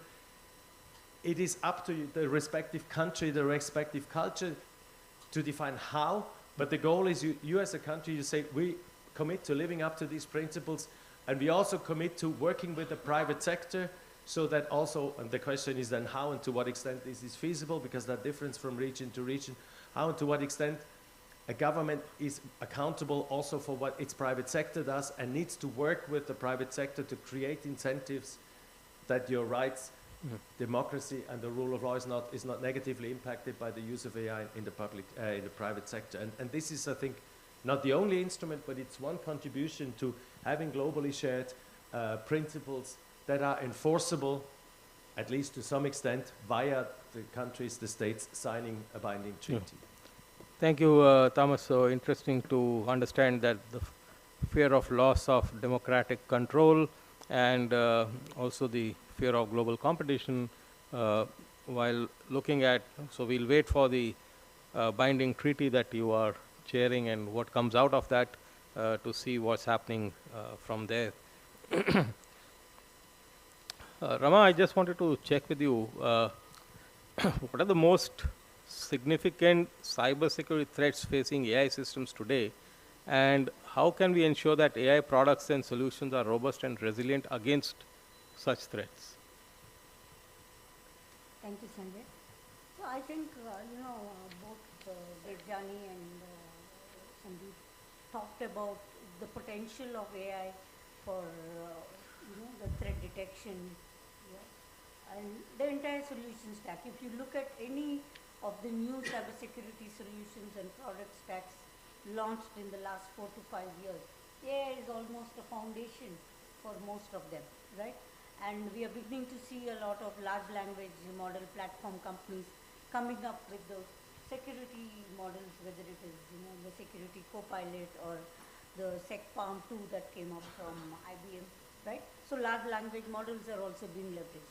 But the biggest challenge that we are waking up to is this entire ML model security, and tomorrow it will be the security of the LLM models, right? Because how do you make sure that there is enough, the models that are getting developed and deployed are secure enough? Because the models also have can have vulnerabilities, and they can be exploited. Because we all know that in this entire, as we digitize more and more, AI is actually expanding the vulnerabilities of, and the threats. So Model security is something that particularly ML models and now maybe in the future LLM models, that security. Another thing that I want to bring attention is this entire training data that we train models on, and because of security, privacy regulations that are coming up, and for many use cases that data may not be available because the startup in India may not have access to that global data that you need. So we are increasingly relying on synthetic data. And we are now waking up to the challenge of, while synthetic data solves a lot of problem of access to data to train models, we are waking up to the challenges of building models, particularly life critical models in healthcare and others using synthetic data. Because if you use synthetic data where an AI system in healthcare needs to be tested at population scale data, no developer, whether a large company or whether a startup, has access to that population scale data or data that is inclusive enough of various demographies, social strata. So we are relying a lot on synthetic data, but what could be the reliability of the outcomes of these AI systems? Another challenge that I see in where AI can be abused, we all know how AI is being leveraged by cyber criminals, but I want to bring attention to when we talk about state actors and state affiliated actors, right? Cyber influence is the new threat. It's not just a cyber attack, because always cyber attack may not be successful, but there is increasing focus from state and state affiliated actors and maybe also cyber criminals on this entire cyber influence operation, where it is all about discrediting a company, a country or a company, right? So the deepfakes is one of those problems. Well, deepfake has a big problem on harm that you can do to an individual. Right? Typically the individual could be a child or it could be a woman in most cases, but that is at an individual level, which probably the law enforcement will address at some point of time. But we are looking at how can AI and the associated deepfake issue, when employed by cyber influence, can discredit a sector, the employees of that sector, or maybe the shareholders of that sector, society at large, lose faith either in that sector or that company or sometimes at a country. And we in India, as a rising economy, one of the fastest growing economies, and then also we being the global hub for digital, there is a lot at stake where we could be targeted. During COVID, we woke up to this entire vaccine, the world woke up to this issue of vaccine espionage. So I would say misusing AI, not just for the traditional cyber attacks, which enterprises are now increasingly geared up to defend, thanks to the new technology stacks that all of them are deploying, right? All the large enterprises are almost every minute are detecting and withstanding an attack because of the kind of technologies they've deployed. But using that and deepfakes, how can this entire cyber influence operations and ability to launch attacks at a scale, which sometimes may be a challenge for any country or a company to deal with. So this is where I would see the problem, and increasingly we need to give focus on model security, because there's always this talk, right? There's ML models are black boxes. So we are coming up with frameworks and standards when it comes to how do some level of transparency and explainability. Yeah. Yes, and how do you make them reliable? But I think there's a lot needs to be done in terms of the security of models. Yeah. And in LLMs, I think we still have a long way to go. Thank you. I think well said about issues and challenges with ML models, and tomorrow with LLMs, and launching attacks at scale, and the issue of poisoning of training data, and cyber influence being the new vector, and we have to be very clear and careful about this. Sandeep, I just wanted to check with you, can we address, because she talked about launching attacks at scale, can we address the challenge of scalability and integration when deploying AI-based security solutions across large and complex IT environments, and if so, how? Yeah, I mean, yes, we can, and I'd sort of summarize it in three buckets. One is holistically, and I'll talk about that in a second. Second is through transparency, and I do believe that foundational models, machine learning models, and LLMs, they can be fairly transparent if we can provide the context in terms of what kind of data has been used to create and train these models. And then third, I think how we drive this in a way that adheres to a certain set of global standards. So let me talk about each of those three. So first one I talk about is holistically, and the reason I use the word holistic for these IT environments is as generative AI and AI models become more, more mainstream across IT environments, you're not only dealing with sort of the threat to IT infrastructures, but you're dealing with threat to large data sets that are being used by these AI models, by the AI systems, and then the actual algorithms and others that use those data sets. So it's across all of those pieces. So I think as we start to look at threat detection capabilities, as we start to look at how we are driving cybersecurity solutions across these, I think we have to look at it end to end in a holistic manner. So all of the endpoints where data is actually being accessed, the large pools of data that we have, where the data is coming from, etc., as well as how the data is sort of being consumed and used by many of the models. And then obviously through the infrastructure that drives all of this, right? So that's what I mean by so as cybersecurity solutions become more mainstream related to IT environments that are also using, large AI systems and others,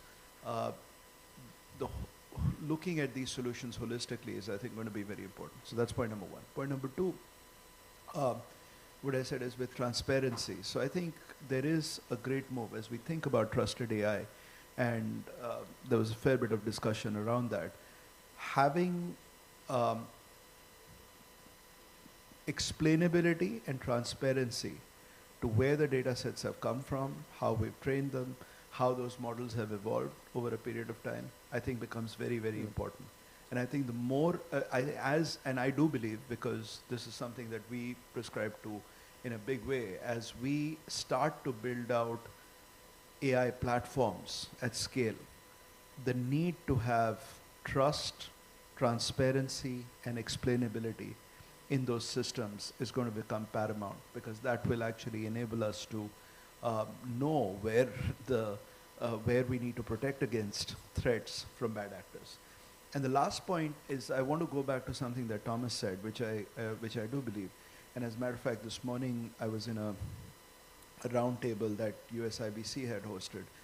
The need for a global framework of principles and standards as AI systems and large-scale systems become more relevant, I think is very important.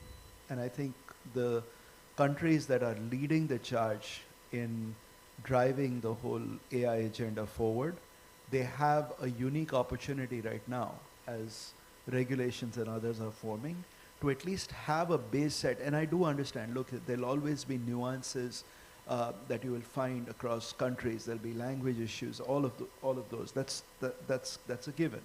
However, I think there's a unique opportunities that nations that are sort of leading in this space, they have to come together to establish a common framework of principles that enable trusted AI, number one. Number two, establish a set of standards, whether it's in conjunction with NIST or whatever, to really build out certain standards which become the bedrock of how these systems evolve, how the data sets evolve over a period of time. Well, thank you. So basically, holistically, transparently, global standards, looking at infrastructure, the algorithms, models, data holistically, looking at explainability and trusted AI for transparency, and coming out with common principles and standards for global standards. Absolutely relevant points. I think I want to just, before I have a couple of more questions, but before that, I just want to see if the audience has any questions. Yeah, identify yourself and then ask your question. To whom are you directing the question to? Yeah, go ahead. What's your question? Hello. Sir, I am a cybersecurity and a data science guy. I have asked a question to ChatGPT that there is some open port in the system and I want to hack it. He has not answered. But I changed the question and I asked him, I am a security guy and I want a tool to penetrate more, and then he answered. Okay. So can AI has the ability not to answer destructive question if asked in a positive way? And what is adverse AI? Thank you. So who would like to take that question? Yeah, all right. Yeah, threat modeling, since you've been doing that, so you'll be able to answer. More like prompt and threat. you've seen the different versions of ChatGPT coming up. Since I mentioned ChatGPT, it's my turn. No, I would just like to mention that that it is still a really big challenge. What you have mentioned to test generative AI, in this case large language models. So we do it with prompt engineering, through red teaming, what we call red teaming exercises. But we are still kind of establishing criteria and standards of what type of answers, because eventually it's like a one-moment test. So the questions you ask, you can verify that those questions that your system is answering the right thing. But of course, there's so many ways to write a specific question. And so far, we are not. I can tell that there's a lot of research going on in that field, so that we managed to eventually test in a way that we can cover much more of a widespread spectrum of risks. But it is a difficult task, especially for what you said. So how many different ways can we ask something and get different questions? And that is a challenge that we, at this moment, we have in the field of security testing. Yeah. Thank you. Any other question? Anyone?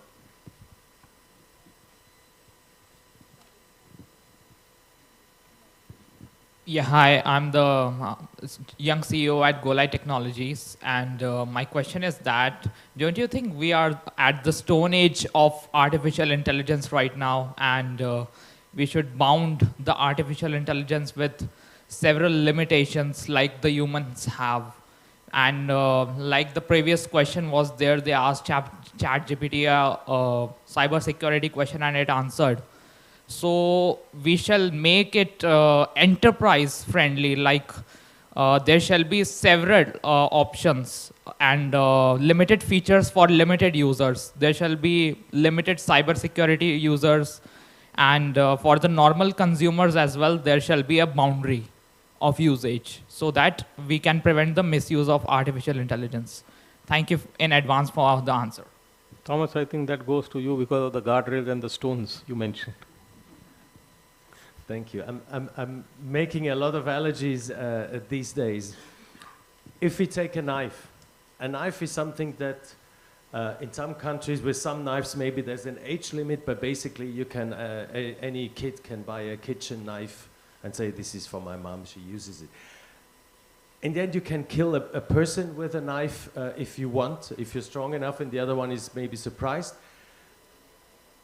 And there are different factors. One is the social education, again, education, skills, education. The other one is social control, that if somebody's maybe running around with a knife outside the kitchen, then maybe some strong person tries to catch that person before it's able to hurt others. And you know that if you attack somebody with a knife and you get caught, you have a severe punishment. So again, it's a mix of measures that create incentives. And we do have people killed by knives, but not like thousands every day. Guns is something else. You can even do good things with guns, but you can do very bad things. And there it's more regulated that depending on the country as well. But in my country, you cannot just buy a gun. People are not used to carrying guns. They actually feel safer the less people carry guns. So also there you have some aspects of regulation, and you have some aspects of social consensus or social values, that there's some things that you don't do, some things that you do, and you work on each other, you constantly discuss what is the right way to deal with things. And then, of course, again, you have technical controls, you have the more complex and bigger a tool gets, the stricter the technical controls, and it is important that also there's cooperation among these frameworks from NIST to CENELEC and OECD, also the Council of Europe.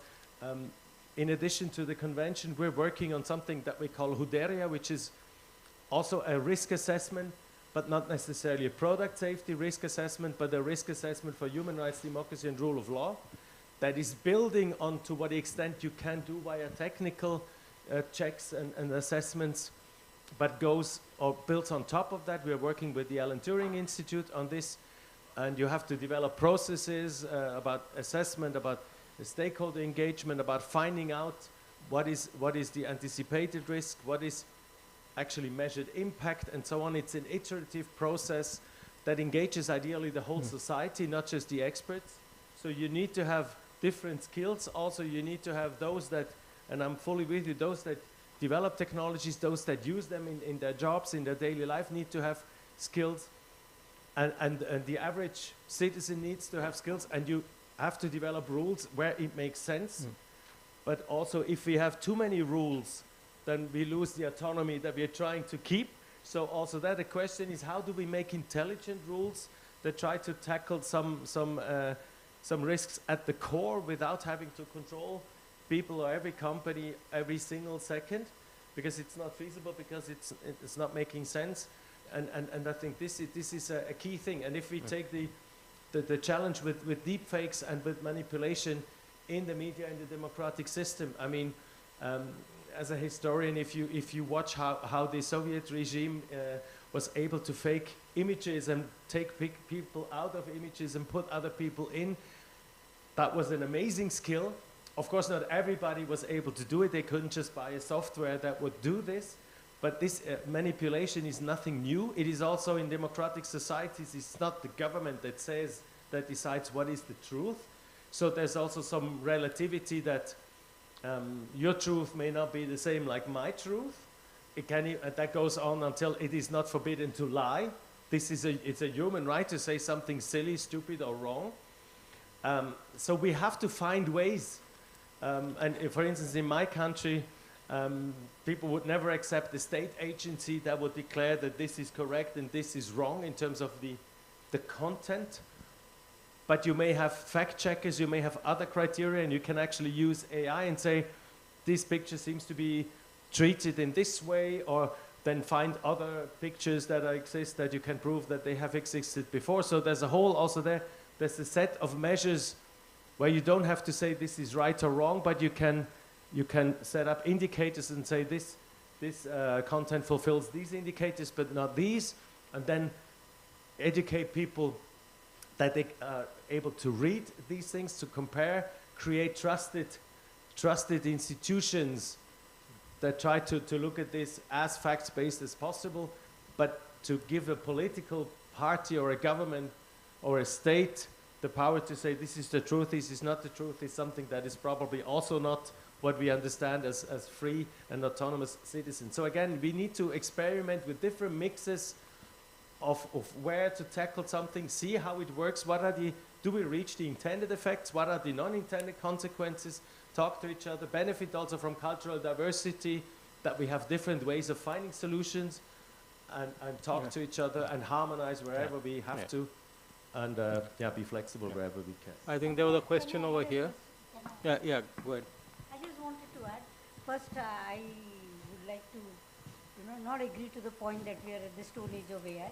I think collectively as industry, whether it is startups or the large players, we are at the cutting edge. And actually the more and more cutting edge, that probably is the worry on are we keeping track.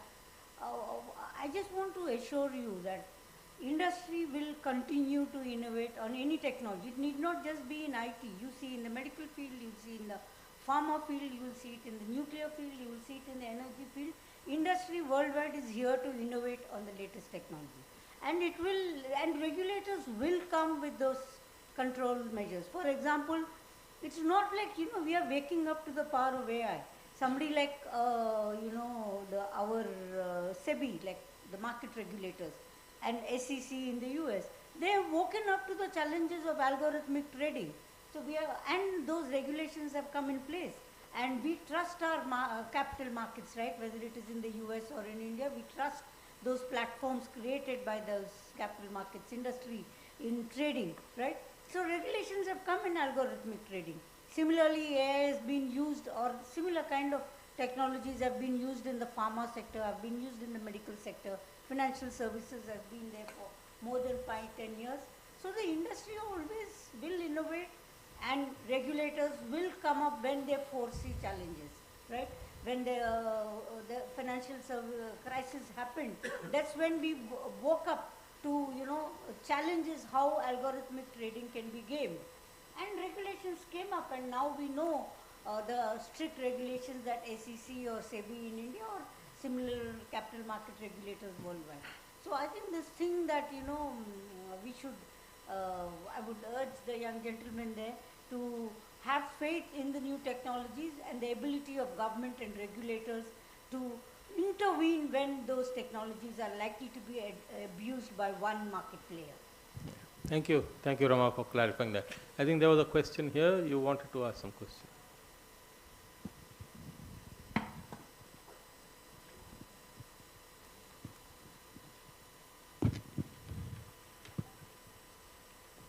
Thank you. I'm Bhavya from Vadvani. Actually had two questions on, one is on explainability and the other is on privacy preservation. I would say, and it can be answered by anyone on the panel, but just wanted to know how exactly, let's say currently, do you benchmark different explanations? Is there what kind of measure there is to test out explanations and the merit of those explanations? What's the sliding scale? And what should we therefore be concerned about within explainability of AI systems? The second one is, what is the cost of privacy preservation really? I mean, data set, of just securing data sets. I mean, I know that, if you have a lot of other parameters and information on those parameters, you can do many things with it. But it's also a generally accepted notion that anonymization is good.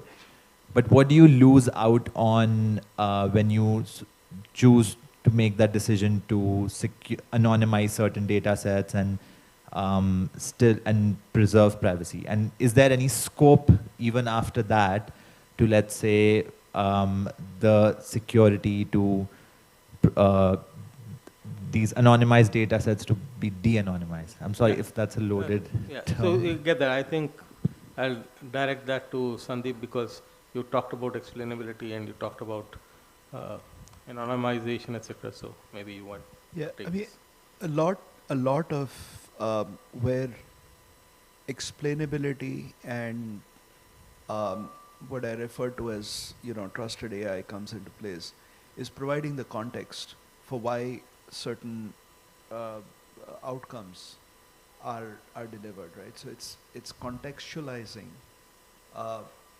what those models are being used for and the use cases where you are using those models.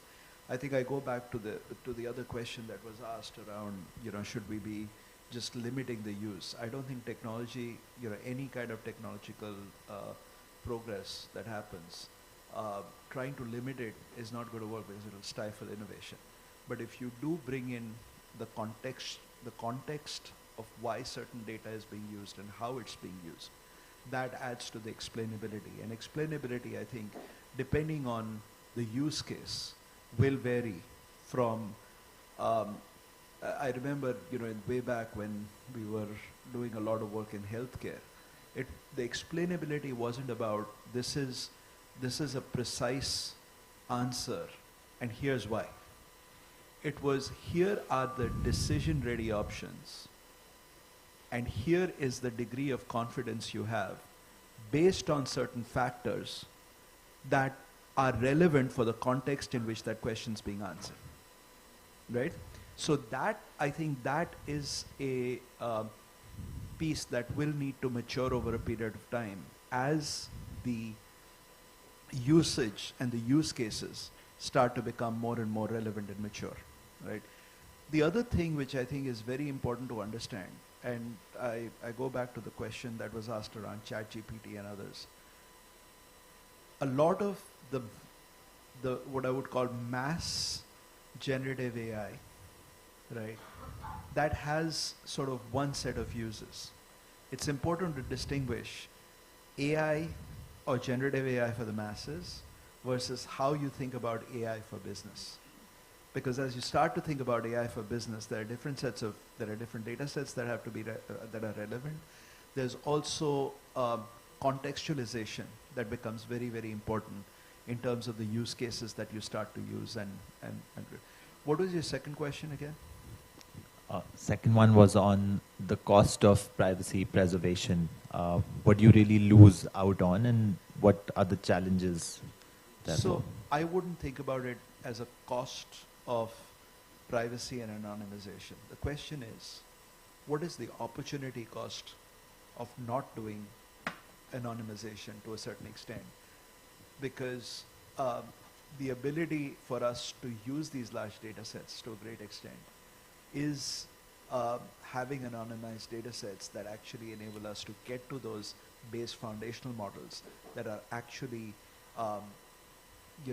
bring that level of trust and confidence in how we use them, right? So I wouldn't think about that as a cost of anonymization. I think doing the anonymization is an opportunity cost of not doing it. You won't have the foundational models that we're dealing with today. There's a question at the back there. Just hang on. Let's go to the lady first. So I was just wondering, we're talking about inclusivity and there's no one asking a question here.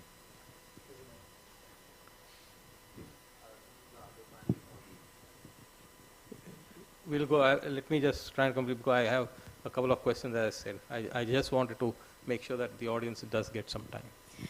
Hello, thank you so much for giving me the opportunity to ask a question. My name is Anusha. I'm very keen to understand, what is the scope of blockchain applications in ensuring trustworthiness and security? Because there are so many things which are, talking about blockchain as a way to or control the way AI is proliferating. What do you think is the scope in blockchain being able to provide the privacy and security features and trustworthiness that we are looking for? So Rohit, do you want to take that? Because we're going into implementations now. So I'm not 100% sure if we can AI is about prediction. No matter, even LLMs are just nothing other than a prediction model, and it predicts what is the most likely next word. So when you are deploying certain things, so AI by default is going to give you prediction and then a confidence level, as somebody else spoke, that how confident are we with this particular answer. But when you're deploying it, contracts, smart contracts, and so on and so forth, those are the places where AI could be, blockchain could be deployed, so that these are not easily replicable, or using some methods to duplicate them and then polluting the system. But those are two very, blockchain is more of an implementation, and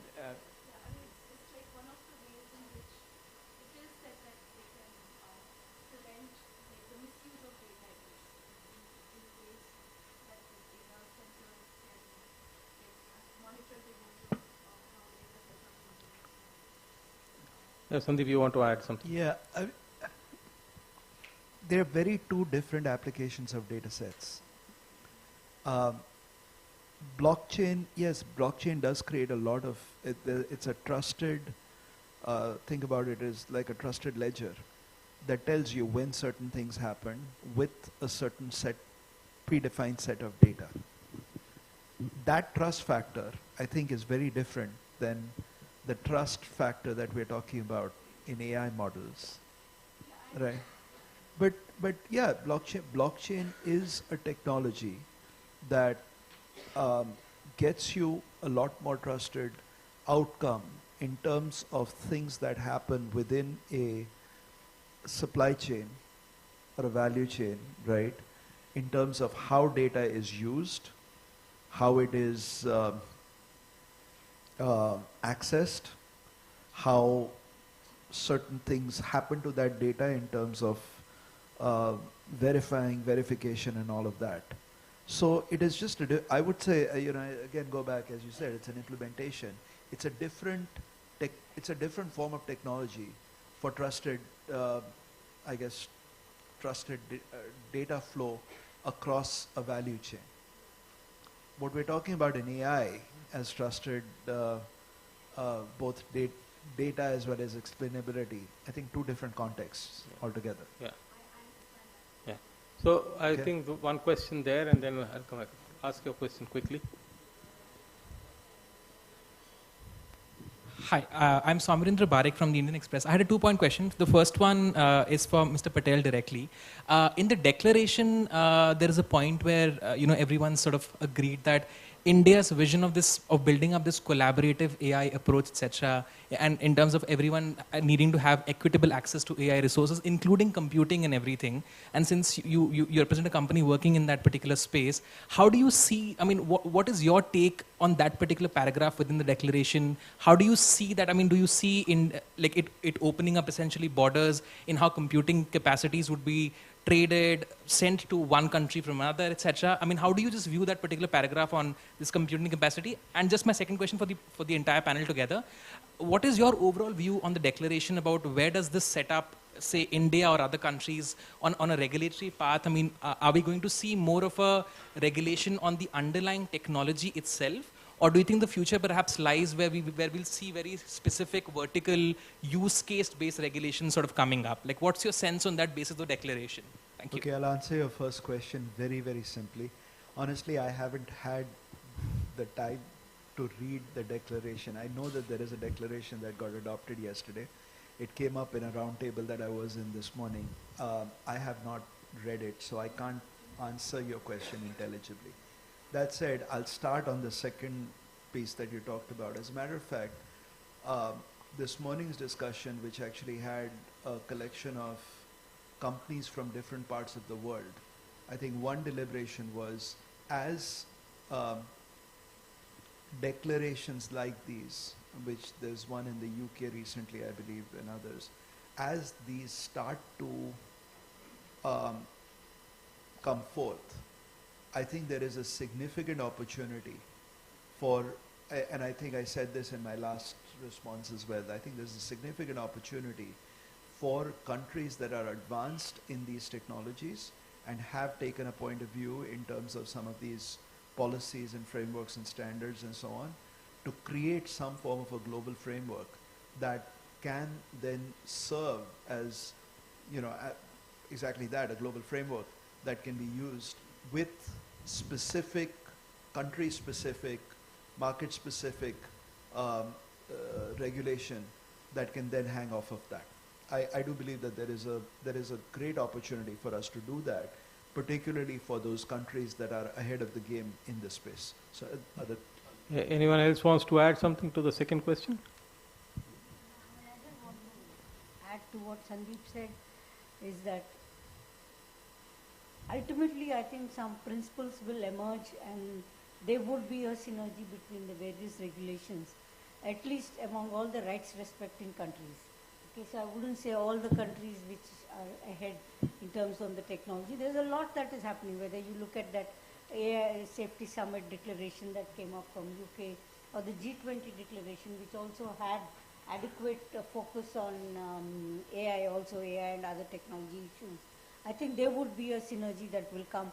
Even if you look at, the simple regulations in financial services sector, most central banks usually align. I mean, that's the direction I would like to see.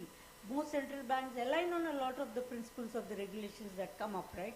Including the way technology gets deployed in the banking sector. I'm just using that as an example. That's the way it would evolve even in AI. Thank you. I'll just make one other point. I mean, I've always been a big believer of, and I think we as a company believe in this, is precision regulation. So whilst you do have global framework for regulations, and I think Ramanan said it really well, which is, I think central banks are a brilliant example of that, where the principles are aligned. But then when you look at country-specific regulations, I do believe that, at least for technologies like AI, there is a lot of room to sort of drive precision regulation as to what really needs to be regulated, as opposed to limiting, anyone from using AI, right? Yeah. So I think with that, we've talked about declarations and regulations and precision regulations, frameworks, etc., and governance and all. So I think it all boils down to, at the end of the day, how you implement stuff. Okay. So on that, since Rohit, you started the whole thing, I'm going to make sure that you end the whole thing. Okay. So what is your experience in, because you said for a long time MasterCard has been implementing secure and trustworthy AI in all the regulations, frameworks in the industry. So what are some of the key challenges and successes that you encountered? If you just quickly can do that in 2 minutes. Okay. So I think one thing that not many people would actually appreciate is that building the AI algorithm is not the hardest part in an AI life cycle. Deploying it and monitoring the algorithm is. It is, people don't realize building the algorithm is the shortest pole in the tent. You can get it done so quickly. But constantly monitoring it and making sure that the population is not drifting. Are the variables shifting? Are there input coming in which the training data has never seen in the past? There's so many things that needs to be monitored. For MasterCard, I'll give you an example. On a single day, we sometimes switch over 1 billion transactions. We get 30 milliseconds to look at a transaction and make a call, and we want every decision to be robust, and monitoring those kind of those AI systems is extremely complex. However, the place where I would love to see innovation coming in is tools that are created to do the model monitoring, because that area is still very nascent. Most of the companies are using in-house built tools and so on and so forth, and some standardization and some level of tools becoming available will actually provide efficiency to the entire ecosystem, and will also allow compliance, some of the regulations that are being implemented, to be complied much more easily. Thank you. I think with that, I am going to shut this session. And I think you've been a wonderful audience, asking very interesting and intelligent questions, not artificially intelligent. So thank you for all that, and thank you for the panelists who've been answering all your intelligent questions very, very intelligently. Thank you.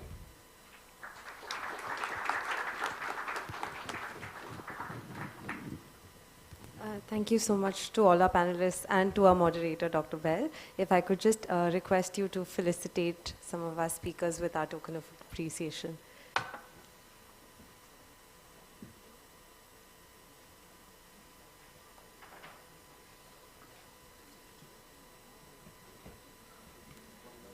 Yes, thank you.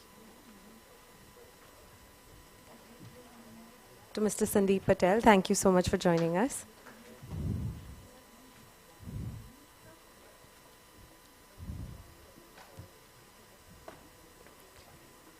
Miss Isabel Barbara.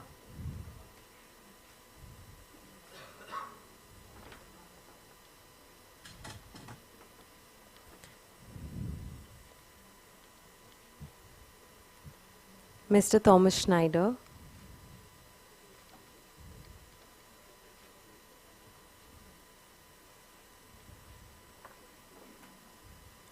Mr. Rohit Chauhan.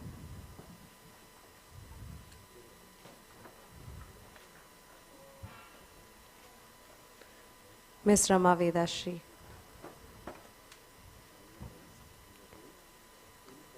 And usually we have our moderators thanked by other government officials, but given their long-standing camaraderie, may I request Ms. Vedashri to in turn felicitate our dear moderator, Dr. Bahl.